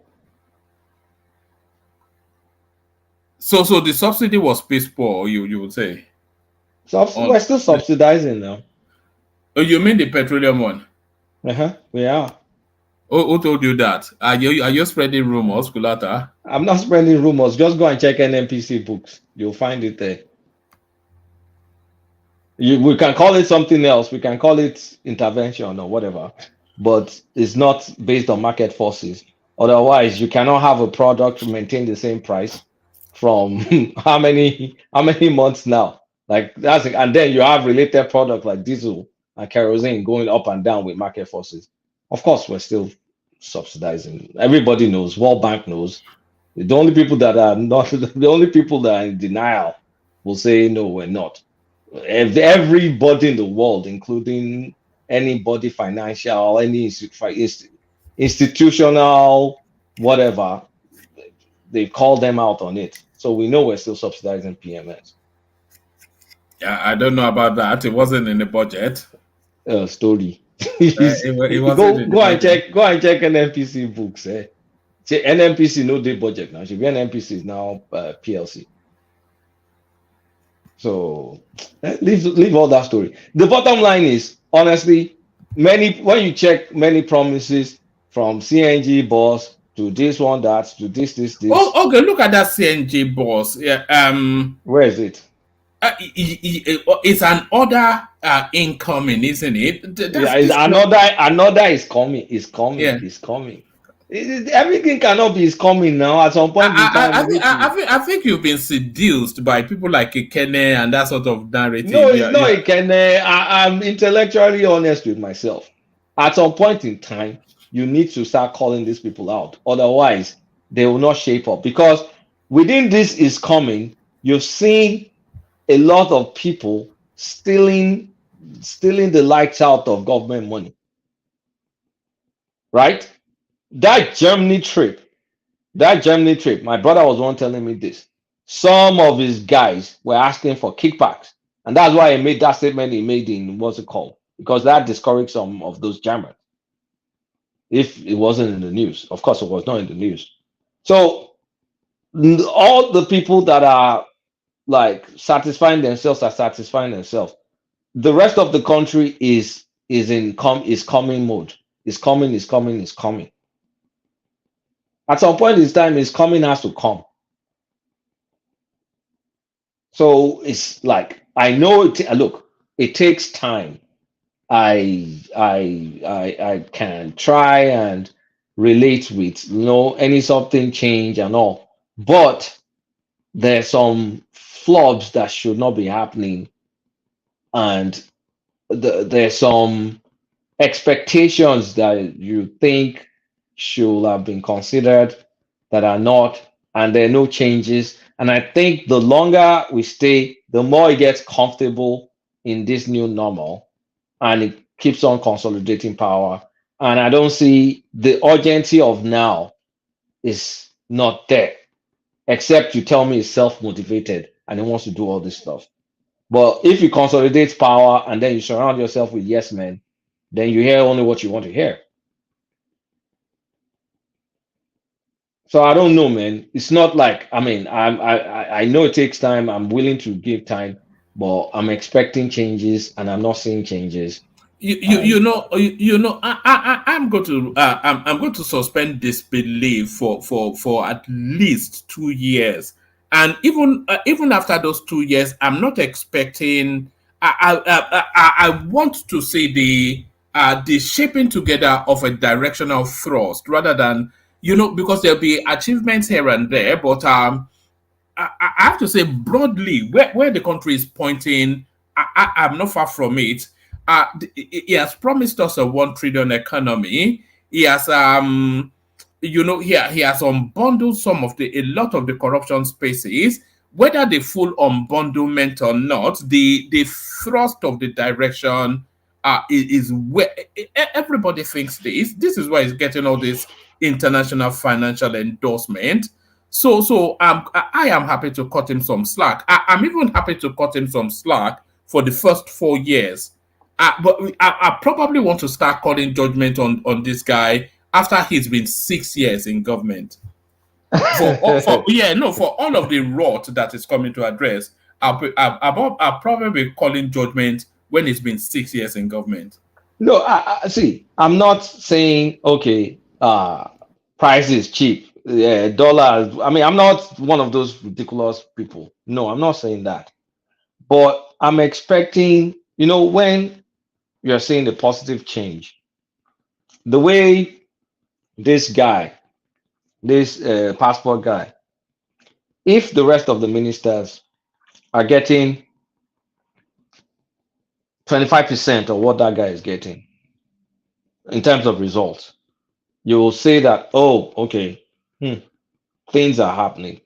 If, let's just say, 60% of the ministers are getting 25% of what that Bumiojo guy is getting, you'll feel good, right? But when you're not getting anything, and even for serious areas like insecurity, it's neither here nor there. They're just making the same stupid statement that they used to make under Buhari. Then you now start thinking like, this sounds so familiar. This is not supposed to come from this guy, right? And It's underwhelming. I don't know how to say it. Because even if they say, okay, promise, I mean, we're going to do this, we're going to do that. Okay, you look at it as a rational person. Yeah, that's true. If you do this, do that, do this, do that. And then they give a date. And then nothing happens. And then you say, what? And then shenanigans are still happening. So that hasn't changed. The good areas that have changed that I'm going to acknowledge is coming from Cardoso. The what's it called? Is doing his best with the arbitrage. I get that. The subsidy, yeah, it has changed. Even though I mean I was just being, you know, I was nitpicking. It has changed. Yeah, we're still subsidizing, but it has changed. Those are significant areas, right? But the rest is like it's like inertia. We're just stuck in a rut somehow. And it just feels a bit helpless. I don't know. All right. What are the big lift? Look, if we look at the big lift areas within the Nigerian space, we're talking about infrastructure, we're talking about education, we're talking about security, and we're talking about health. So those are big lift areas. So what is it doing? Let's go with the last one. So this guy has commissioned 6 super class health facilitation in audio political areas. So Yeah, yes, I mentioned this months ago that I should do that. I'm glad you did it. Yes. So For there's academic that. medical centers, but Yes. that I mean that's for academic medical center. That's obvious. I mean because you pick all these teaching hospitals, you can equip them there with the universities. They will already have specialists, so it's kind of like a low hanging fruit, but it's still a promise. Just like Yes, CNG you buses were mean promises. you mean they should have built them already? They're built. They're already there. OUTH is there. UCH is there. Yeah. So you know. There was one thing that Yemsen Wike said a while ago. He said because they have this habit of commissioning projects within Nigeria, then they'll do the mobilization fee, and then they're not able to do anything. There's been projects commissioned that's been still ongoing for 20 years. For reasons of corruption, yes, but for reasons really that they did not get the financing right from the get-go. And this is what Wike said he addressed as the administrator in River State. And I think this is the template as well, Tinubu. So how does this not sound like one of those empty promises? How does it sound like? How does it not sound like one of those empty promises? No. How does it sound like? Yeah, go on. Because at the end of the day, is Lamba. I still audio until we start. Okay, when you tell me, okay, we've like, all right, you kickstart whatever. Okay, I can ask. Oh, so how many oxygen tanks have been supplied to UCH or something? That's something measurable, right? We can start with oxygen tank, or we can start with buttressing the medical supplies or something. We can start with that. Or, I mean, announcement, yeah, I said it. If I was president, I could have called out an announcement. How many months ago did I say here? It's still not. Kulata, by the way, the FG they postponed the loan program again indefinitely. Well, that's one of the issues I have where you announce one thing, then you move it. Like, just wait until you have things together before you put it out there. And it's too impulsive. Yeah, so this is indefinite now. We don't even know when. So why? No, we've already addressed that. It's not indefinite. That's the headline, but that wasn't actually the substance. The headline doesn't match the story, Babati, but it's problematic though. But it doesn't. But before you put it out there, you just have your S together first, then put it out there. So that when you launch it, you have it together. But don't keep moving the goalposts because the inconsistency is just Okay, go ahead. Never mind. You see, there's no sense you know, of competence. I don't even concede that inconsistency. It's just a shame. You know what's going on in Nigeria. You know what? Once you repeat something so often, it takes on a life of its own. And I think this relentless assault by the obedience space is starting to have some sort of traction with people now. You know, when they say, okay, let's look at this flip-flopping, for instance. In this country where I live, policies get changed or abandoned regularly. Correct. Regularly. But policies, one man, before you leave that, but policies get executed regularly too. So when you have one miss or a few misses, it's not a big deal. Well, okay, what about the ones that are okay in the financial space, for instance? It's even impacting on you and I. When they change the policy about how monies can come into the country, that is a policy that follows through. When they change a policy on how the naira is going to be managed as a currency, that's all Cardoso. Cardoso is doing well. Well, it's still the government. It's still the government. It's still Manchester United. I told you. Before I started this, my woe betide Nigeria mantra, I said Cardoso is doing his work. I said Tunji Ojo Lubumi is doing his work. As far as passport is concerned, Interior is not only passport. I have to repeat that. As far as passport is doing his work, but outside of that, I am struggling. But don't you give them any pass on agriculture? I mean, you saw the move. I watched the launch. Niger State governor, I do. But the push by the minister. So, because I have complained about that ministry that they should be at the forefront, right? But okay, let me just ask you a question. I know you just.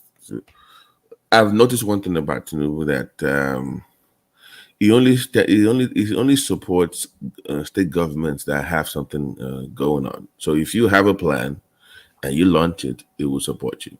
If your state governor is hard and doesn't want to do anything, he just doesn't do anything. So I think his own style is, from my own the way I see from that. This the way what I'm looking at. Is more of he's only going to support states that have proactive governors. Yeah, but if you don't have anything, you're going to do anything. You're just going to. You see, my criticism is not even on the subnationals, because the subnationals should chop flogging. I should not be one person criticizing governors, because I have the most useless governor in the country, Adeleke. Yeah, but I'm saying that, but at the federal level, I know there's some things you should do on your own, but not just wait for. Yeah, so let's judge him based on the scope. On the federal scope. I don't want to judge him on what the state governor should do. I want to judge him on his promises, his actions, his inactions, and his reversals, and his ineptitude in some areas. That's what I want to judge him on. I don't want to judge him on what's happening in Kebbi State or whatever. No. Or Osun State. Those are we judge the state. How do you think he's doing on security so far, though? I think that's the most. I don't think he's doing very well, because I don't think we've departed from the posture we had back in Buhari. Are we getting as many instances of insecurity as we have done since Obasanjo till now? 250 something kids just got kidnapped. Yeah, that's just a highlight. Prior to that, that's not just. If that happens in any other country, heads will be exploding. And not just that. After 2-something got kidnapped in Kaduna, 60-something got kidnapped 2 days ago.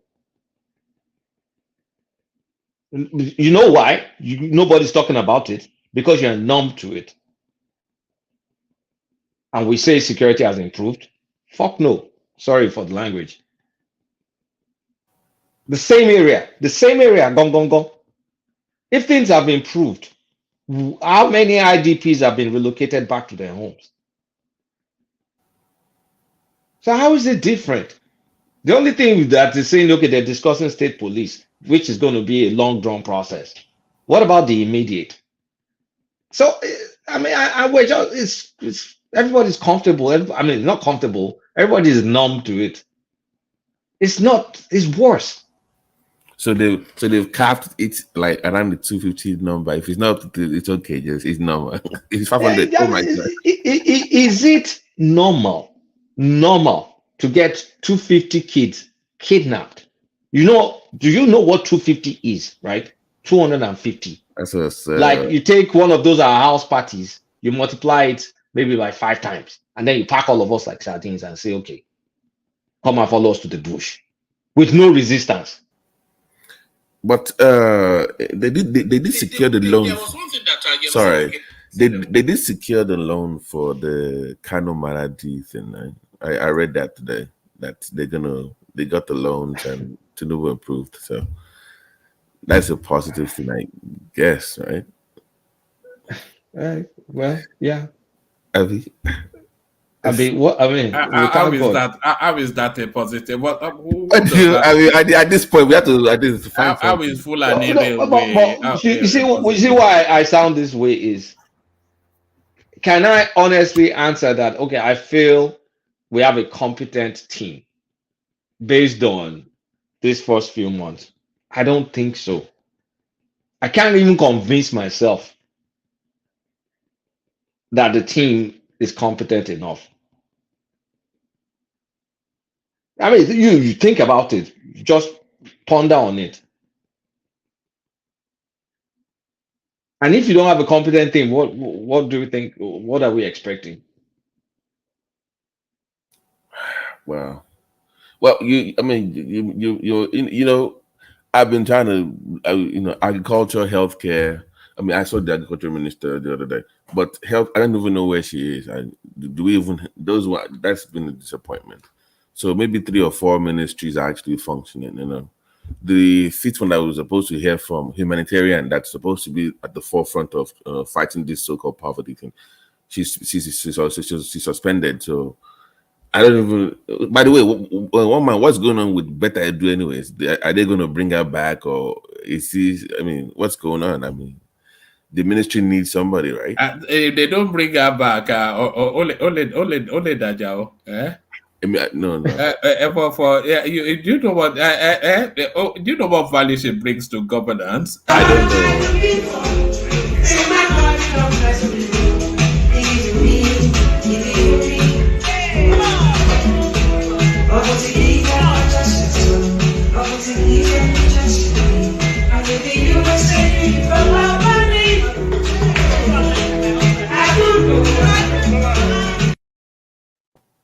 How can you accuse somebody like that of stealing money?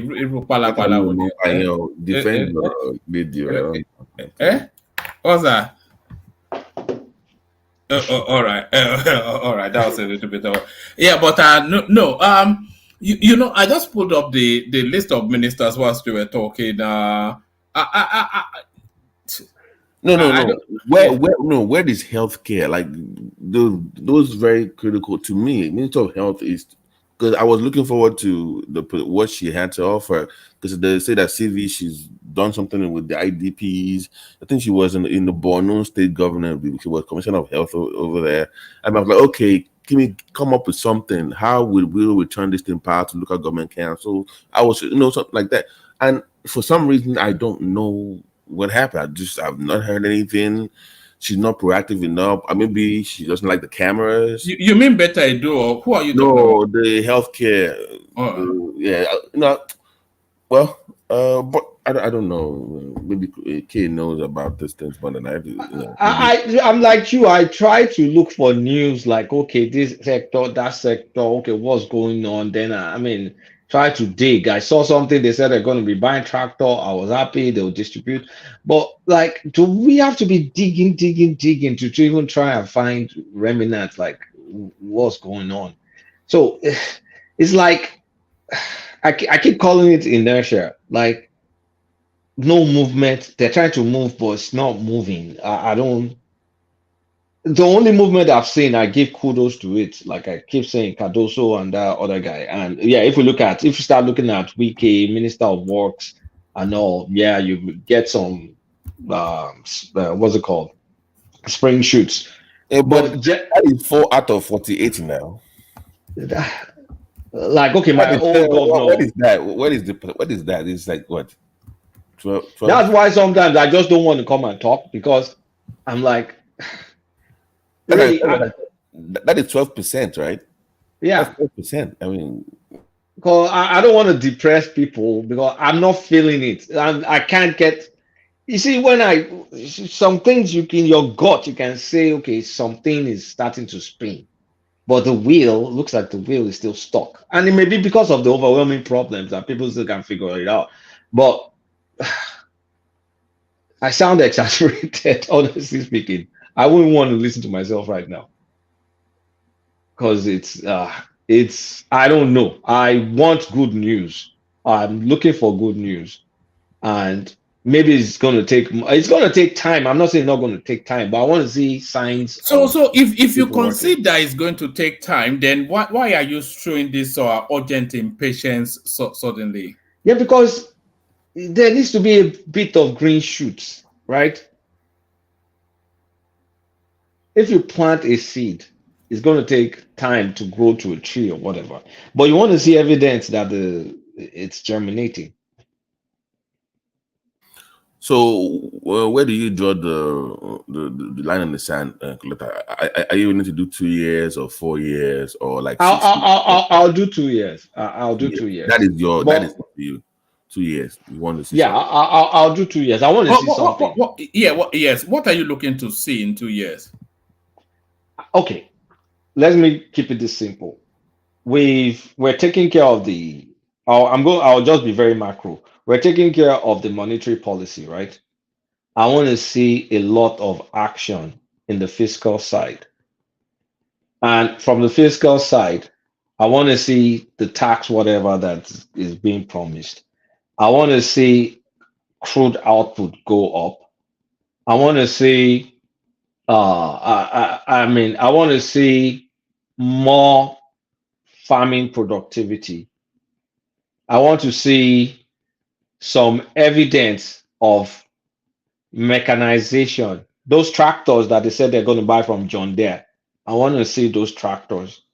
I want to see evidence of off rain season farming, dry season farming. I want to see it happen well. I want to see insecure. I don't see any reason why you shouldn't see that year cycle of farming data because they are already synergizing the Ministry of Water Resources and the Ministry of Agriculture. So, By the way, why don't we have like I know we have investment bank, but why can't we have a bank dedicated just for agriculture in each state? We do. Just for we do have one, yes. So why that should be where you should? Oh, okay. Okay, go ahead. Don't even let. No. Land that point because that might, yeah. Because with people like Simba they will talk about they got loans as single digits. Yeah, because they know better. But some of these farmers don't even know anything about how to access these loans. So if you have that across the case, if they are at the forefront of giving these loans to these small scale farmers, put them out there, put more funding there. And just work it from there. That's why that I was talking about, but how they are linked to the state. That's why I brought the state of Tinubu was talking about. Oh, we need more lands. Give us more lands. Well, that means if the state gives the land, that's the only way it can work. That's the way you put it out there. Like, well, I want to do a lot, but I need you to do something for me at the state level. So it's kind of their heads like, hey, but he's talking like he's helpless. That's the way it came across in that. This is one of the greatest politicians we've had in this country. He can't be helpless. He has all the levers. I mean, do you believe Tinubu is helpless? At least if he can bully the entire Southwest on a policy, you guys do X, Y, Y, Y, Z, Z, Z, Z. This is the template. Bam, you guys go and do it first. He can pull Kwara and Kogi to join them. And that state that caused him his dad, that one is even willing to do anything for him. Nigeria state is willing to do anything. So that's the reason I brought up the state thing earlier when you were talking about, So you see, Babati, I was just thinking, okay, we have what's the name of that pharmaceutical that left? The G something. G. So how come we've not gone to bring through one of? I'm not saying government to take one of your boys, one of your guys, go to India, bring a generic drug manufacturer here, give license. You can even give your party, do party. At least let them bring it here and let them start. I mean, let's even just see that they have the money. How much is generics? But Right? you have to then address the reason why GSK left. Like, okay, Forget GSK. That's why I say you can use one of his own boys. right, okay. I'm not trying to pretend that pious and all that stuff. No, I'm not one of those people. I want effective stuff. You can look. Give them tax break. 10, in fact, Exactly. 10 years. Don't worry. We will give you just come.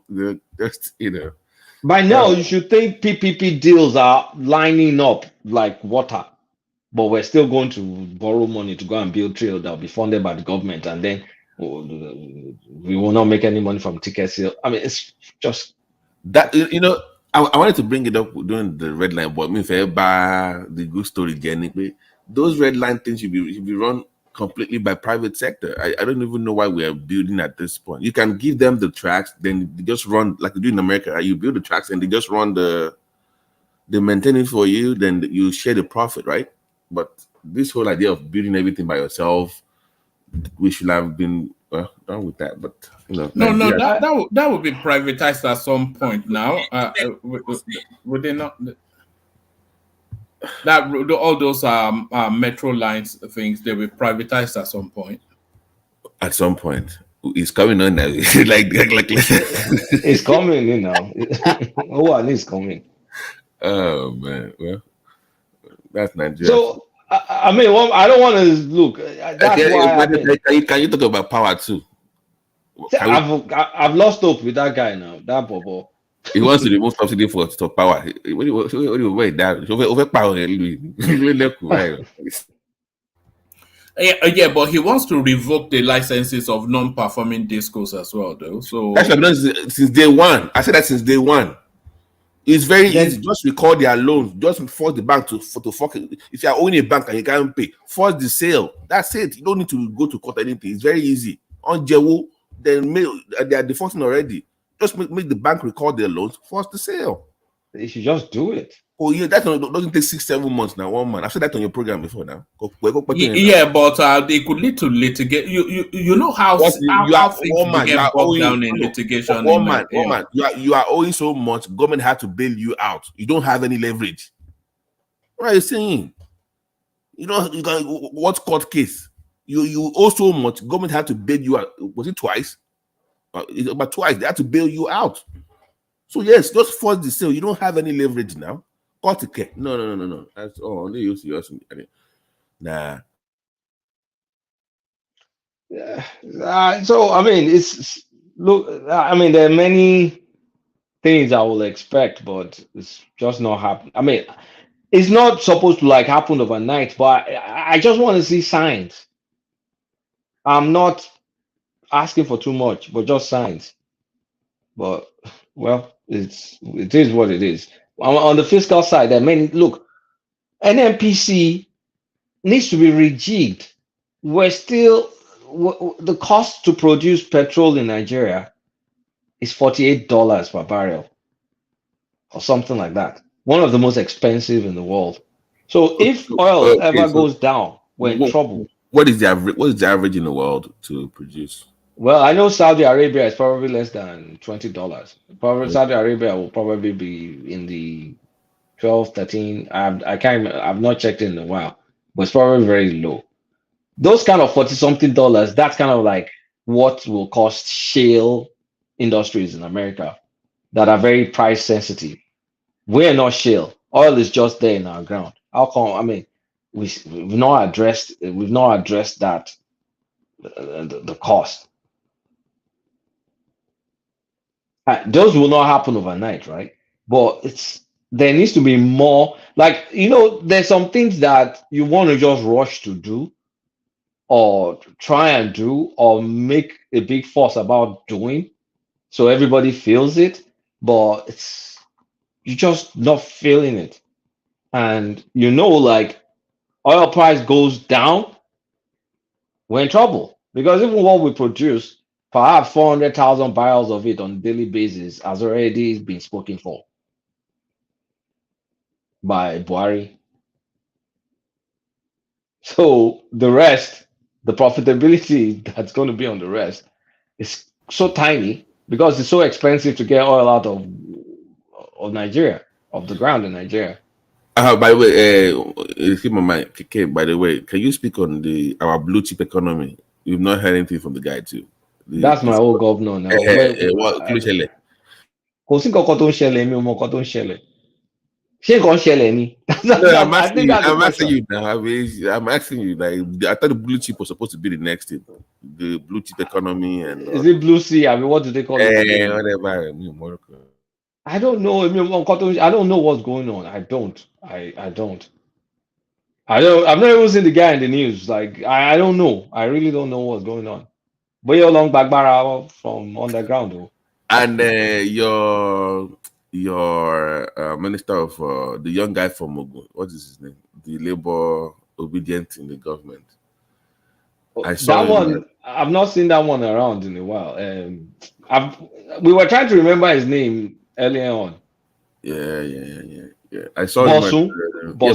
I saw him at the fall. You know, they are building more data centers in Eco Atlantic. They have about 2 or 3 coming up. So it was at the launch. Oh, okay. Data center. So yeah. So well, I want him to do well. I hope he does well. But let me go on to him. I'm like, Okay, let me ask. Am I the only one feeling this way? I mean, am I? You are the only crazy? one. You are feeling that way because you have been. Let me tell you what is going on here. I think it's the mindset. I think because I think he has an investor mindset, and you know, if as an investor you speculate a lot, you forecast. Okay, if A is plus B is equals to C. So when you see a fund, when you see the government policy, then you make a move. That's the way he sees things. So I understand where it's coming from. Where okay, as an investor, you see things differently. So I think it's just the mindset that he has. Maybe that's why it's different from people and other people on the platform. Am I right on that? Okay, you're right, but I just don't want to feel weird. Like, am I crazy? Am I? No. You're not. Don't mind one man. You're not. I see what you're saying. No, I don't see what he said. It wants to make friends. Kulata is trying to make friends. Oh, friends. One of the biggest trolls. He wants to make friends with those damages. Damages stuff. The raw meat eaters. You know, that's what he wants. No. And do you know what's funny? Do you know what's funny? If he actually does that and it goes back there, they will just welcome him like, yeah, we've always loved you. You know, they just change all overnight and they will be your best friend. Just say Peter Obi is the best that ever happened. Peter Obi is a phony. Square Bass. They don't want me to start on Peter Obi. You know, he was asking them to go and probe this Ningi something. Even Ningi has backed out himself, but he's still, you know, ever what man? The council 30 better now. But to the story, to what? Hold on. To what the Senate majority that said about, he described it as a civilian coup, and he brought up a very good point that I don't think people are even paying attention to. That in the history of Nigeria, at least this Fourth Republic, each time we've had the Senate president from the South, there's always been turmoil. Oh yeah, we played that here. Yes, that was Senator Bamidele, wasn't it? Right. So you think it was a coup to destabilize Akpabio's? Do you believe that, woman, or what evidence do you have to that? No, I believe there's a subterranean machination, some Macedonian, some Machiavellian movement by their bookies.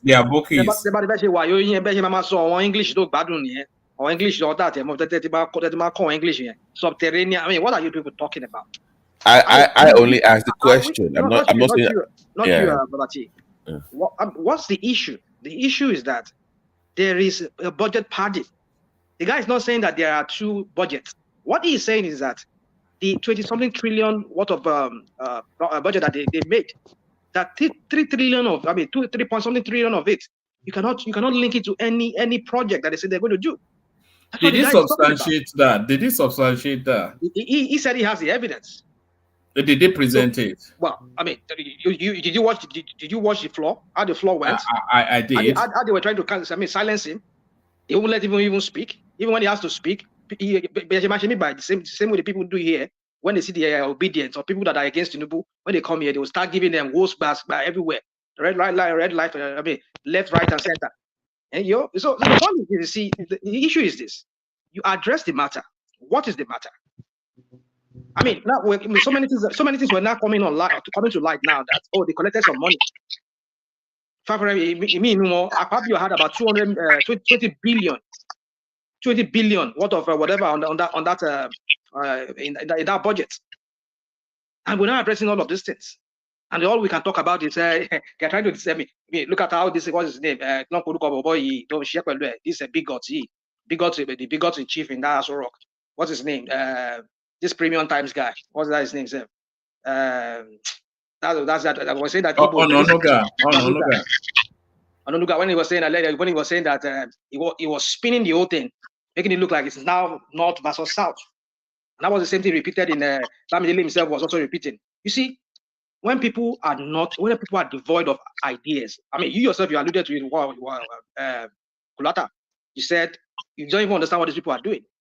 I mean, what actually brought me in when you and Babati were having this conversation about blue chip or whatever, blue sea economy or whatever crap the Tinubu were created, and we're not even hearing anything from that space. You'll be using high-sounding words just to cover your shenanigans. I mean, the point is this: is that they are now making it look like it's North versus South, or because Tinubu is suddenly we realize that Tinubu is the Western candidate, is a Western man. I mean, he's a Yoruba man. I mean, come on. Face the issue. Talk about the issues. These are people who really wants to work for the people. Rather than start coloring. Because when people don't have any idea, they start resorting to insults and resorting to some or English or pedestrian, whatever. You see, the point is this: that I've said it. Tinubu is going nowhere with this government. This is not swear. The way the whole structure is stacked against him in that country, either he is part of it that created it, or he made the ones that have been there even before he ever dreamed of becoming president. I mean, the point is that until he goes back to the very basic, the very elementary of that, what really made us as a country in the first place, he's not going anywhere. He would do the same until when just like the Bubu did and another 4 years or 8 years of our life, if he had another second time, will be wasted again, making 16 years of APC wasting our life, despite the one that PDP did. So the point is this: is that I don't see if these people do not cut this bigotry of everything. You have to spew it under the guise of ethnic. Oh, they hate Akpabio and they don't want Akpabio to succeed. They're trying to. What was that? Why don't you talk about the issue? Okay, this guy, bring that thing you say you have. Bring it. Let us talk about it. Okay, you have 5 billion. You have how much? This and that. Let us talk about it. No, they don't talk about it. Bamidele was saying that we should wait until when they do it. If they don't do it, then we know. I mean, after when they've left office, when they did not finish a project or they don't do any project, they left the Senate. Is that where we start using EFCC to start chasing them? The one that did not do their own, how many are they arrested? Among all the project money that Bubu gave, the one Wasonjo gave, the one that Jugulo Jonathan gave to them, how many of them have done their own constituency projects? How many of them that EFCC has arrested and prosecuted successfully? You see, the point is this: we need to nip something in the bud from when it should be nipped in the bud. I don't even know why they're even giving them. These are lawmakers. Their work is to go there and make laws for Nigeria. I don't know what's concerned with constituency project, if not because it's graft. They want to steal money. They want to but rational mind, the kind of democracy we practice, there will always be what they call pork barrel in the US, so-called constituency project. In the US, they can't even remove it in the US. So it's just the kind of stupid democracy we practice. It will always be there. Hold on, rational mind. Let's hear from Folly Bees, and then I'll take it to the. Then we'll take it to the back end. We'll shut it from the front, take it to the back end, the way we can really free flow. Folly, I will be to soon now. Folly. I just woke up, Joe. Look at that. You could still hear all these bald-headed people making all this vacuous noise online. Okay, do these people actually have real jobs? What? Yeah, talk to us.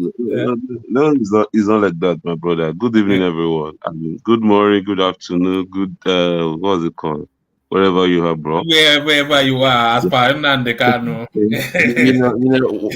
what might actually woke somebody up from sleep to bypass somebody from Ogun State? It's ridiculous. I wonder. It started with us, and we've not heard from him. Yeah, this anti-Ogun. I mean, go ahead. AKT over Ogun. Look at that. Yeah, how dare you? So Foley, talk to us. What's going on in the news? What do you want to speak to? Do you want to speak to the food hubs being opened in Lagos, much to the chagrin of people like Rational Mind, or do you want to speak to us about this budget padding, much to the delight of people like Rational Mind? Actually, I think at this particular junction that we find ourselves, I think silence should be the best answer for me now, because I don't even know what to say anymore. Okay, speak to this. You might enjoy this. Your man is now in the warm embrace of his family. So we've been seeing images of Showore all wrapped around by his wife and children. So you must be glad to have seen that. Yeah, we're just happy for him. We're going back to go and see his family. We're happy for him. Because I think he has spent more than enough. Someone can actually pay for his country. I think he has done the best anybody can do to save his country. But unfortunately for us, the followers, the take it back as the guy is not ready to leave the struggle for anybody. He still wants to come back. I was hearing him saying he will be back very soon, and I thought, and that's the thing, for all of everything that is gone through in Nigeria, what man alive in Nigeria than what man, did you hear his wife? The wife said that she's going to burn his Nigerian passport. He doesn't want him coming back anymore. So why any bonfire for the Nigerian passport, Abi? Any wife will say that. Any wife will say that. When you are doing something and your family is paying the price by trying to manage what is going on, and the people you are even doing it for don't even see you as if you are doing anything. They throw the shit at you as if you are there to come and destroy their life.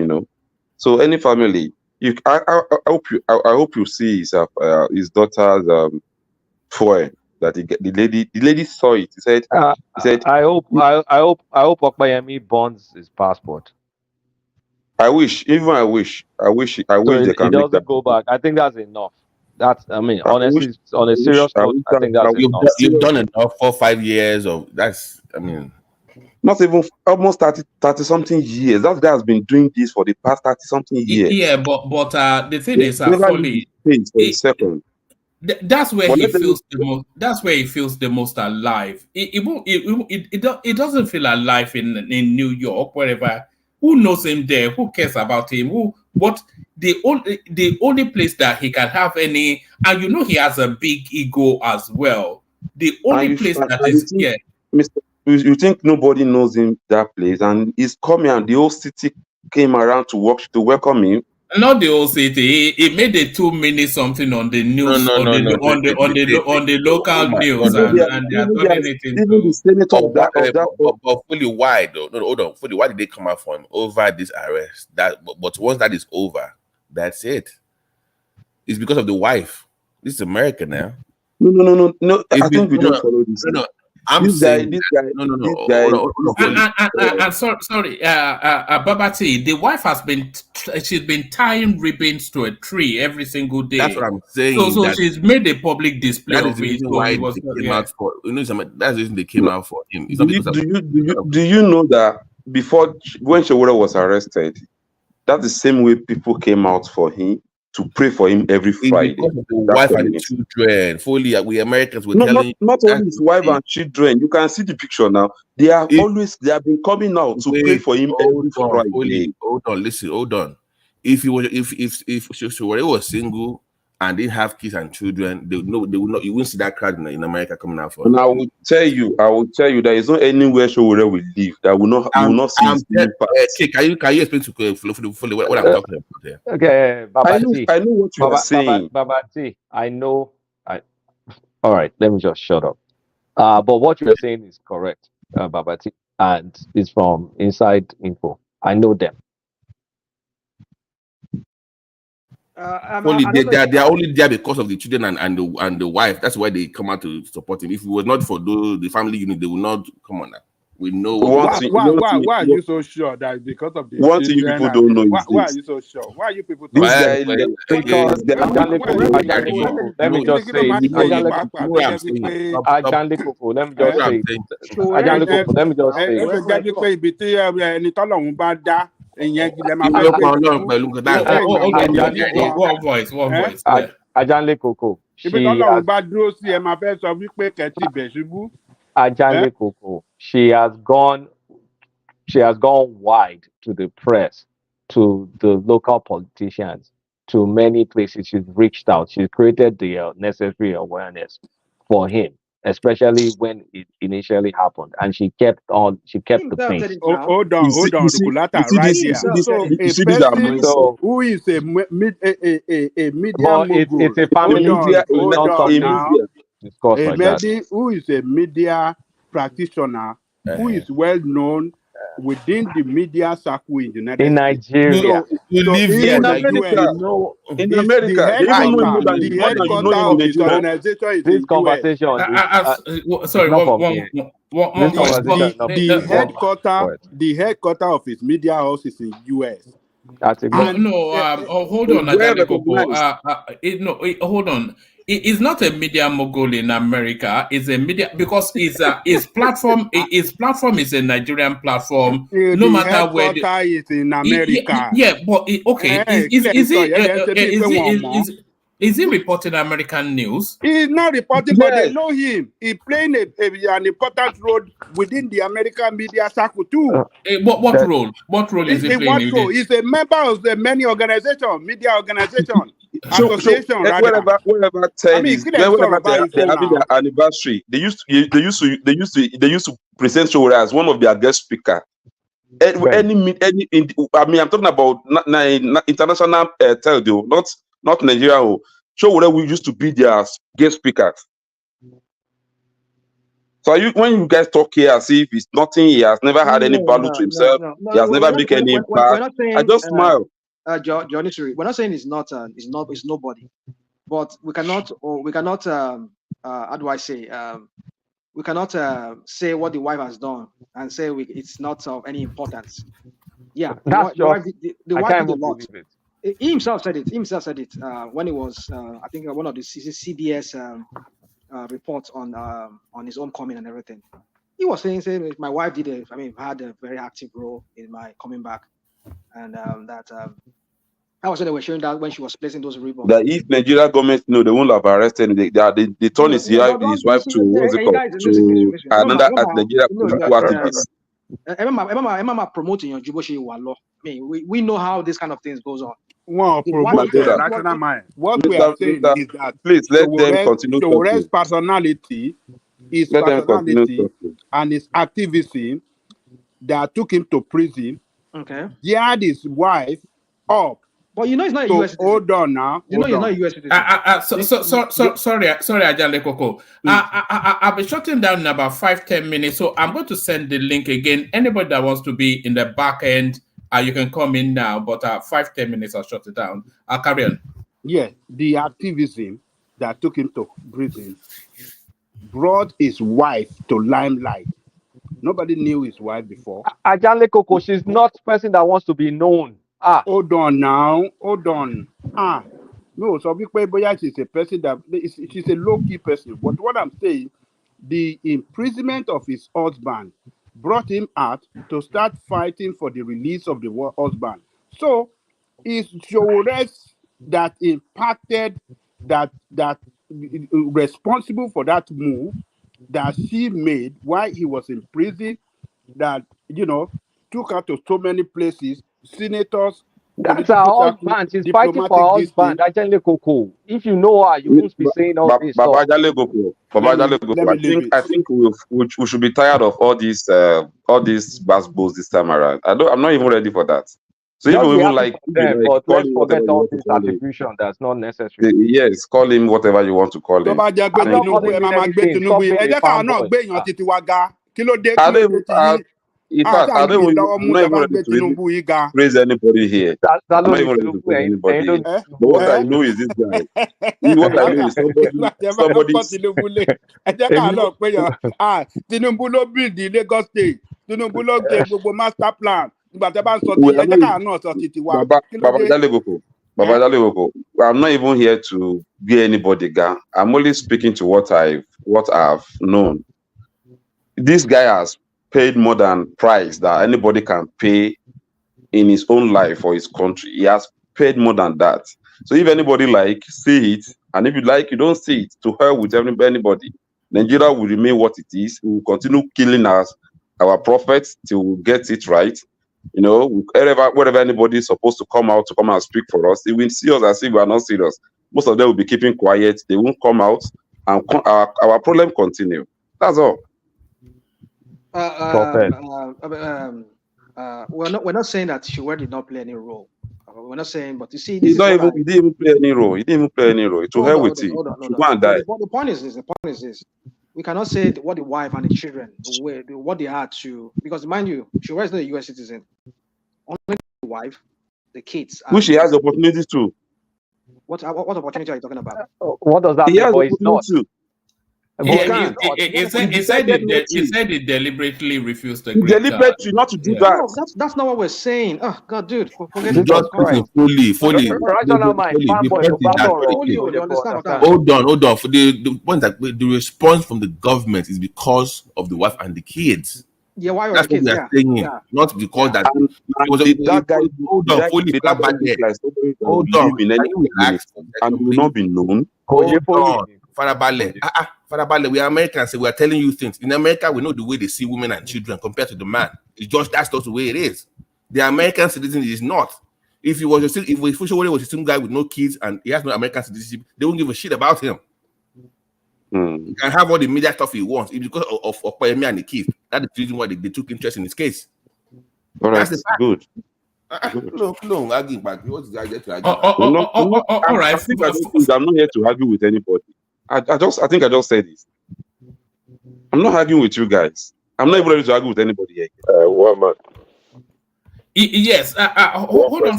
One thing very quickly. Okay, go ahead. Oh yes. Just give me 1 microsecond. Let me acknowledge the super chatters. So that's Alexander Gomez right there. Olatumbosun or Oshunleti. So there's person right there. Ayo, as of course, we often mention yet again. There's Crown right there. Chioma digs into our pause. That's Chioma and One Niger, the last entrance into that space. So thank you for us. So thank you everyone. We'll see you again tomorrow. Thank you everyone. See you.